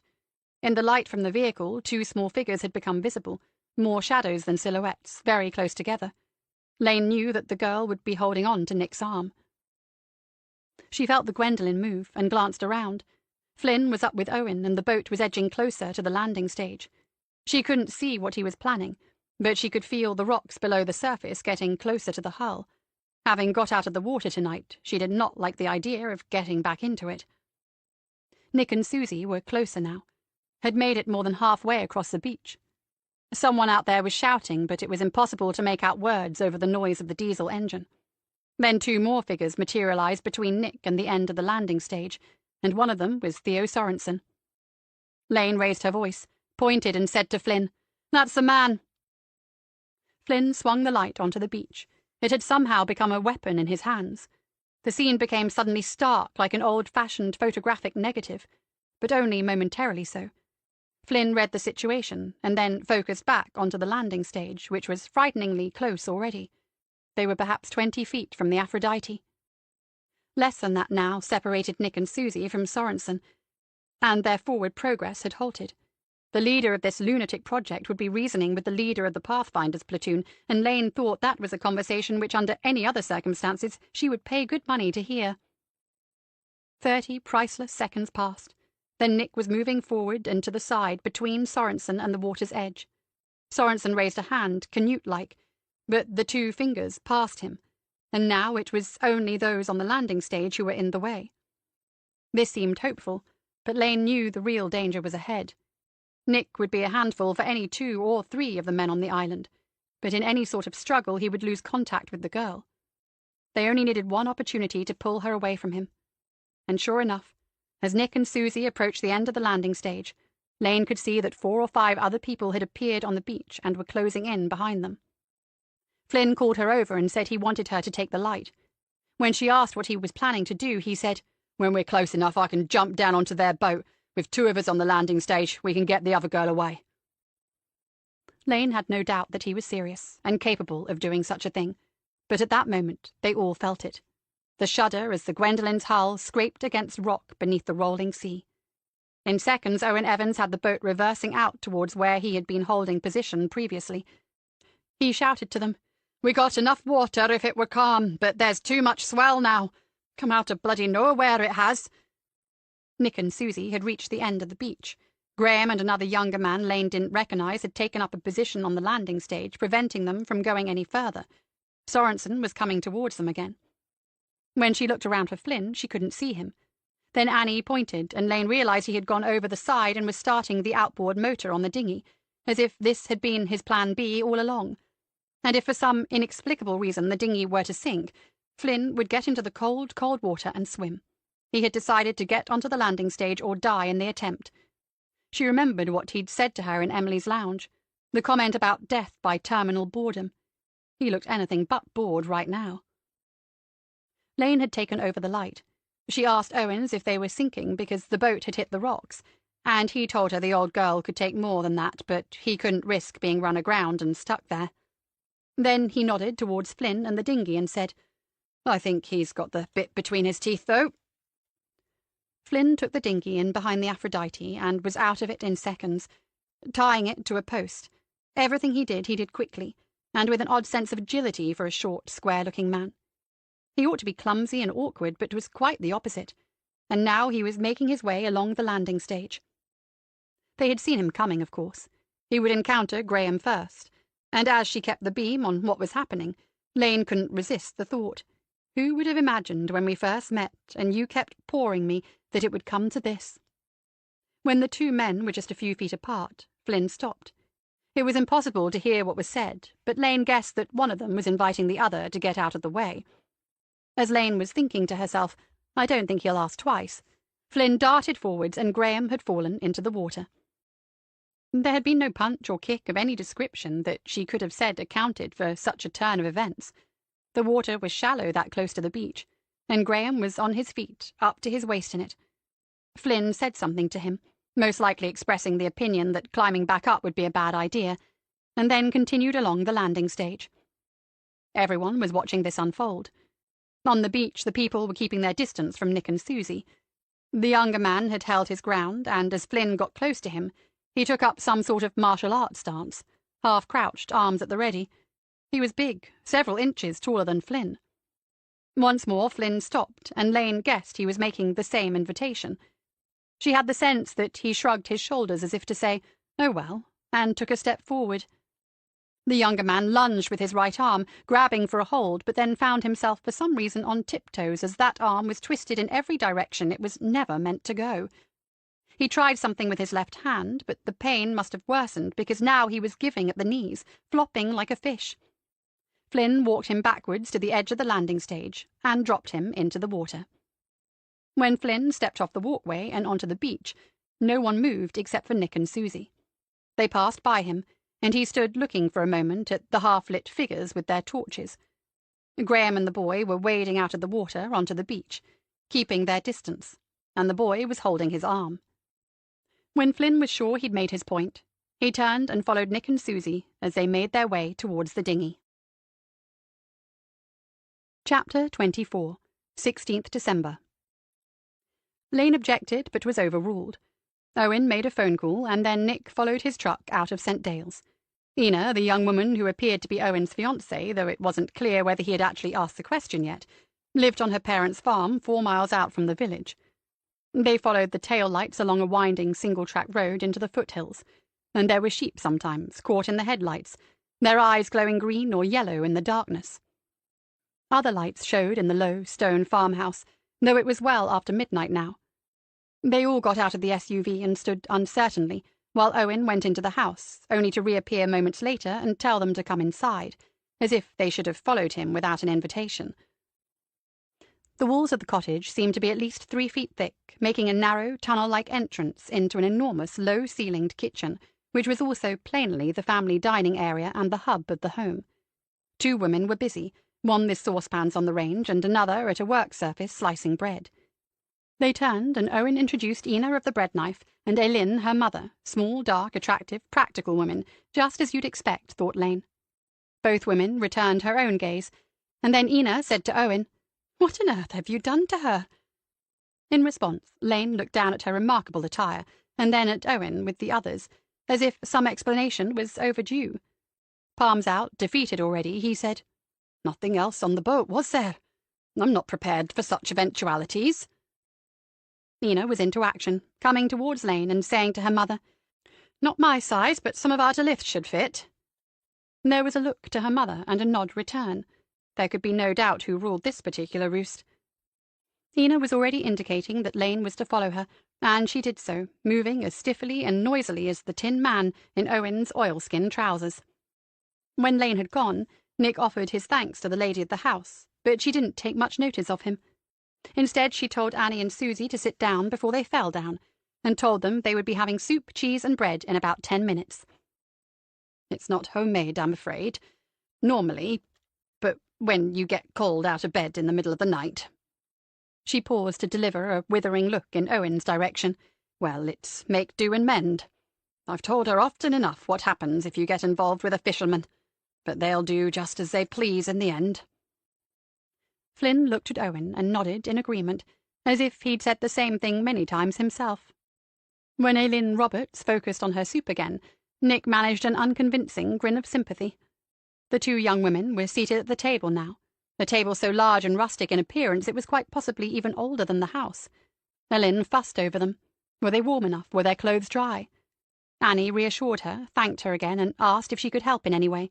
Lynn said, "Well, she'll be half an hour dressing someone if I'm not careful. So you can put this bread on a plate, that big blue thing, and there's some butter in a dish somewhere. Oh, and the cutlery's in this drawer near to me. You wants the spoons and a knife each, 6 places. They'll want feeding too." They referred to the 3 men who were still standing and awaiting further orders. Eventually, after a suitable period had elapsed, they were told to sit because they were making the place look untidy. Lane's worst fear had been that Dilith, Aina's sister, had left only dresses behind. She thought she'd rather fall backwards off a cliff again than appear in front of Nick in a dress. Her skirt would be almost as bad. But there were jeans that were good in the waist and only a little short in the leg, a warm long-sleeved shirt, and a sweater that felt like it cost a packet. Aina wouldn't allow her to put the wet boots back on with all this.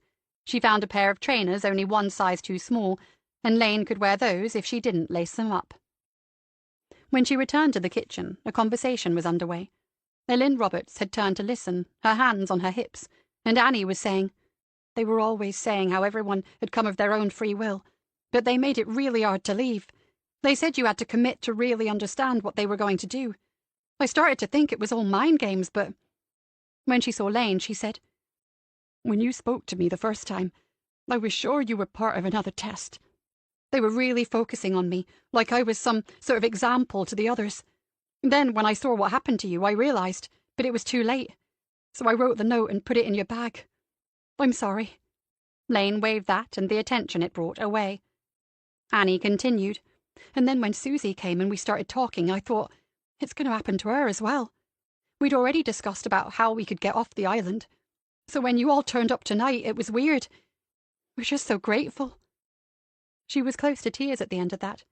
Susie took her hand, and there were a few seconds of quiet. Then Lane heard Susie say under her breath to Annie, "Tell them about the babies."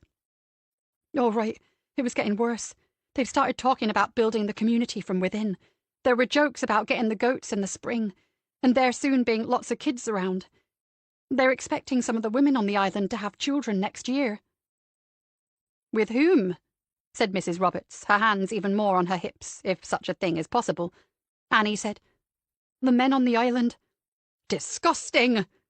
Then she looked in Owen's direction once more and said, "You needs to do something about people like that." What he might do was clear to no one, least of all to Owen himself, but Annie said, "I'm going to. I'll start posting about it as soon as I can." Taking a seat next to her at the table, Lane said, "Good idea, but hold off until we've talked about it. We can give them serious problems if we do it properly.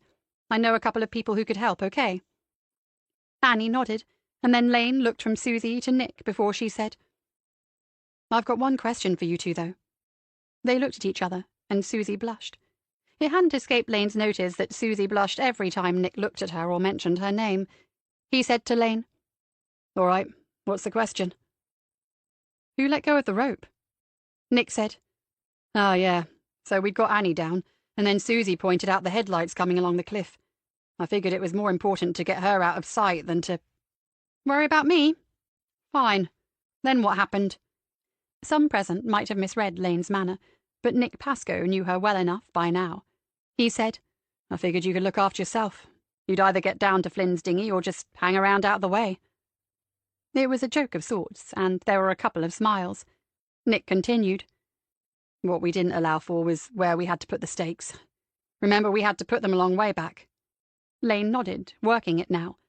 She said, "The buggy ran over them. Ran over the ropes." He nodded as he said, "and pulled out the stakes." Then Flynn added helpfully, "It was a heck of a splash." Lynn Roberts said with a shiver, "Thank the good Lord you didn't hit the rocks. We wouldn't be around this table now if you had, my girl." It was a sobering enough thought. "Anyway, 5 minutes more and you can get yourselves properly warmed up. Soup balls, Ina." Lane took out her mobile and held it towards Annie. She said, "Luckily this is a 12. It's more waterproof than I am. Just time to call your dad." That phone call took a few minutes more than 5, and when Annie came back she handed the mobile to Lane and said, "He wanted to talk to you, but I explained. He says you're to call him as soon as we're back. Lane nodded, but thought she'd leave all that to Emily. Better let Emily know what's happened, too. The old girl had kept her promise to maintain radio silence throughout the operation on the island. As the soup was being ladled into bowls, Lane wrote a short text, just in case Emily had gone to bed. Annie is back on the mainland with us. In fact, we got 2 for the price of 1. We'll set off for home shortly. Annie has spoken to her dad. See you in the morning, L. There was an almost instantaneous response. That's wonderful news. Well done. Is everyone all right? How did your plan go? In answer, Lane typed, yes, and then, swimmingly.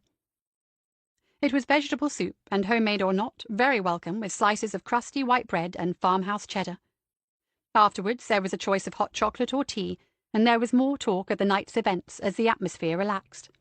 When her mother wasn't looking, Lane saw Ina squeeze Owen Evans' arm and heard her whisper, "You had a pretty good catch tonight. Are you staying here?" The fisherman cast a wary look in the direction of her mother, but Lane thought, if he does, it won't be the first occasion. And she thought also how fortunate those two were to have found each other. But people do. It happens almost all the time. Her phone buzzed with a text. Emily again. "I've just had a call from Sir Roger. He's absolutely thrilled. He says he can't thank us enough, but he intends to try." Inevitably, Mrs. Roberts invited them all to stay the night and set off in the morning. "We've room, and had more people when there's snow," she said. But Lane was grateful when Nick, who would be driving, said they'd better keep to the plan and take Annie straight home. And then the men were shaking hands in that formal way they have, and Ina hugged the 2 young women and said if they were ever back this way. Outside, under the skies, which had become suddenly starry once more, as Nick was opening the doors to the SUV, Lane heard a voice beside her, Ellen Roberts, who looked up at her and said quietly, "Take good care of yourself." It came out of nowhere and seemed an odd thing for her to say. Lane thanked her for everything again, but the words stayed with her for a little while as they drove down from the farm, back towards St. Dale's, and then on towards home. When they were close to Cardiff on the M4, Nick pulled into a service station for fuel. Lane was on the bench seat in the back with the 2 young women, sitting on the near side with Annie next to her. They were still awake, but quiet now, like children after too much excitement. Flynn sat in the front passenger seat. Through the windscreen, Lane could see Nick in a queue waiting to pay. Strange in the middle of the night, but the motorways never really sleep. Flynn turned to look at the girls, and then at herself, asking if she was all right. Despite his offhand manner at times, Lane knew he was still thinking about the possible after-effects of her fall into the sea. She told him she was fine, and then, "Thanks for tonight. In all sorts of ways, we couldn't have managed it without you." He said, "Maybe. You're pretty capable. One way or another, you'd have done something." "Thanks." Flynn leaned around the seat a little further so he could see her properly. "Obviously, I mean you're pretty capable for an ex-copper, not in the Army or Navy sense. Obviously." He turned away and sat back in the seat. Nick was on his way towards the vehicle. They were both watching him, and Flynn said, "It was all right. Better than another night in front of the TV, anyway." By the time they crossed the Severn, Susie had fallen asleep, her head half resting on Annie's shoulder. When she saw Lane looking, Annie whispered, "She seems so lost. I couldn't leave her there on her own." Lane nodded and said back, "I offered her my phone to call home, but she said no thanks. What's the situation, do you know?" Annie said, "Yes, she told me. They haven't spoken in months. She thinks her family have been looking for her." Lane said, "Like yours, then." Annie coloured up, but in embarrassment, not anger. She said, "I know. I think my dad was crying. I'm going to get them to help with Susie's parents, get them to make the first contact. What do you think?" She actually wanted to know what Lane thought of the idea. "Your mum and dad will definitely want to do that." Annie smiled, and Lane looked away. There had been enough thank yous. Ahead in the distance were the lights of Avonmouth. They were on the M49 now and heading southwest. A quarter of an hour later, she saw Annie's head beginning to nod. Susie was sound asleep, and Lane guessed that she too was about to become a headrest, if not a pillow. She shifted in her seat, getting more comfortable. From the front seats came a single loud snore. She looked up, hoping it wasn't the driver, and saw Nick's eyes in the mirror. He nodded towards Flynn and said, "He's gone." When Nick looked again a couple of minutes later, Annie's head lay towards Lane's right shoulder, almost resting upon it. She saw his eyes and thought he was smiling at the touching little scene, and at Lane being a part of it. She looked back at him, but all he said was, "Want some music?" She nodded, and he pressed a button. It came through too loud at first, and he quietened it. Springsteen and Better Days. Nick was checking again that this was okay, and she let him know it was. She hadn't listened to this in years, but the words came back to her. Just sitting around waiting for my life to begin, while it was all just slipping away. Is it weird when you know the music of your parents' generation better than your own? It's a trick of the mind, of course, making the words slot into your own situation, whatever it happens to be. But only some singers seem to write the sort of words that do it. She had her eyes closed for a moment, remembering a party at some place 100 miles from this motorway, 100 years ago. After a silence, it was Secret Garden. He must be playing the greatest hits. The SUV rolled swiftly but smoothly on down the motorway, the M5 now, making the great wide turn down towards the West Country. She still had her eyes closed, remembering this one too. How far do you get to that place where you can't remember and you can't forget? This is a sad song, one of the saddest the boss ever wrote. If your eyes were open, they might be pricking with tears.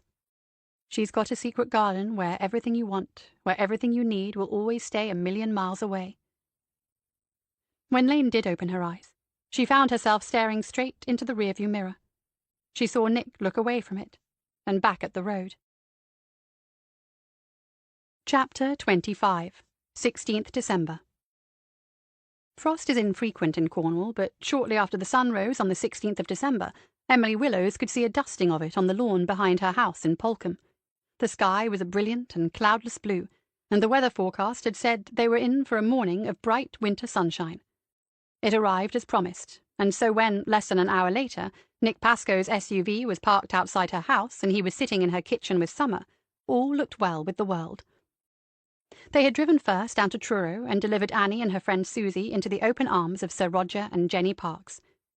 Emily had asked for details of this reunion, and actually managed to get a few. It was a moment she would have liked to see for herself. Then, on the way to Polcombe, they had dropped Neil Flynn off in Foy. Again, she would have liked to have spoken to him, to have thanked him in person for what he had done.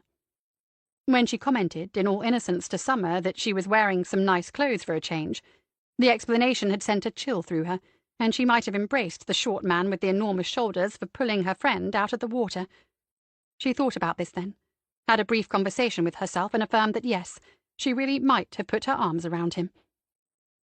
The pair looked tired, unsurprisingly, but there was an air of subdued elation about them, and after all, they had done something remarkable. Emily sensed the bond that had grown between them, as bonds will between people who have undergone traumatic experiences together. She only had to think about how she and Summer had become much more than friends since they were kidnapped and then pursued across Bodmin Moor by a madman. Those are bonds that cannot, she thought, be untied, and as well as that, she also thought, they do make quite a striking couple. Summer said she would have some more coffee. She expressed the opinion that either she was weakening or the situation was more desperate than she had realized. Emily pointed out that there was a third possibility. The coffee was improving. And then she asked Nick about his plans for Christmas. He told her he would be spending time with his daughter and ex-wife on Christmas Day, before having dinner at his parents' home. "Oh," said Emily. "Are the two of you—" She didn't need to glance in Summer's direction. The stare would be there. Instead, she managed a look of sympathetic understanding when Nick said no, they were not, but things were much more civilized these days. "Good," said Emily. "That's so important when there are children involved." When he got up to leave, Emily was businesslike and told him that as soon as Sir Roger settled his account, and didn't that sound remarkable, she would cover everyone's expenses. Nick waved it away, but told her that Roger had said he would be calling her this morning. Then Summer walked with Nick out to his vehicle, and they were talking for a couple of minutes before he drove away. Summer watched him turn around, and as he went by she put up a thumb, the way another man might do. Observing this, Emily had to shake her head. The young woman is an enigma. There is no doubt about that. And is she limping a little as she walks back to the front door? Did the fall aggravate one of her old injuries? Dear me, the girl needs help, whether she likes it or not. I'm cooking Christmas dinner here this year for Robert and his family. My friend Stephanie will be joining us. If you have no other plans, Summer, you will be more than welcome." Before there was time for the usual protests, Emily employed one of her conversational shoulder charges and added, "In fact, I'm probably going to end up insisting that you do come." There was only a half smile and a final tilting of the coffee mug. Emily said, "Now you must go home and get some sleep. Do you need milk or bread or anything? I can drop some in this morning if you leave the door on the latch. I won't wake you." Apparently no, of course. Everything's fine as it always is. She walked to her front door and watched Summer go to her own. She's intelligent and resourceful. She's tall, athletic, and attractive. But something is broken. Finding it and fixing it is going to be quite a challenge, Emily Willows. There was work to be done. What a novel and pleasant sensation. Emily took her time washing up and tidying the kitchen after her visitors had gone, and she took her time so that she could enjoy the sense of anticipation. A fresh cup of tea before she went to the office. In fact, she could take it with her. It was her own business, after all. She wrote a factual summary of what she had been told so far, making sure that dates, times, names, and places were all mentioned. It was not entirely inconceivable that someone from the Arcadia community would make a formal complaint. She had realized this, but hadn't felt the need to mention it to anyone else. Best simply to be prepared. On a spreadsheet, she had already begun a list of costs and individuals' expenses. She ought to have got some sort of a mileage figure from Nick before he left this morning. She would be better prepared before the next case. We're learning as we go.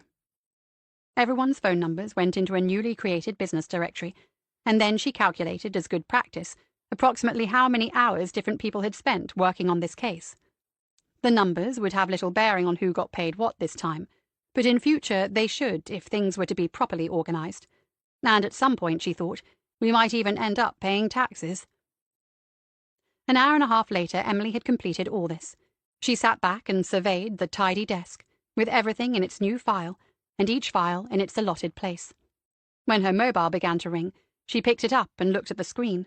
Oh, she thought, it's a business call. Sir Roger Parkes of Parkes Hammett. Emily was surprised to hear a knock on her front door at 2:30 in the afternoon, and more surprised still when she discovered it was Summer. She couldn't have had anywhere near enough sleep in that time. Summer said something about needing a word with her, but it was Emily who began the conversation, telling her neighbour to follow her into the office where she had something to show her. It was not the wonderfully organised investigation files. Emily logged into her own bank account. She looked up and said, "Sir Roger called me. We had a long conversation, but among other things he told me he had transferred to my account what he hoped would be sufficient compensation for our efforts. By our, of course, he meant everyone involved." With a finger, she pointed to a number at the top of the Payments In column. Summer leaned in a little to read the numbers, and then she said, "That's £25,000. I argued with him," Emily said quickly. "I told him it was a ridiculous amount, and all he kept saying was, what price should I put on my youngest daughter then? What is she worth to me, Emily? I don't know how one begins to answer such a question, but he was adamant, Summer. I think if I'd said we wanted double the amount, he would have paid it there and then." After staring at the screen for a few more seconds, Summer said, "You didn't give that a go?" But Emily wasn't always fooled by the straight face these days. Summer continued, "Wow, I wasn't expecting that. Well done, Emily." Emily said, "This might not be the end of it. Sir Roger has been in conversation with Susie's parents today. They're flying into Exeter this evening and going down to Truro. Sir Roger thinks Mr. Jackson will also want to show his appreciation. He asked Sir Roger whether he could pass on my bank details." Summer straightened up and put her hands into her jeans pockets. She said, "Looks as if you can afford the new windows you've been on about now." Emily had prepared herself to be firm about this. Whether she liked the idea or not, Summer had to accept that the business had just taken off in a spectacularly successful fashion. She said, "I'm in the process of setting up a new account for this money. You and I need to sit down and talk about a number of things. For a start, we'll need a name. We'll need an accountant. It's best to have someone involved from the beginning. That was always Ronald's advice. We don't have to use my current one if you'd prefer not to." She had not expected enthusiasm nor excitement. Neither had she anticipated the look of disappointment on Summer's face. But Emily pressed on because she had known that, one way or another, this would not be easy. She said, "Another thing is this. As you know, Sir Roger has contacts in the county constabulary. After what he's been told by those young women, he has clearly decided to have the Arcadia community investigated. He told me that Mr. Jackson also wanted to be involved with that, and between them I expect they could make quite a fuss. Sir Roger said you might be an important witness if there is a proper investigation. Obviously, I said we would cooperate in every way. Summer seemed for a moment to be distracted from whatever was troubling her. She said, "If that's their plan, he needs to tell Annie to stay off social media. If she posts about an Esquith, that will only complicate an investigation." Emily reached for her notepad and wrote it down. She said, "Good. Is there anything else? Your previous experience could be invaluable. Sir Roger would like a meeting as soon as—" "I can't do it, Emily." Emily had prepared herself for all sorts of evasions, but not a blank refusal. She said, "Cannot do what? Go into a witness box? Surely you—" The young woman looked tired. Plainly, as Emily had first thought, she hadn't had nearly enough sleep. Tired to the point of seeming, just for a moment, almost emotional. Emily took a step back inwardly and got out of her seat. She said, "What's the matter?" "Did I tell you about a letter? I had a letter from my mother a week or two back." Emily said, "Yes, I think so. Have you had another one?" "No. I fell asleep when I went back into the house this morning, and then I woke up thinking about the letter. I'd started reading it a couple of times, but things kept interrupting." Probably aimed at me, thought Emily, but she waited for the full explanation. "So anyway, I found it and read the whole thing. I've got to go home. That's what I came to tell you." Emily said, "You mean to your parents' home?" It was a clever little distinction, which the younger woman acknowledged. She said, "Yes. That's it." The business and the money were forgotten. Emily had seen Summer Lane shoot a man in this very house. She had seen her after a fight to the near death with another on the moor. She knew from Nick Pascoe how they had confronted a street gang in London and escaped across the roof of a burning building, but she had never before seen a look of fear cross the face in front of her. Emily said, "What's happened?" Every line of this conversation seemed to require a kind of gathering from Summer. After yet another one, she said, "It's my father. Right near the end of the letter, as if it was an afterthought, she mentions that he's dying." Emily stepped closer and put a hand on the young woman's arm. She said, "Oh, my dear, I'm so sorry." And then, "And she sent this letter when?" "It was actually just over a month ago." A frown was forming on Emily's brow. She said, "And she hasn't contacted you since? She hasn't called? Is he— I don't quite understand." There was the ironic smile again, back after its brief absence. "I don't expect anyone would, Emily. My mother and me— it's a long story." Emily stared and shook her head a little, momentarily lost for words. Summer said, "I called just now and spoke to her. You were going to ask if he's still alive, and he is. He's discharged himself and is back at home, and saying he intends to live until Christmas. After that, according to my mother, he isn't making any promises." The human mind is a remarkable thing. All too often we forget that. In those few words, Emily Willow saw and heard so much that explained Summer Lane. The ironic humour, the apparent disregard for what others consider matters of life and death, the simple refusal, for example, to die in a hospital. And the mother?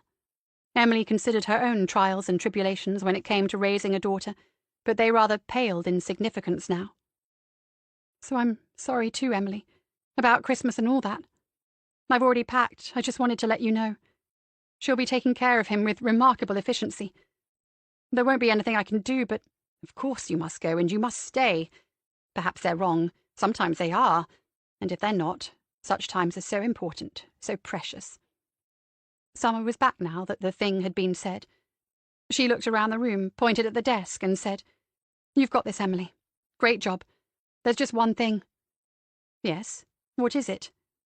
"I need you to surrender your passport to me, so you can't leave the country with all the money." In the end, of course, Summer would not shed any tears, but Emily thought she herself might.